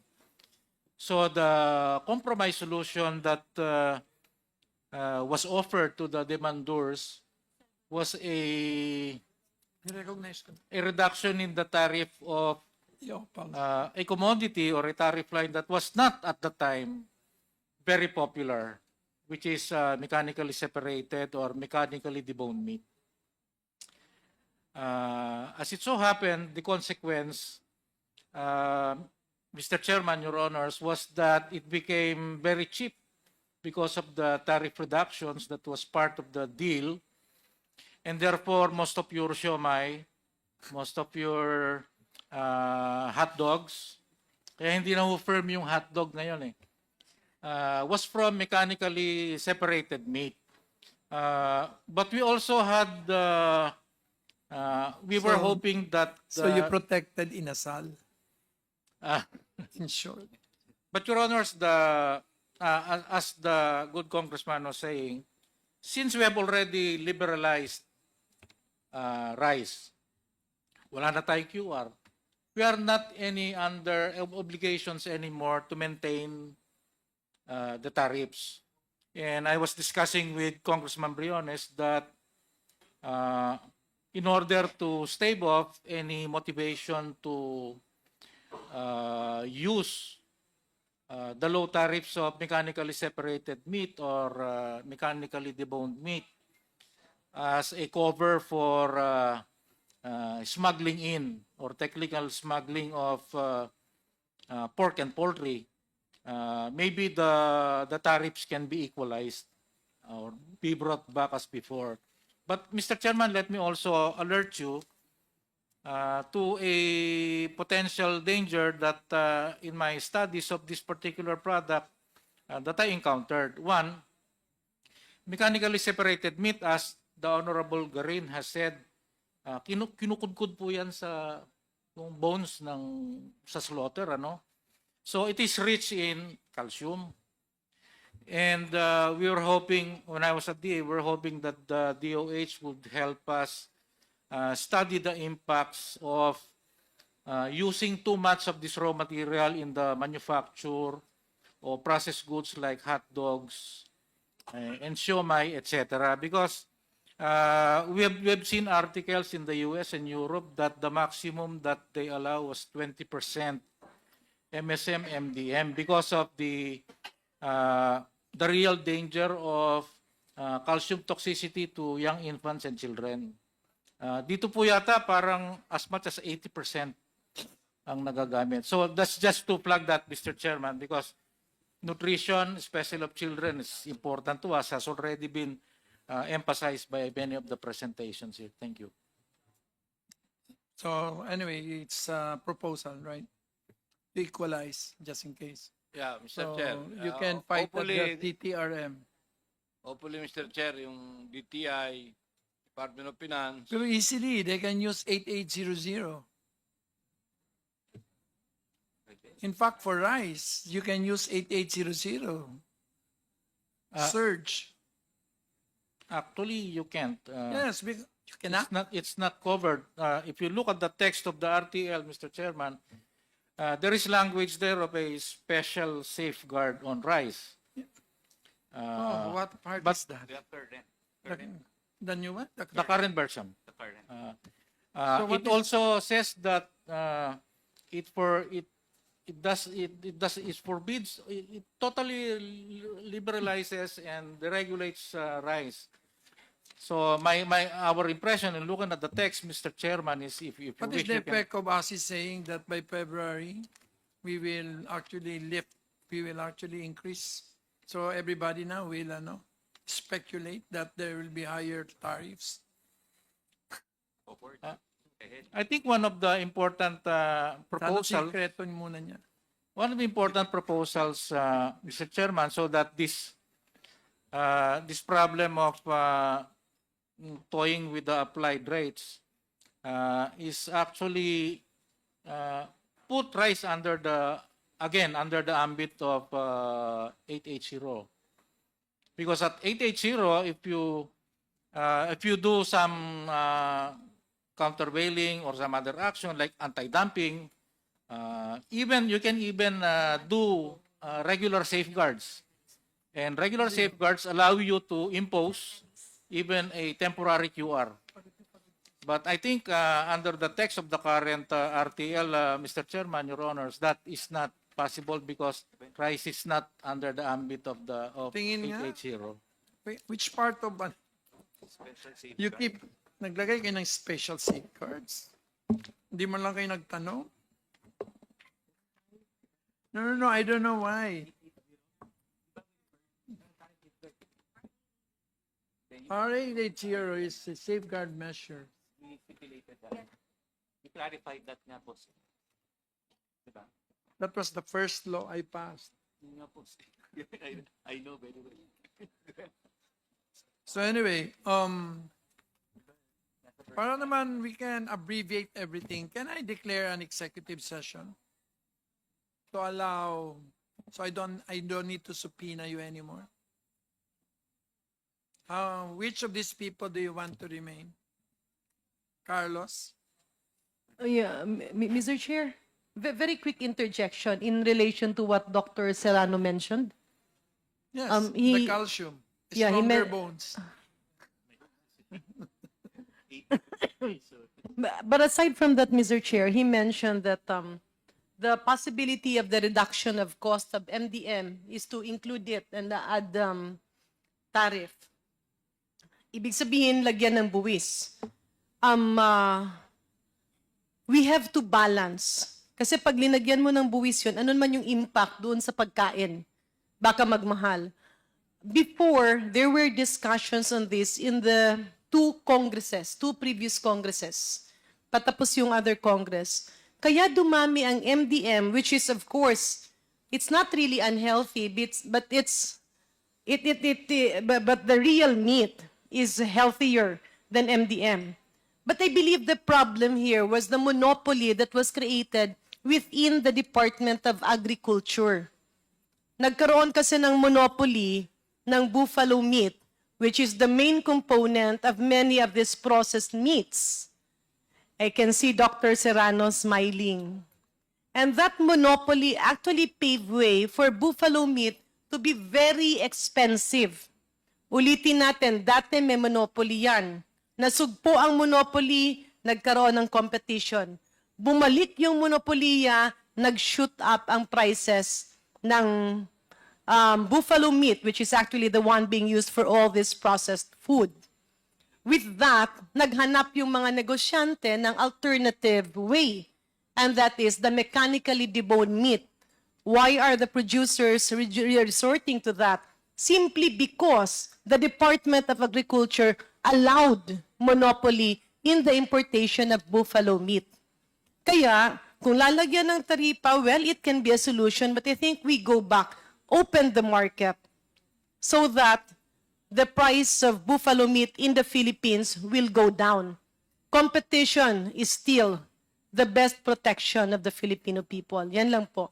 Now, yes, too much calcium is detrimental to babies, but of course, the kind of food that we are having out of MDM is not really being fed to babies. However, the detrimental health impact happens on the process, on the preservatives that are being incorporated in this food. Dun ang medyo malaki ang dagok sa kalusugan. Ang problema lang, if you have more on MDM, it is really not as nutritious as people are expecting it to be. So parang kumakain ka lang dyan na hindi naman talagang masustansya.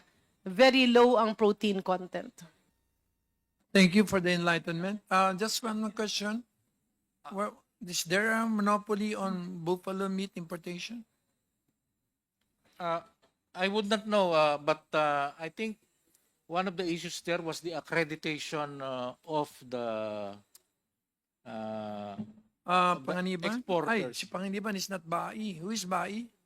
It's actually a team of BAI and NMIS who go to these inspection missions, Mr. Chairman, Your Honors. Question. Meron kasing, ang alam ko nun, dalawa lang sila na accredited, and then we had a deluge of applications for which nagkaroon ng controversies because, but this is probably better explained by the teams from NMIS and They will be called next time. and BAI. You just, okay. But I agree, Mr. Chairman, that the more players in the market, the more suppliers, the better. But the only thing that I advocate is that we follow the food safety and standards. Yeah, bias. And we're quite bothered, for example, that yung mga companies saka products na predominantly MDM ang materials like yung sa hot dogs, ang ginagamit pa ng mga kumpanya dyan na mag-advertise ay mga kabataan pa. Yes, of course, you are familiar with the advertisements. Okay.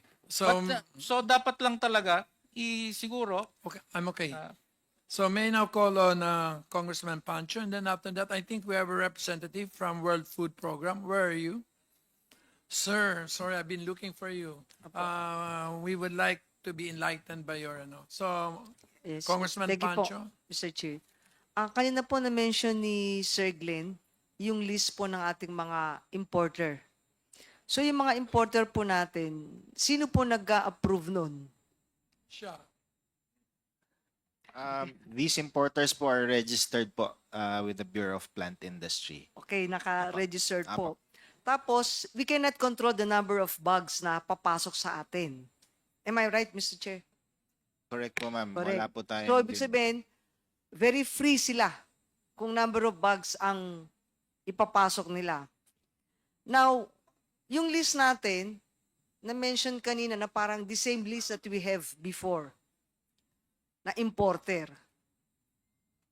Hindi naman po. Yung list na sinabi ni Jet, the Opo. ask from BOC is the same as the one mentioned by... Opo. So now, sino po ang gumagawa ng monitoring ng activities po ng ating mga importer? Let's say the number of bags na pumasok, ilang number of bags ang naka-hold para makita natin yung activities po ng ating mga importer. Okay po. From when it was transferred po, yung pong regulation na yun Opo. sa aming opisina, monitoring, we started po registering their dry storage warehouses. So sa Bureau of Plant Industry po. For So, food alam niyo- safety. So alam niyo po na may natitira pa, let's say, na number of bags na hindi dumadating. Now, we can consider as hoarding na po yun. Ma'am, hindi ko lang po sigurado ma'am kung mako-consider na hoarding na yung hindi pa po nadating. Ang namomonitor po natin is yung pong actual na arrivals. Pero sir, po. the mere fact na parating naman eh. Hindi pa nga lang siya dumadating, pero parating pa siya. Sir, Mr. Chairman, yun po ang hindi po natin masigurado. Kasi po ang amin po is although we issue the SPS ICs for sanitary and phytosanitary reasons, yung pong actual na pagdating niya, malalaman po natin yon pag na-inspect na natin po sa first So kaya nga po, kung ang nakalagay po is 100,000 bags at ang dumating lang is 60,000 bags, alam niyo po, Opo ma'am, na ano naman po yun. na i-re-report monitor niyo Opo, po. tama po. So yung 40,000, are you still waiting for that o hindi na darating o may possibility na dumating o hindi dumating? Opo. Yun nga po ma'am ang aming ginagawa kapag ho sila ay nag-apply at ang actual na arrival ho ay hindi tama dun sa kanila o Opo. mababa yung kanilang utilization, sila po ay ating pinapaliwanag. And even po ngayon po, dahil nga po dun sa experience natin with the onion issue before, atin po nang tinitingnan yung even yung kanilang distribution channels. Yun po ay ating tinitingnan na ma'am.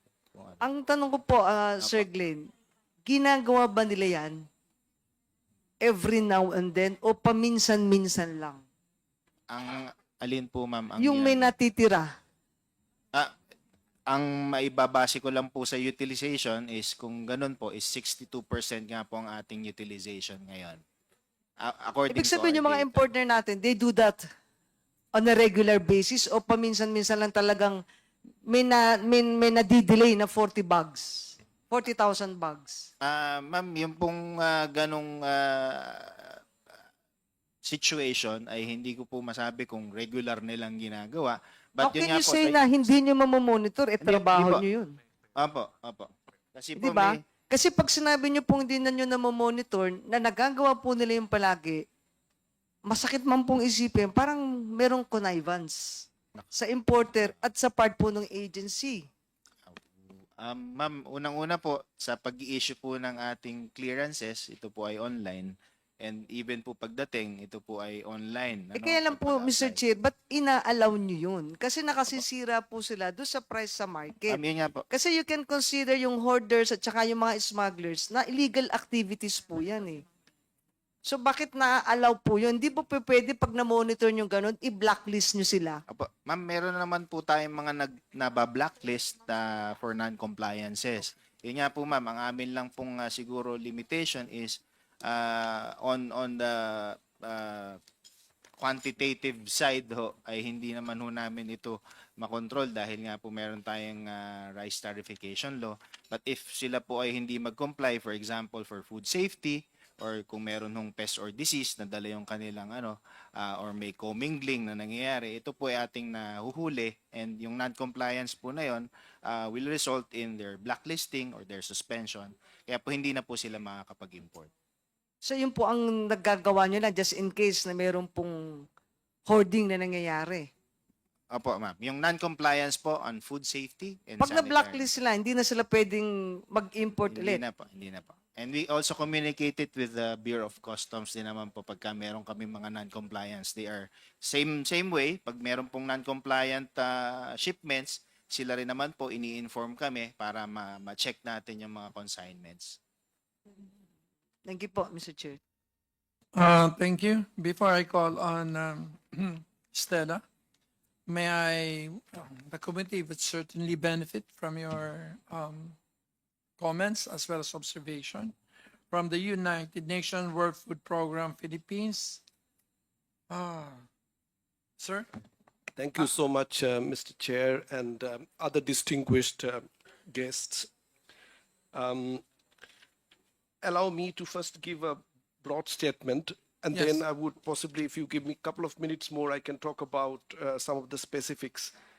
What we believe as World Food Program is that for true development of a nation, human capital development is paramount and non-negotiable. But this cannot happen without addressing hunger, food insecurity, and nutrition-related concerns comprehensively. The global context has changed quite significantly over the last few years, including unrelenting onslaught of climate change-induced disasters, protracted conflict and war, and all of these are disrupting the food supply chain, and hence food security and nutrition of the people. All these factors call for revisiting the relevant legislations of the Philippines to bring about the necessary changes, including the bill, which is Republic Act number 11037, which basically mandates all the feeding programs of the government. And we would really recommend to reopen that bill and revisit it, because there are a lot of provisions that can be possibly addressed.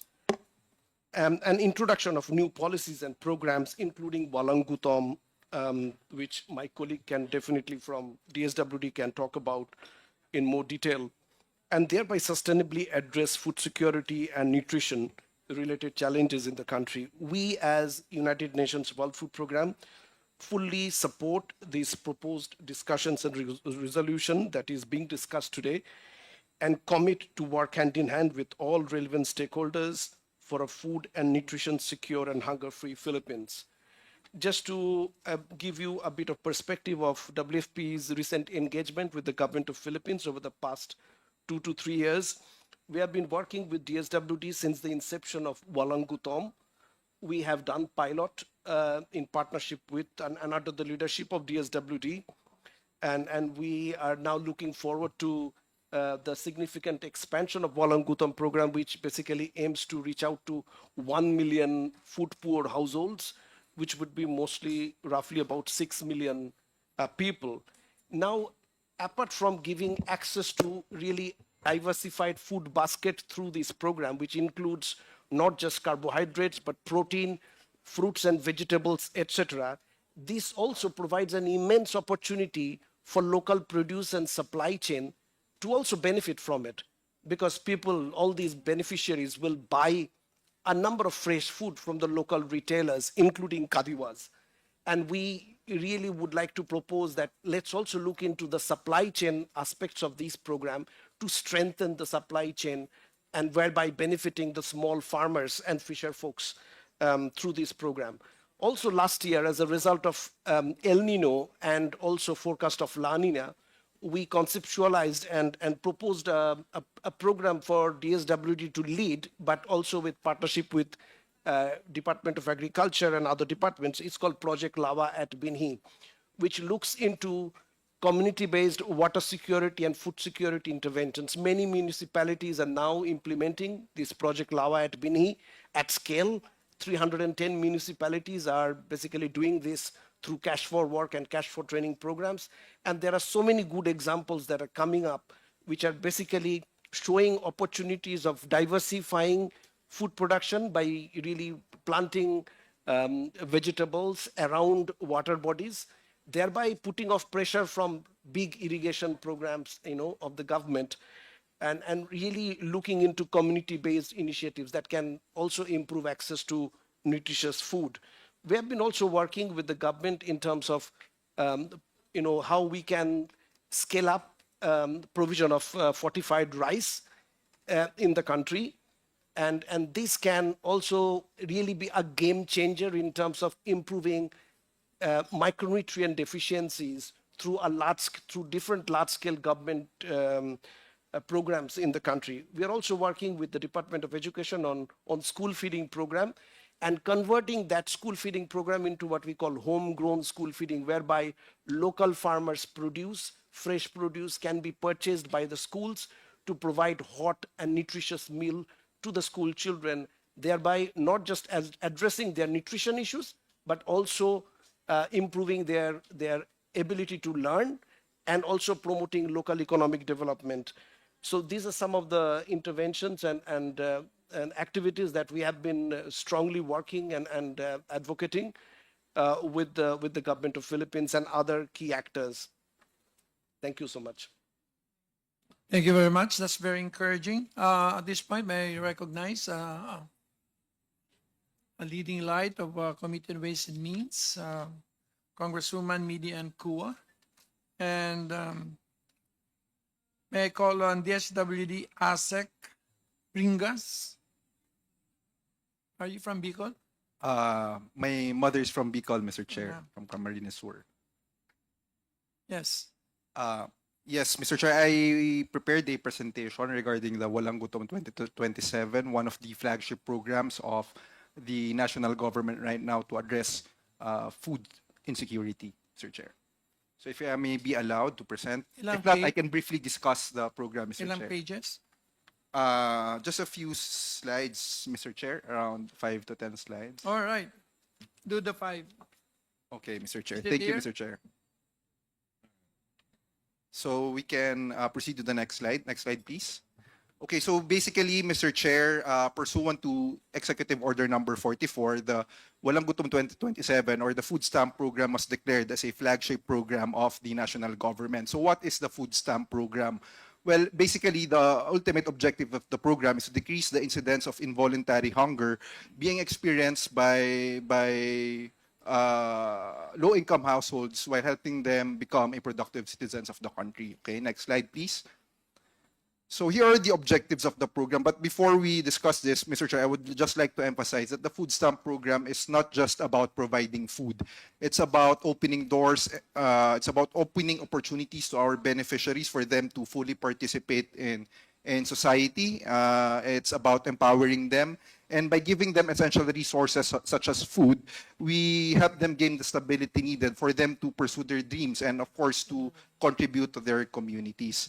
Perhaps we can skip this slide in the interest of time.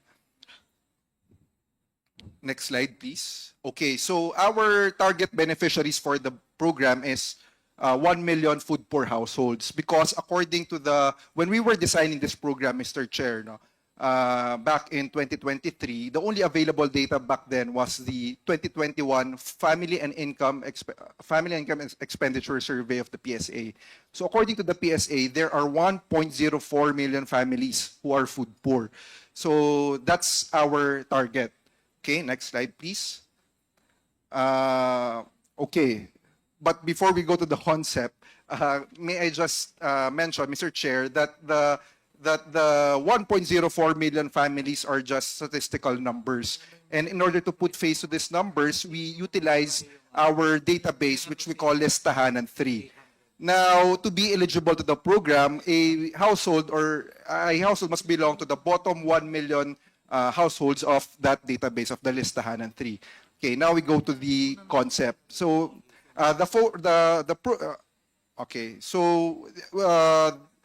we will be providing what we call electronic benefit transfer cards. So this is similar to your regular ATM cards, no? Except that the amount or the grant provided to the beneficiaries cannot be withdrawn. And it can only be used to purchase a select list of food commodities from our registered retailers. So specifically, this is what we call the Pinggang Pinoy, no? And FNRI helped us develop this food basket. So out of the 3,000, 50% or 1,500 is allocated for carbohydrates or Go Foods. The 30% is allocated for Grow Foods or proteins, or that's 900 pesos. And the remaining 20% is allocated for Glow Foods or healthy fibers, which is 600 pesos. Next slide, please. So again, I just want to emphasize that we don't want to develop another Ayuda program, Mr. Chair. So we ensured na we impose conditions that our beneficiaries need to comply. So the first condition is they have to attend the nutrition education session, which is conducted once a month. No, the aim or the objective of this nutrition education is to foster positive behavioral change by teaching our beneficiaries that they can prepare affordable and delicious and healthy food using with a limited budget. Okay, so the second condition is what we call the productivity enhancement session, and we facilitate this through the help of the DOLE and TESDA. So basically, we identify our beneficiaries and we endorse them to the appropriate government agencies such as DOLE for job matching and possible training through TESDA. Okay, next slide, please. So here is a scale-up implementation slide on the scale-up implementation. Well, we started the pilot implementation last December 2023, I mean. And we ended last July. We completed the pilot last July 2024 and was rolled out in a total of 22 provinces. So okay, so we started the scale-up implementation in July, the first food redemption in July 18, and right now, Mr. Chair, it's around 170,000 households have already redeemed. And our target for this year is 300,000 households. Okay, and currently we have around 368 retailers, active retailers. Next slide, please. So here are some of the snippets of our food redemption. No, next slide. So here is the verification and registration activity that we conduct before we officially onboard our beneficiaries. Okay, next slide. Here is the nutrition education session. Next slide. Here's the productivity enhancement session. Next slide, please. Okay, next slide. So for this year, 2024, our plan is to register 300,000 beneficiaries. And by next year, hopefully, we can onboard the additional 300,000 to reach our 600,000 target. And by 2026, we hope again to reach the 750,000. And by 2027, Mr. Chair, hopefully we can reach our ultimate objective to reach 1 million beneficiaries. So that would be all, Mr. Chair. Thank you for listening. Hindi mo ginamit yung BNS for the education? Yes, actually, Mr. Chair, we just issued a guidelines regarding this, no, and we will be tapping the BNS to facilitate the nutrition education sessions. In Albay, every barangay has a BNS. It's mandatory. Actually. Yes, Mr. Chair. Okay, thank you. May I call now on FEF? Good afternoon, Your Honors, Mr. Chair. We prepared a very short statement. May I be allowed to Yes, read it? please. The Foundation for Economic Freedom commends the House of Representatives for its proactive efforts in addressing the looming food inflation crisis through House Resolution 254. This resolution, which includes motu proprio investigation in government programs aimed at combating smuggling and price manipulation of essential goods, underscores the government's strong commitment to reducing hunger and improving food and nutrition security in the country. While enforcing anti-smuggling and price manipulation laws is critical, complementary reforms are necessary to address the underlying causes of food insecurity and enhance food affordability. A crucial area of focus should be easing foreign investment restrictions in key agricultural sectors like corn, as this can bolster production and supply chains, ultimately lowering food prices across the board. The corn industry in particular requires urgent attention. High corn prices are a significant driver of food inflation in the Philippines, especially in the animal feed sector. The wholesale price of corn in the Philippines is 67% higher than in Thailand and 43% higher than in Vietnam. making corn feed more expensive. This drives up the cost of protein-rich foods like pork, poultry, and fish sourced from aquaculture. Consequently, Filipino consumers pay more than double for pork compared to Thailand and 73% more compared to Vietnam. Similarly, chicken prices in the Philippines are more than double than those in Thailand and 44% higher than in Vietnam. The importance of protein or ulam in nutritious diet is crucial for addressing malnutrition and ensuring the overall health of Filipino families, especially as rising food prices continue to strain household budgets. These disparities strain Filipino households, particularly those in the lowest income brackets. The poorest households spend around 60% of their income on food, and with food prices rising, they are increasingly unable to afford nutritious, protein-rich foods like meat, poultry, and fish. According to the World Food Program, who's actually here, a nutritious diet remains out of reach for Filipino households, even when they allocate 70% of their income to food. This trend contributes to the persistence of malnutrition and stunting, which remains a major public health challenge in the Philippines. Nearly 29% of children under 5 years old suffer from stunting, the highest rate in Southeast Asia, further exacerbating the country's malnutrition crisis. In closing, we wish to reiterate that protein plays a crucial role in a nutritious diet, and ensuring its affordability is key to addressing malnutrition and promoting overall health of Filipinos. Thank you very much. Thank you very much. Now, may I recognize Congresswoman Stella, who is dying to ask the questions. I'm really sorry. We invited so many people and they... I'm dying of the cold, Mr. Chair. Oh, okay. Malamig pala dito. Anyway, salamat, Mr. Chair. I want to ask PSA. I've seen data on onions. You compute, for example, sufficiency ratios for crops like onions. Do you do this for rice as well? Yes, Madam Chair. So may we know current sufficiency levels for rice? Ibig sabihin, sapat ba ang supply sa current demand pagdating sa bigas? Ano? Bigas?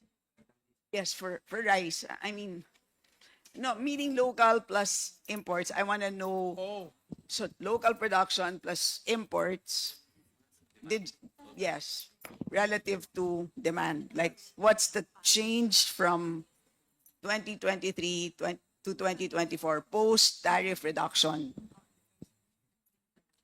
Mr. Chair, the self-sufficiency for rice is 77 to 78%.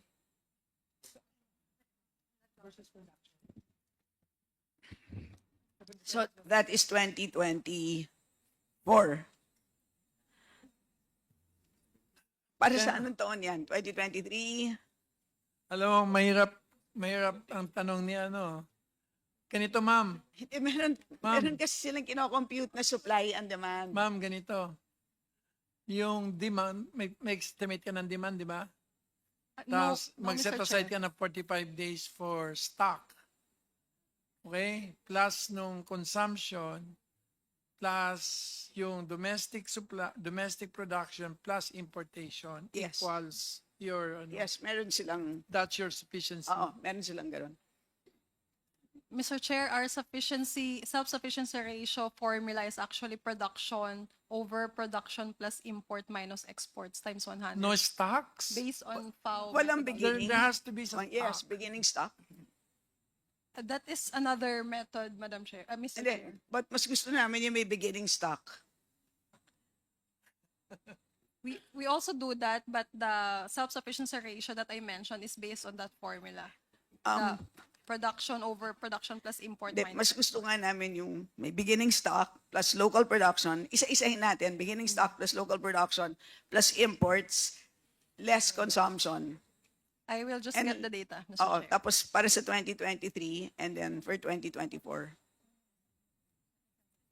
Basically, we want to see kung paano nagbago yan before and after the reduction in tariff.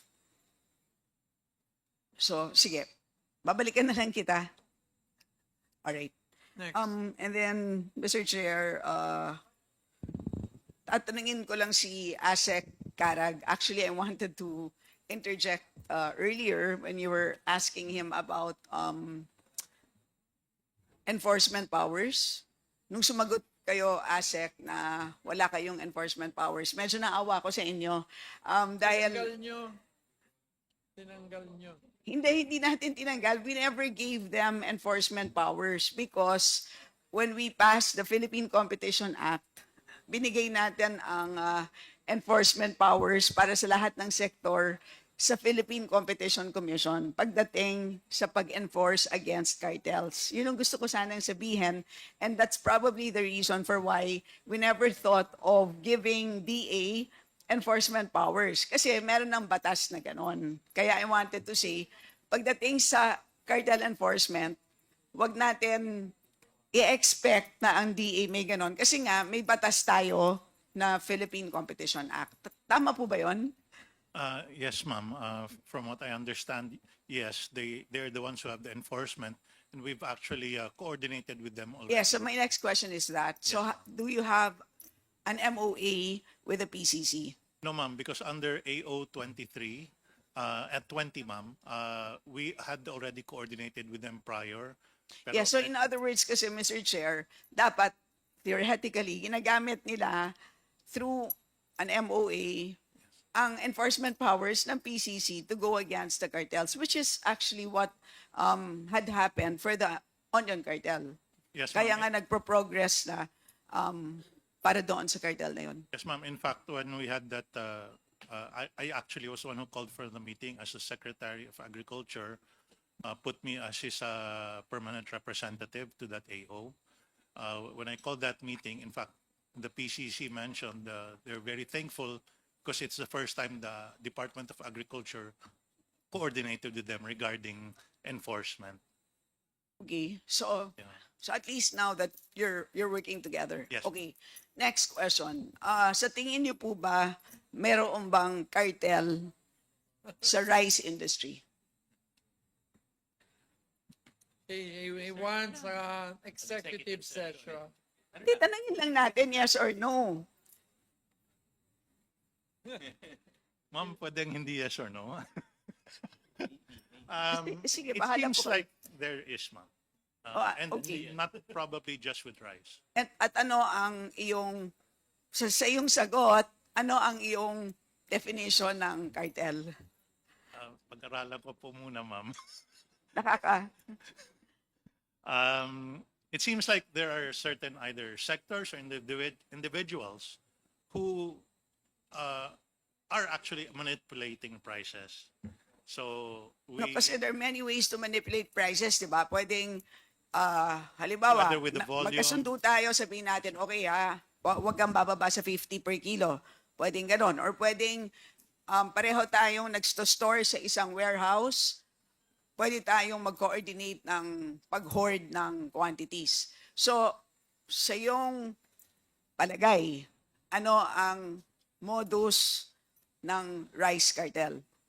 Ma'am, I can't answer the modus of the rights cartel because we're still in the process of studying it's a whole system because we have problems with logistics, we have problems with warehouses, cold and dry.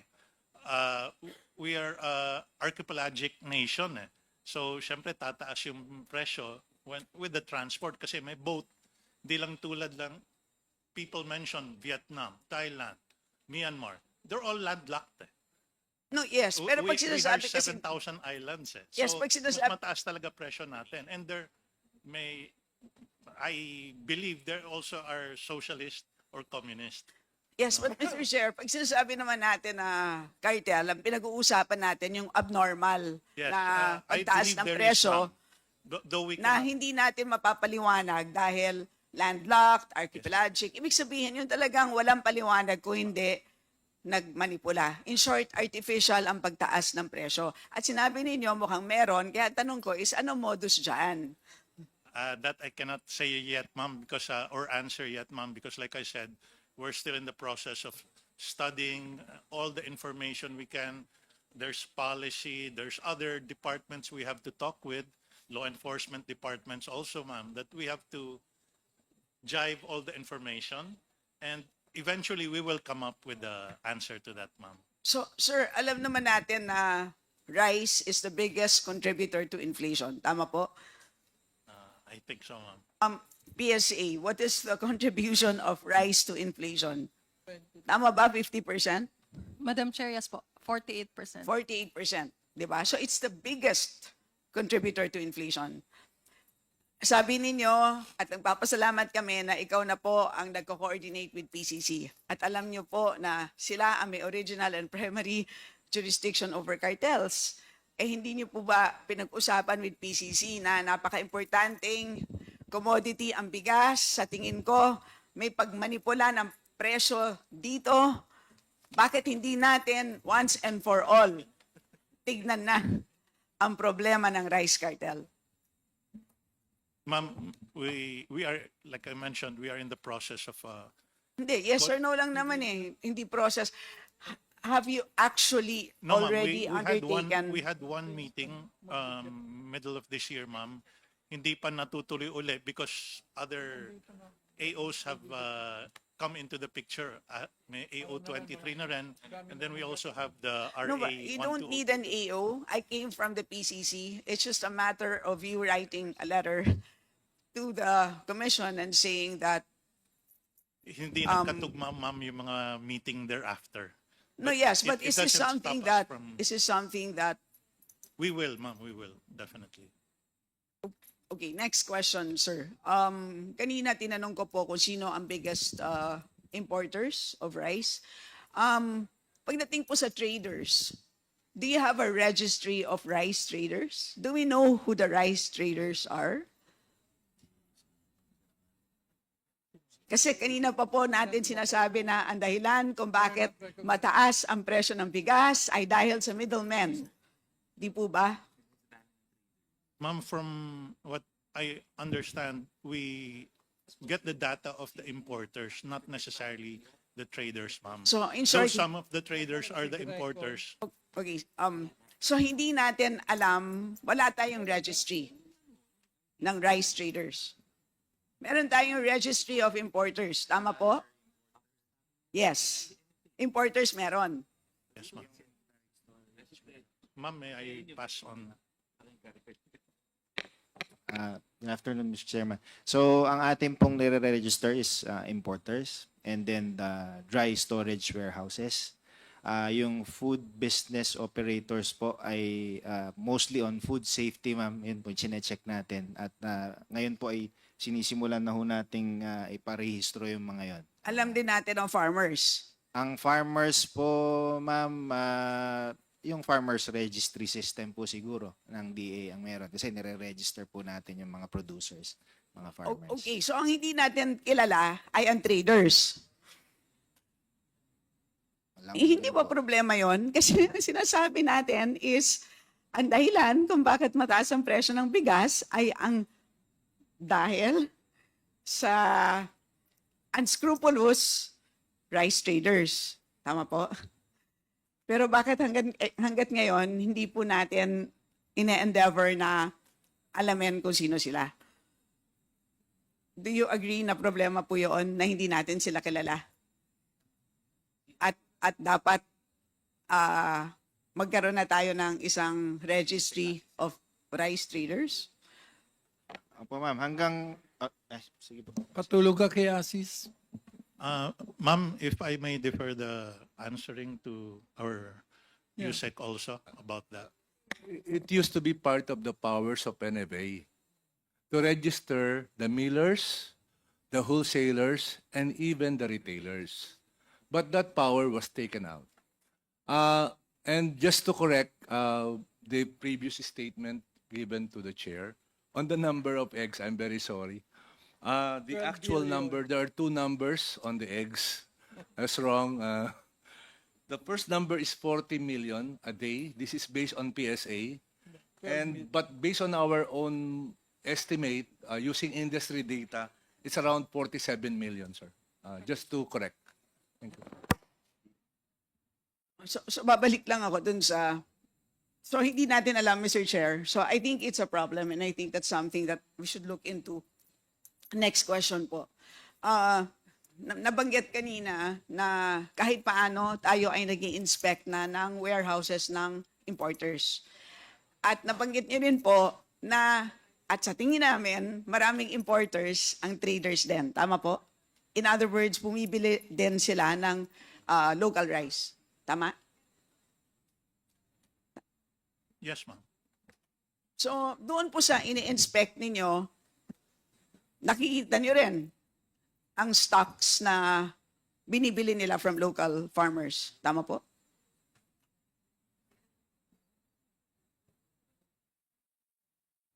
Ma'am, before the BPI answers, may I make a statement? Ma'am, we can only inspect under the regulatory powers of the DA those that are registered. Yes. Majority nga are not registered, ma'am. So we cannot inspect those that are not Well, yet okay, registered. that's a separate problem. Well, first of all, why are they not registered, di ba?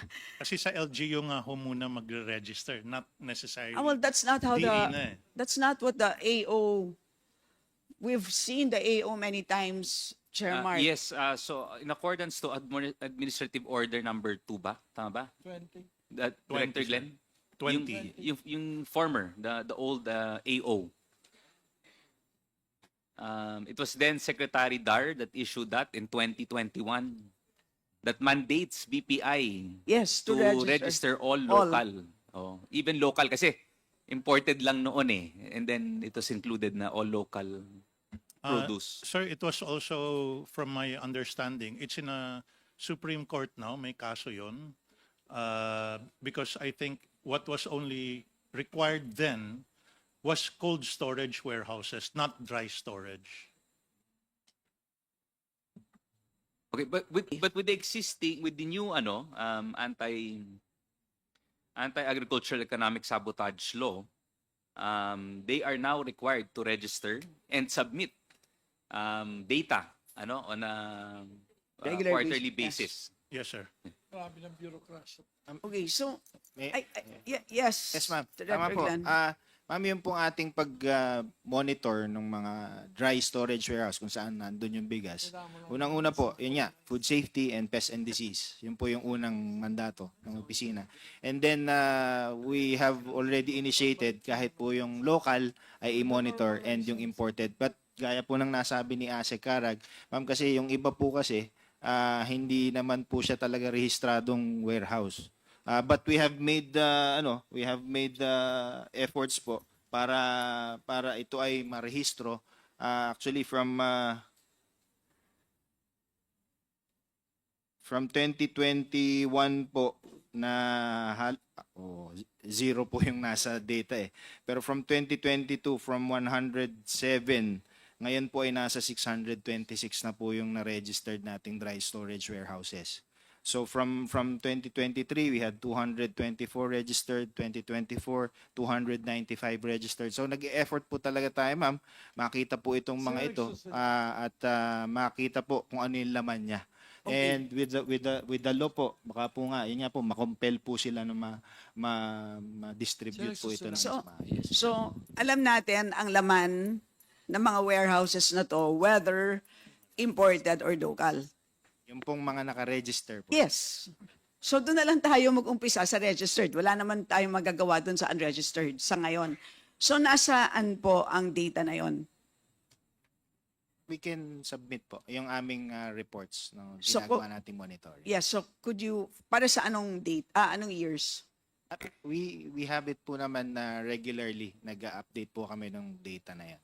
So doon sa latest count, which is over 600, meron ka for those 600 warehouses, nandun ang stocks both local and imported. Yung 2023 and 2024, doon po tayo nag-start talaga mag-ramp Sige up. po, so please submit. We will. those. Okay. So, Kong Stella, sorry. With your indulgence, just to inform the body that also in the proposed rice tarification law, subject of course to the approval of the president, we will require the registration and maintain a national database of all grain warehouses by BPI and cold storages. So double, both from the anti-agri economic sabotage and the RTL. siguro last question na lang, Chair, kay Asakarag. Kayo po yung nasa enforcement, no? Kayo po ang nasa enforcement. Yes, sure. So, ano lang, I just want your thoughts. Bakit po hindi bumababa ang presyo ng bigas?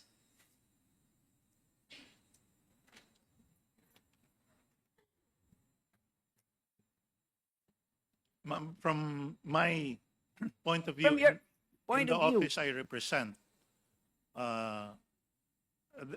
there's too many problems, ma'am. Give me the top three. Top three.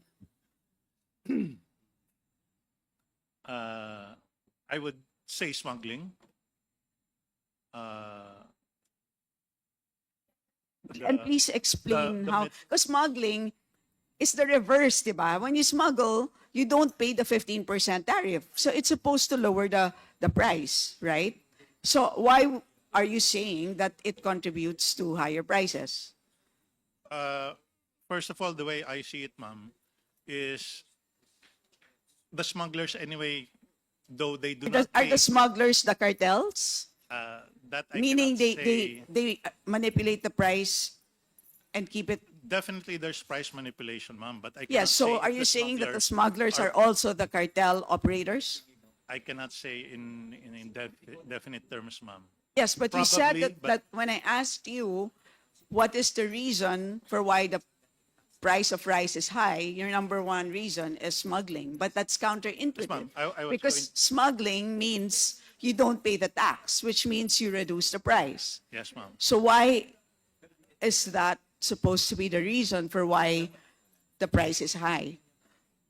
Well, I think other people can be the ones to answer that, ma'am. From I want our you. finance. I want you to respond as enforcer. Yes. The way I see it, ma'am, is the smugglers smuggle, but yun nga yung problema natin ho, ma'am, hindi naman bumababa yung presyo. So definitely someone is taking advantage, whether price manipulation or what, or cartel, as you have mentioned. Maybe that's what we call them. So definitely smuggling is one of the biggest problems of why prices are maintaining the high prices, ma'am. No? Number two would Stella, probably be it's implied already. number two. The way I see it, ma'am, is graft and corruption within so many departments itself.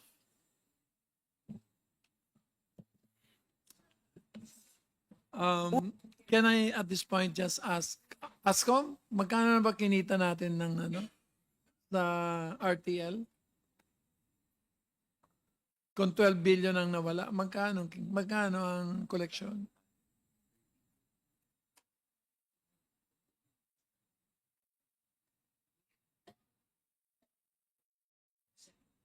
Sigurado ako wala ng RFFA.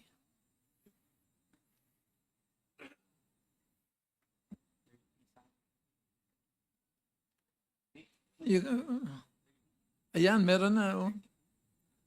Then Stella, for your last question. Yes, I'm just gonna ask PSA because I asked her to report to us. She wants her own definition. If PSA is ready.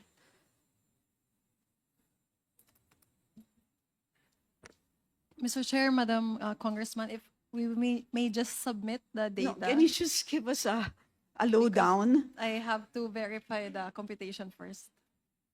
Bigyan mo na. Is it increasing over time? Is it decreasing over time?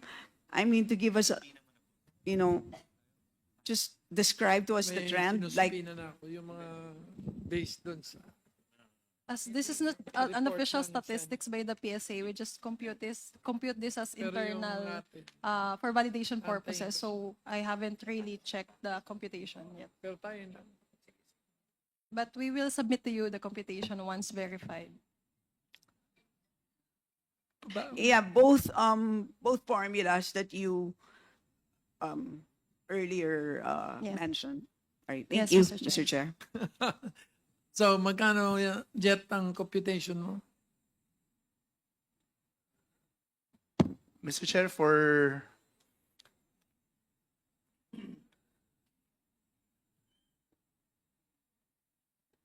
if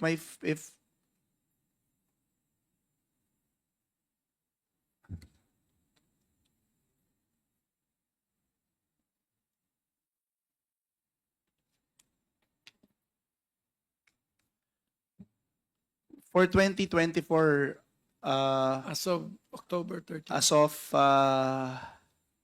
October, yes, October, Mr. Chair, should be around 20 billion Oh, pesos. so that's 32 less 12. Yes. Okay. So meron pa, may pang-RF FA pa. Actually, Ascom, baka you can double check, please, because A little bit more, sir. someone relayed to us before, mga it's already about 30. Yeah, sorry, 30 yes, sir. billion, I'm di ba? sorry, sir. I Thank read you, the wrong Ascom. data. It's 30 billion, yes. 30 billion point 38. Despite the 15%. There's a difference in volume, sorry, if you compare it from last year kasi. The USDA said that we will only import 3.6 and then they upgraded to 3.9. Then suddenly your importation is 4.1. So somebody's As of October, Mr. Chair, the volume is about 3.9. yeah, but by year end it's 4.1. Yes. So basically, I don't want to make conclusions, but it's very intriguing that you will be importing more than what the USDA already suggests, estimated to be a 3.9 million metric tons of well-milled rice. Anyway, may I call on our colleague.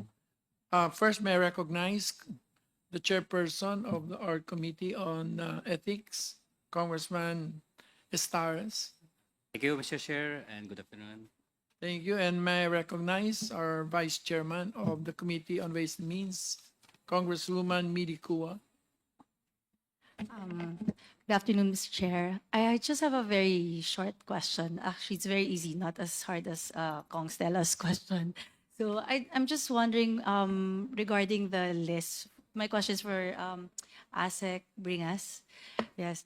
I'm just wondering, for the DSWD, you mentioned you had a list already for the beneficiaries. How do you choose your beneficiaries? Again, thank you for that question, Mr. Chair. Again, for targeting purposes, we use the FIES, the Family and Income Expenditure Survey. So according to the FIES, it's in the 2021 FIES, there are 1.04 million families. So that's our target. Now, to put face to these numbers, we have our database called the Listahanan. So basically, it's a database of all the poor households nationwide. And we utilize that list to identify the bottom 1 million, or basically to be eligible to the program, you must belong to the bottom 1 million of that database, Mr. Chair. Okay, Mr. Chair, so I'd like to ask again.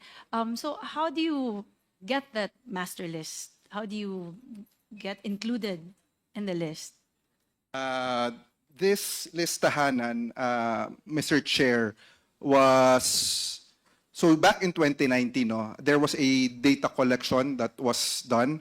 Our social workers went house to house, to do the survey, to get their demographic data, their current status. And from there, they go through what we call the proxy means test, PMT. And from there, we determine the estimated household income of our beneficiaries. So from there, Mr. Chair, we just get the list of the bottom 1 million based on the estimated household income of the beneficiaries, Mr. Chair. Thank you, ASEC. But Mr. Chair, may I suggest also, because since it's already 2024 and the list that ASEC mentioned was made 2019, if it's possible for them to update and validate the list. Because if I'm not mistaken, I think there are probably a lot more people who might be included in the list. Yes, in just in relation. Are you using stratified sampling? That I'm not sure, Mr. Chair, but I will The confirm. FIES, is that stratified? PSA? Is that stratified sampling? Does that have 84,000 sample size? Mr. Chair, we will just verify the sampling design. So that it's valid up to province? But definitely it's a probability sampling, but the I specific know. sampling So it has to be 84,000, 1,200 times 82 for it to be valid for every province. So, but the way you conduct your surveys usually are stratified. Yes, Mr. Chair, usually, but I will just verify the exact design for So the when was the FIES. last FIES? 2023 FIES, Mr. So Chair. you didn't use that? During the development stage of the program, Mr. Chair, the only available data at that time is the 2021 FIES.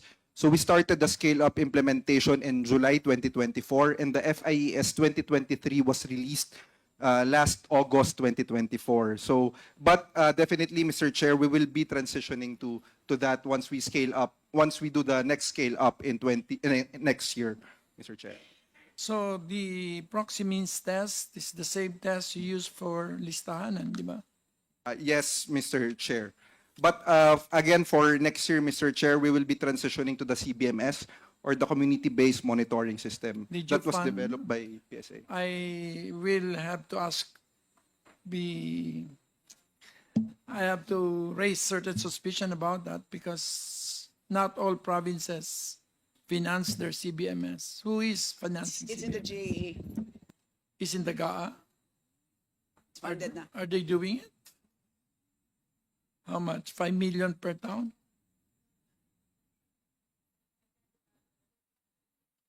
What's the CBMS now? What is the status? Is the Celia Reyes model? You. Yes. Mr. Chair, it's under the development of the CBMS is under the PIDS? Philippine Statistics Authority, Mr. Chair. It's not under the DSWD. PSA? Mr. Chair, the status of the 2024 population census and community-based O monitoring hindi, system is yung CBMS ang pinag-uusapan. Yes, It's a it's a different combined- sample size. the POPSEN and the So it's CBMS is universal. actually combined. So it's a global. It's a census, Mr. Chair. So Yeah, it's, so it's global. Yes, nationwide, Mr. Chair. It's 90% done with the data collection and the data processing is ongoing. We will be providing NEDA with the preliminary data by the end of the year. And NEDA is in charge of updating and developing the proxy means test model to identify the poor households from the Tingnan mo 2024 yan, magpo-proxy CBMS. means test pa kami para makilala namin sila dahil ayaw nyo ipakilala kung sino na ang lumabas na mahirap. The NEDA is in charge of No, the proxy it's means the data privacy law is still incumbent upon the PSA census. Yes, Mr. Chair. Under RA what? RA 10625, Mr. Chair. There's a confidentiality clause. So, sandali lang sana para sa iyo yun. Kung i-share lang niya kung sino yung mga mahihirap, kung asan sila, sino siya. But anyway, so you're better off with the confidentiality clause para they will answer, no? Tama ba yun? Is that the logic behind the confidentiality clause of the census? Come again, Mr. Chair. What is the logic behind the confidentiality? Why can't you share that with a G2G arrangement, let's say with the SWD? Mr. Chair, again, It's the law. I'm sorry. Yeah, Okay. we follow the law, RA 10625. Thank you. Anyway, I think... Thank you you, have Mr. question. Chair, and thank you, ASEC, for answering my question. Yes. Yes, Mr. Chair. Baka pwede balikan ko lang yung point kanina, no? With the 42, The price of rice being sold at Kadiwa centers at 42, yung rice for all.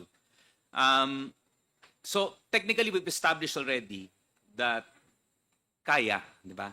I think ASEC Carlos agreed, si Yusek Asis agreed. Tama. Di ba? So and of course ano lang ako sa sagot ninyo na parang wala kayong magawa, di ba? I think that was the premise of your answer. Am I correct? In terms of Given that the price of rice sa market, sa retail, napakataas. Knowingly na you can sell rice, di ba? The price of rice could be lower. May subsidy. Di ba? It's not, no subsidy, di ba? It's not subsidized. it's not subsidized. Oh, yun. sir. So, it's not. So, kaya, Mr. Chair. Sabi mo And then- kanina, kailangan mong 82 billion. For the rice, the 29 29 pesos. pesos. 29 Para pesos. magawa yun sa lahat. The 29 pesos, Mr. Chair. Just to maybe explain further, when we're talking about we cannot do anything in terms of prosecuting, the reason for that is we don't have enforcement power, nor do we have investigation capabilities right now. It's Okay, not under sige. our plantilla. Thank you, Yusek. Because previously in our hearings, jurisdiction-wise, sa Onion namin sa Onion, jurisdiction, it was clear. It is under DA's mandate. Kung palengke. Am I right? Groceries, sa inyo rin. It's not DTI. Am I correct? Under the Price Act, sir, yes. If So- there's a 10% so you have, third may police increase. power din kayo. Responsibility nyo yung markets, di ba? Sa inyo yun. Sir, may I answer for that, sir? Sige, sir. Sir, Yes, technically it's under the DA, but it's more specifically under the FSRAs, which is a BPI or BAI or BFAR kung isda. May kanya-kanyang bureau, yes, sir. yes, for rice. For rice is under BPI, sir. So markets, registry lang sila eh. They're only registry. Registry and then yung But parang nagbago na yung DA ha. Director Glenn. it's under AMAS, Oh, yeah. sir, yung pricing. So still, AMAS. you can. So my point is here, hindi pwedeng sabihin nyo sa akin na walang magagawa. Meron kayong magagawa. At the very minimum, can you recommend SRP? Yung mga ganun man lang. Something must be done. Yusek, baka... Yes, sir. That's why we clarified that when I said, because the context is prosecution, and that's why I mentioned that in terms of prosecution, we don't have that power. But as to whether we can do an SRP, can be done. The president has done it before. Can we intervene in the market? Definitely we can. Anything short of prosecution and criminal investigation, because that is not within their mandate. Yes, so again, balik ko na lang. So if it's prosecution is the problem, can we at least endorse to NBI already that something is brewing, something is up? Sir, Pwede ASEC? Sir, the enforcement powers of the regulatory agencies are regarding food safety, sir, not prices, sir. Food Safety Act. But for profiteering, may profiteering na eh. Yes, profiteering is there. And even in the old the Price Act. So hindi ko makuha na wala kayong magagawa dito.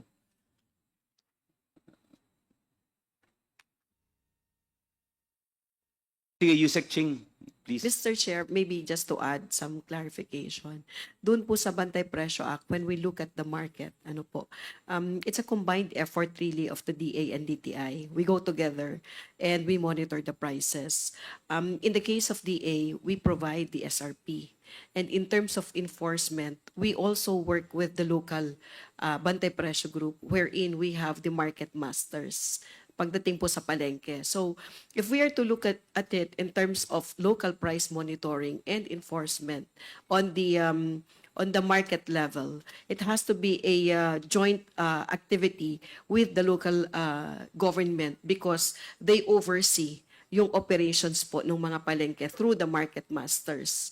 So in the previous discussions in the past, we look at that collective effort between the national and the local Bantay Presyo Act because institutionally, meron pong sistema, may structure. And in the case of the local government unit, they can either, what do you call that, suspend the business permit because it is within their ambit and regulatory powers because it's already local and it's Yes. already market monitoring and implementation.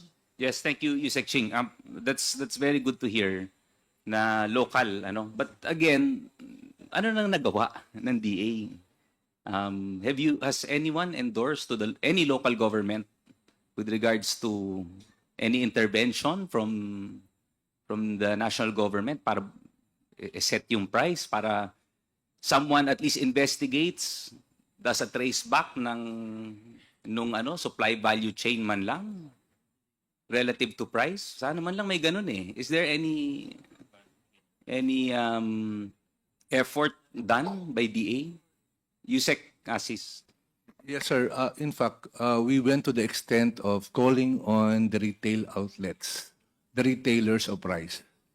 This happened, I think, 2 weeks ago, and Sekarag was there, Amas was there, and we provided them with our view on what the price should be. And then they made the commitment, actually, sir, Mr. Chair, that they will put the price of price down. We did that, and that is something short of prosecution. Now, when it comes to the price act, sir, if I remember correctly, the price act applies when there is an upsurge in prices.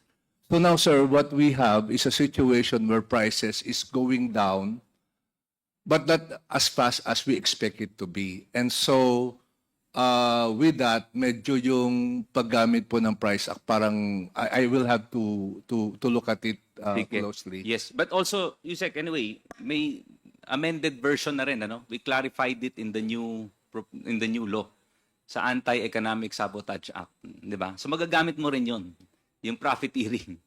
So I think madali naman yon. It's not relative to, it doesn't have to be yung decline in price, but di ba? So please, something has to be done. I hope you could meet with DTI or any other relative member, ano? Sa consumer group. So, di ba? Thank you. Magandang balita naman na meron kayong effort na to meet the retailers. But I am skeptical kung bakit pumayag lang sila ng ganon. O may konting warning naman siguro. Wala. So, ibig sabihin, kaya nila. Thank you. Thank you, Mr. Chair. May I recognize Sir my Chairman. co-chair, Thank co-chair you. Biron? Thank you, Mr. Chairman. Well, the main subject matter that we are discussing today is focused on rice being the #1 driver of inflation. Pero I believe that the approach should be a all-nation approach where we have to ensure not only that prices of rice are affordable, but to ensure food security in the long term. First question I have for Yusek Perez. In the budget of the Department of Agriculture, how much do you spend, or what is the budget allocated, if any, on research and development?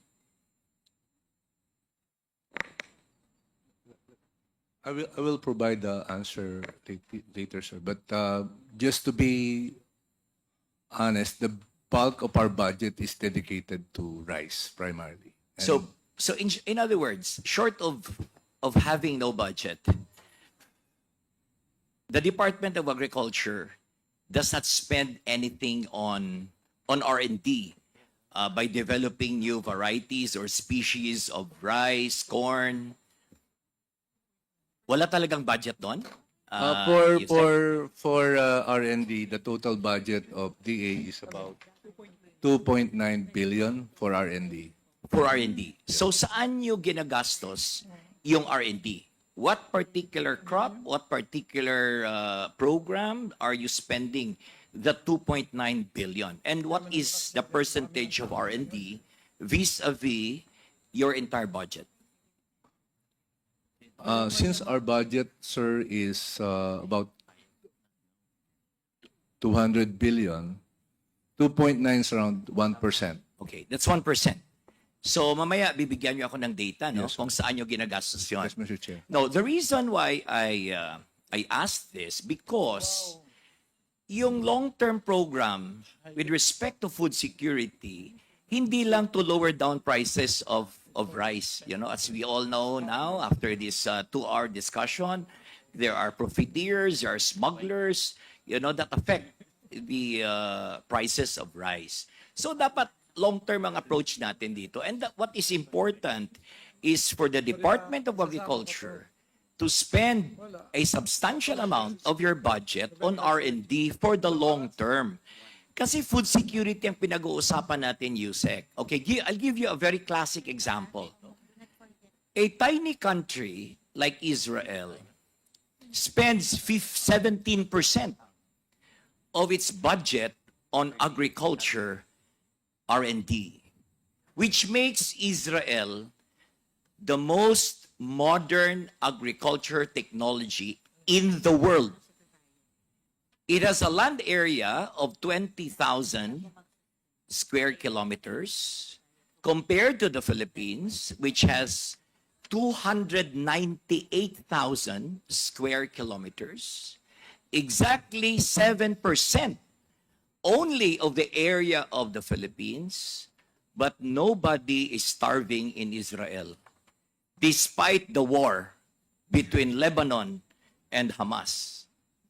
They are, in fact, a net exporter of vegetables and fruits. 90% of their agricultural requirement is produced in Israel. It is, we are seated in the best location. You know, the Philippines has the most blessed country in the world. You can plant any time of the year. Ang Israel, may winter pa. And yet, they're self-sufficient. In livestock, in milk production, #1 in the world. Per capita, per cow. The cow in Israel produces the biggest liters, the largest volume of liters of milk per capita of a cow. So, in other words, hindi importante kung ano kalapad or kalaki yung lupa natin, Yusek. Yeah? Hindi siya dependent because we have seen this. So, ang tanong dyan, no, is realizing that we are deficient in terms of R&D. Long-term approach ng Department of Agriculture, hindi pwedeng importation lang. You know, because we could not sustain and ensure food security by importing food, rice, and other crops from other countries. Because darating yung panahon that other countries will limit. And in fact, nangyari na yan during pandemic. So, ano sa palagay ninyo? Would you discuss this particular issue now that we are having this inquiry? Go back to Secretary Kiko and undertake a long-term approach, 20-year program on how we can intensify and put money to ensure that we will be able to produce crops with higher yield. Ano sa palagay niyo, Yusek? Mr. Chair, yes, I cannot agree more with your views, Mr. Chair. Although we are now focusing, because of the limited resources, the focus now of the department is to make sure that R&Ds are driven by industry requirement. Because many of our R&Ds are in fact driven by Scientists. by those who are interested in their science. And so that portion has to be addressed as well. although the DA provides like just 1% of its budget, but if you take into account the budget of the OST, which is also allocated for agriculture and fisheries, we're looking at more or less 3% total. But again, it's the use of the money, it's not the allocation, how the money is allocated, how it's utilized. I came from the industry, and that has been our complaint. Many of the researchers results were unused. That's the complaint of the AST. And we told them the answer is because this is not industry-driven research request. I think you should work closely with the OST because we are now living in a digital world. And I will ask Lionel later on his comments and insights. You know, we are in the world of AI, robotics. Wala ng tao, one day nobody will work. Nobody will be, you cannot find anyone working in the farm. So as early as today, Israel employs already artificial intelligence and robotics. They are doing harvesting of their fruits via drones. They are monitoring soil conditions through drones. They are spraying pesticides through drones. So ganito na ganito na ngayon. We're living in this world. It's inevitable na hindi tayo mag-adapt dito. So ang problema sa Pilipinas, very conventional pa rin tayo. We have to think out of the box, no? Ako, iniisip ko yan, to impart it to you guys because while I am a doctor by profession, I am an entrepreneur. So we always want to access, to what technology can provide us to be competitive. Dapat baguhin ang mindset ng Department of Agriculture. Dapat moderno na kayo lahat ngayon, di ba? We should never be dependent on rice importation kasi if we are only sufficient in our production of rice, hindi na problema ito ni Director Glenn ang mag-issue ng special permit. Kung nagagawa ng Vietnam yan, nagagawa ng Thailand, tinuruan lang natin sila dito. I remember when I was in elementary, mga Thais na yan, doon lang nag-ieskwela sa agriculture sa amin sa Iloilo. Ngayon, very inferior tayo kumpara sa kanila. So, that is how we approach the program. Yung ginagawa natin ngayon is interventional. Because there is a need for us. Surgical talaga ang gagawin natin dito. Plug the loopholes, prevent smuggling, prosecute the criminals. But on the other side of the fence, dapat yung ating isipin, USEC, doon sa Department of Agriculture and the Department of Science and Technology is how to ensure food security and to be self-reliant. So, tama naman yung approach ng DSWD, no? I commend, but ASEC of DSWD, with all due respect, magandang programa ninyo sa food stamps. Pero that program is not sustainable given the fiscal condition of the country. We are working on a deficit budget. We cannot sustain. We cannot keep on, securing loans to feed the poor because hindi tong dapat ang approach natin. So you are solving the problem, but this is not a sustainable approach. No? Kasi kung sa atin pa, post-mortem na yan. There's already damage to the children who are stunted.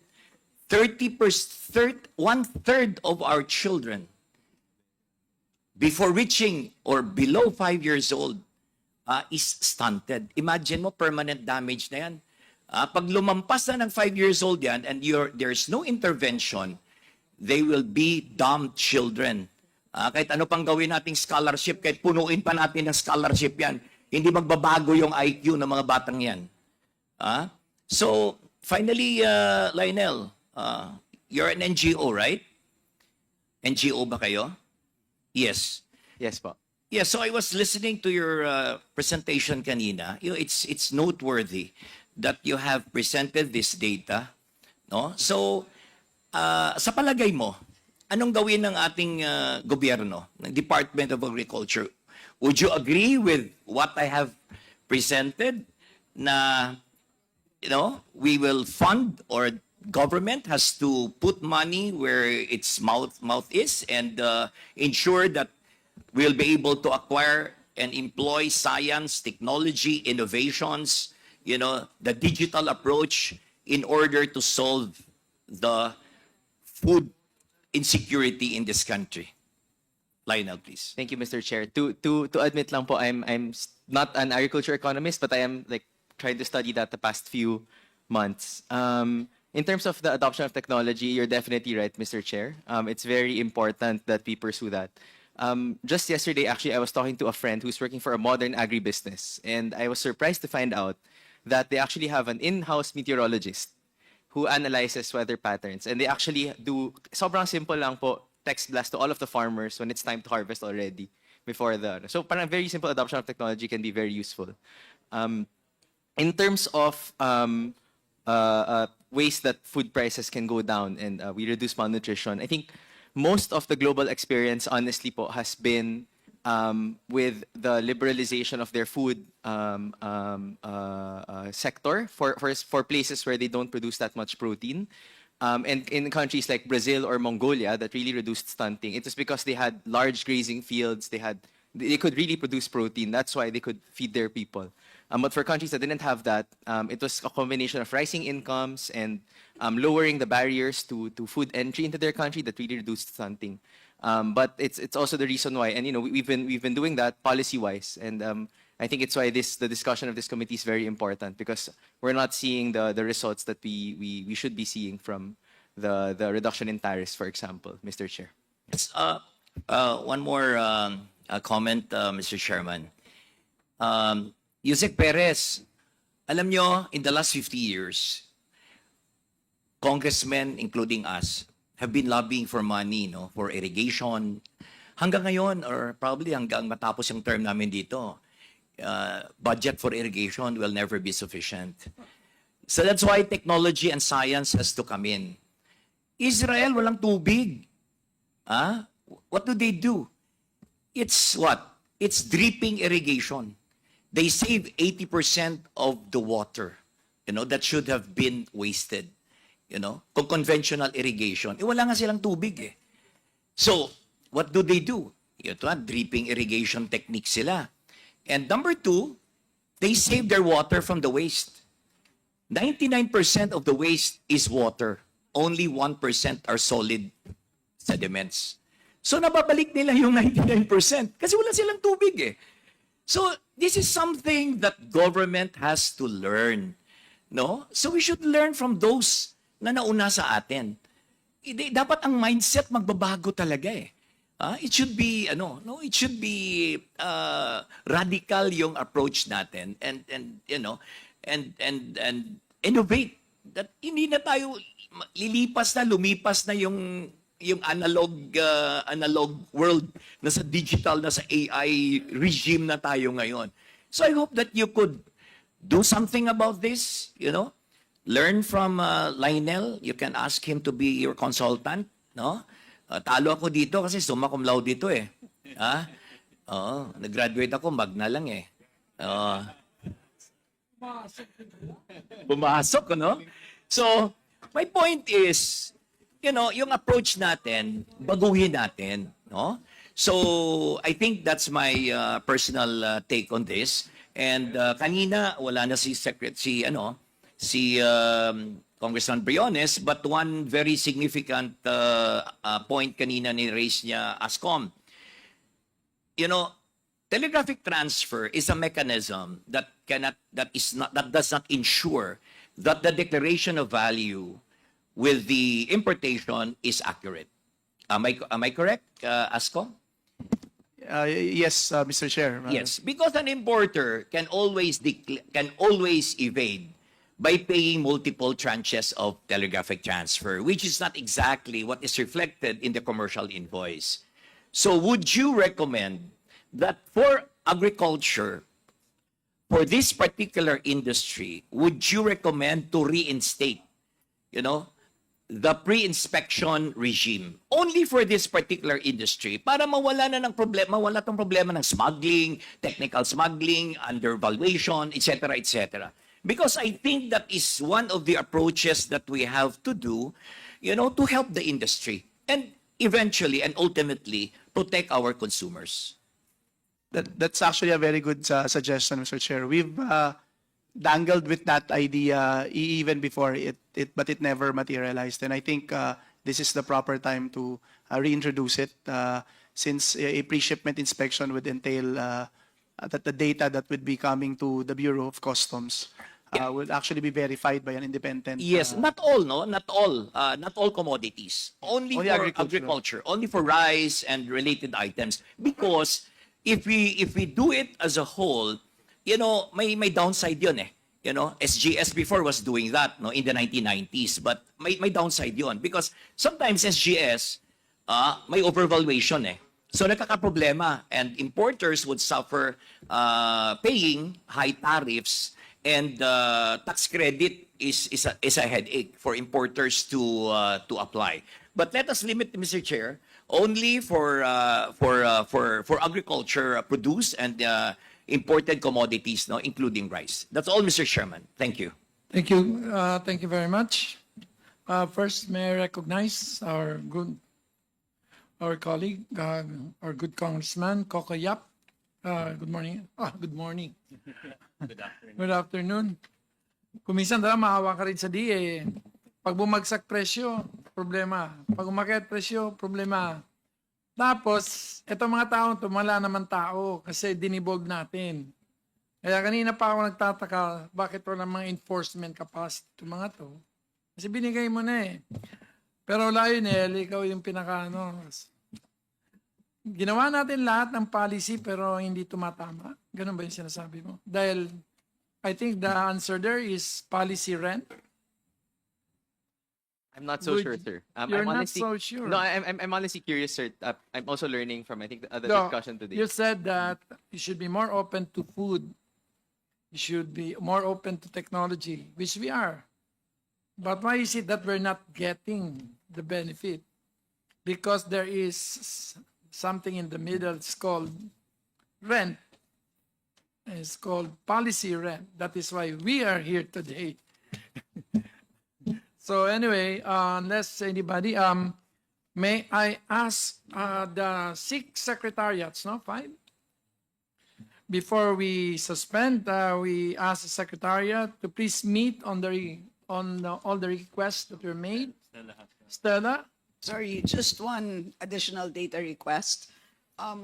Information on warehouses. What capacity of the warehouse? Yes, including owners. So Oh my God, talagang pahirapan mo ko. yes, owners and capacity as well as location. Including pictures? Kung meron. Actually, lahat naman ng projects nila sa PRDP, naka-GIP. Naka-GIP eh. So,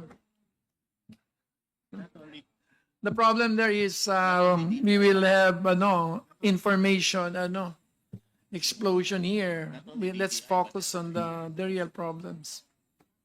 Come again? Kaya natin yan, nagawa natin yan for the onion cartel. For the onions and spend 8 Yes. months again? No, just 10 hearings.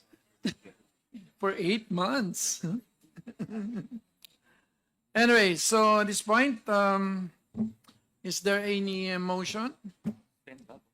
I know, is there any suspend? Hi, but also, Mr. Chair, I'd like to also request a COMSEC. I think we wanted to invite NMIS also to enlighten us with the accreditation on both the importation of these basic goods. I think especially for poultry, livestock, we would like that to see. And what else do we have here? I think there are other resource persons that were already identified during the course of this meeting that we send an invitation that they be able to join us on the next meeting. So that's it, Mr. Chair. If there's nothing more, By the way, in the request of Honorable Kimbo, I believe there's the DTI and LGU registered warehouses and other storage. I think we should get for all, not just the DTI, but also LGU registered. That should give us at least a greater picture on what is actually our capacity for warehousing and storage of such basic goods. Okay. Well, if there's nothing more, Mr. Chair, yes, I would move that we suspend session. Second, Mr. Chair. Is there any objection? So this session is hereby suspended. See you Sabado. See you Sabado. Ano ba yun? Si Purge. Thank you, Asik. Baka ano? What's your scale on that?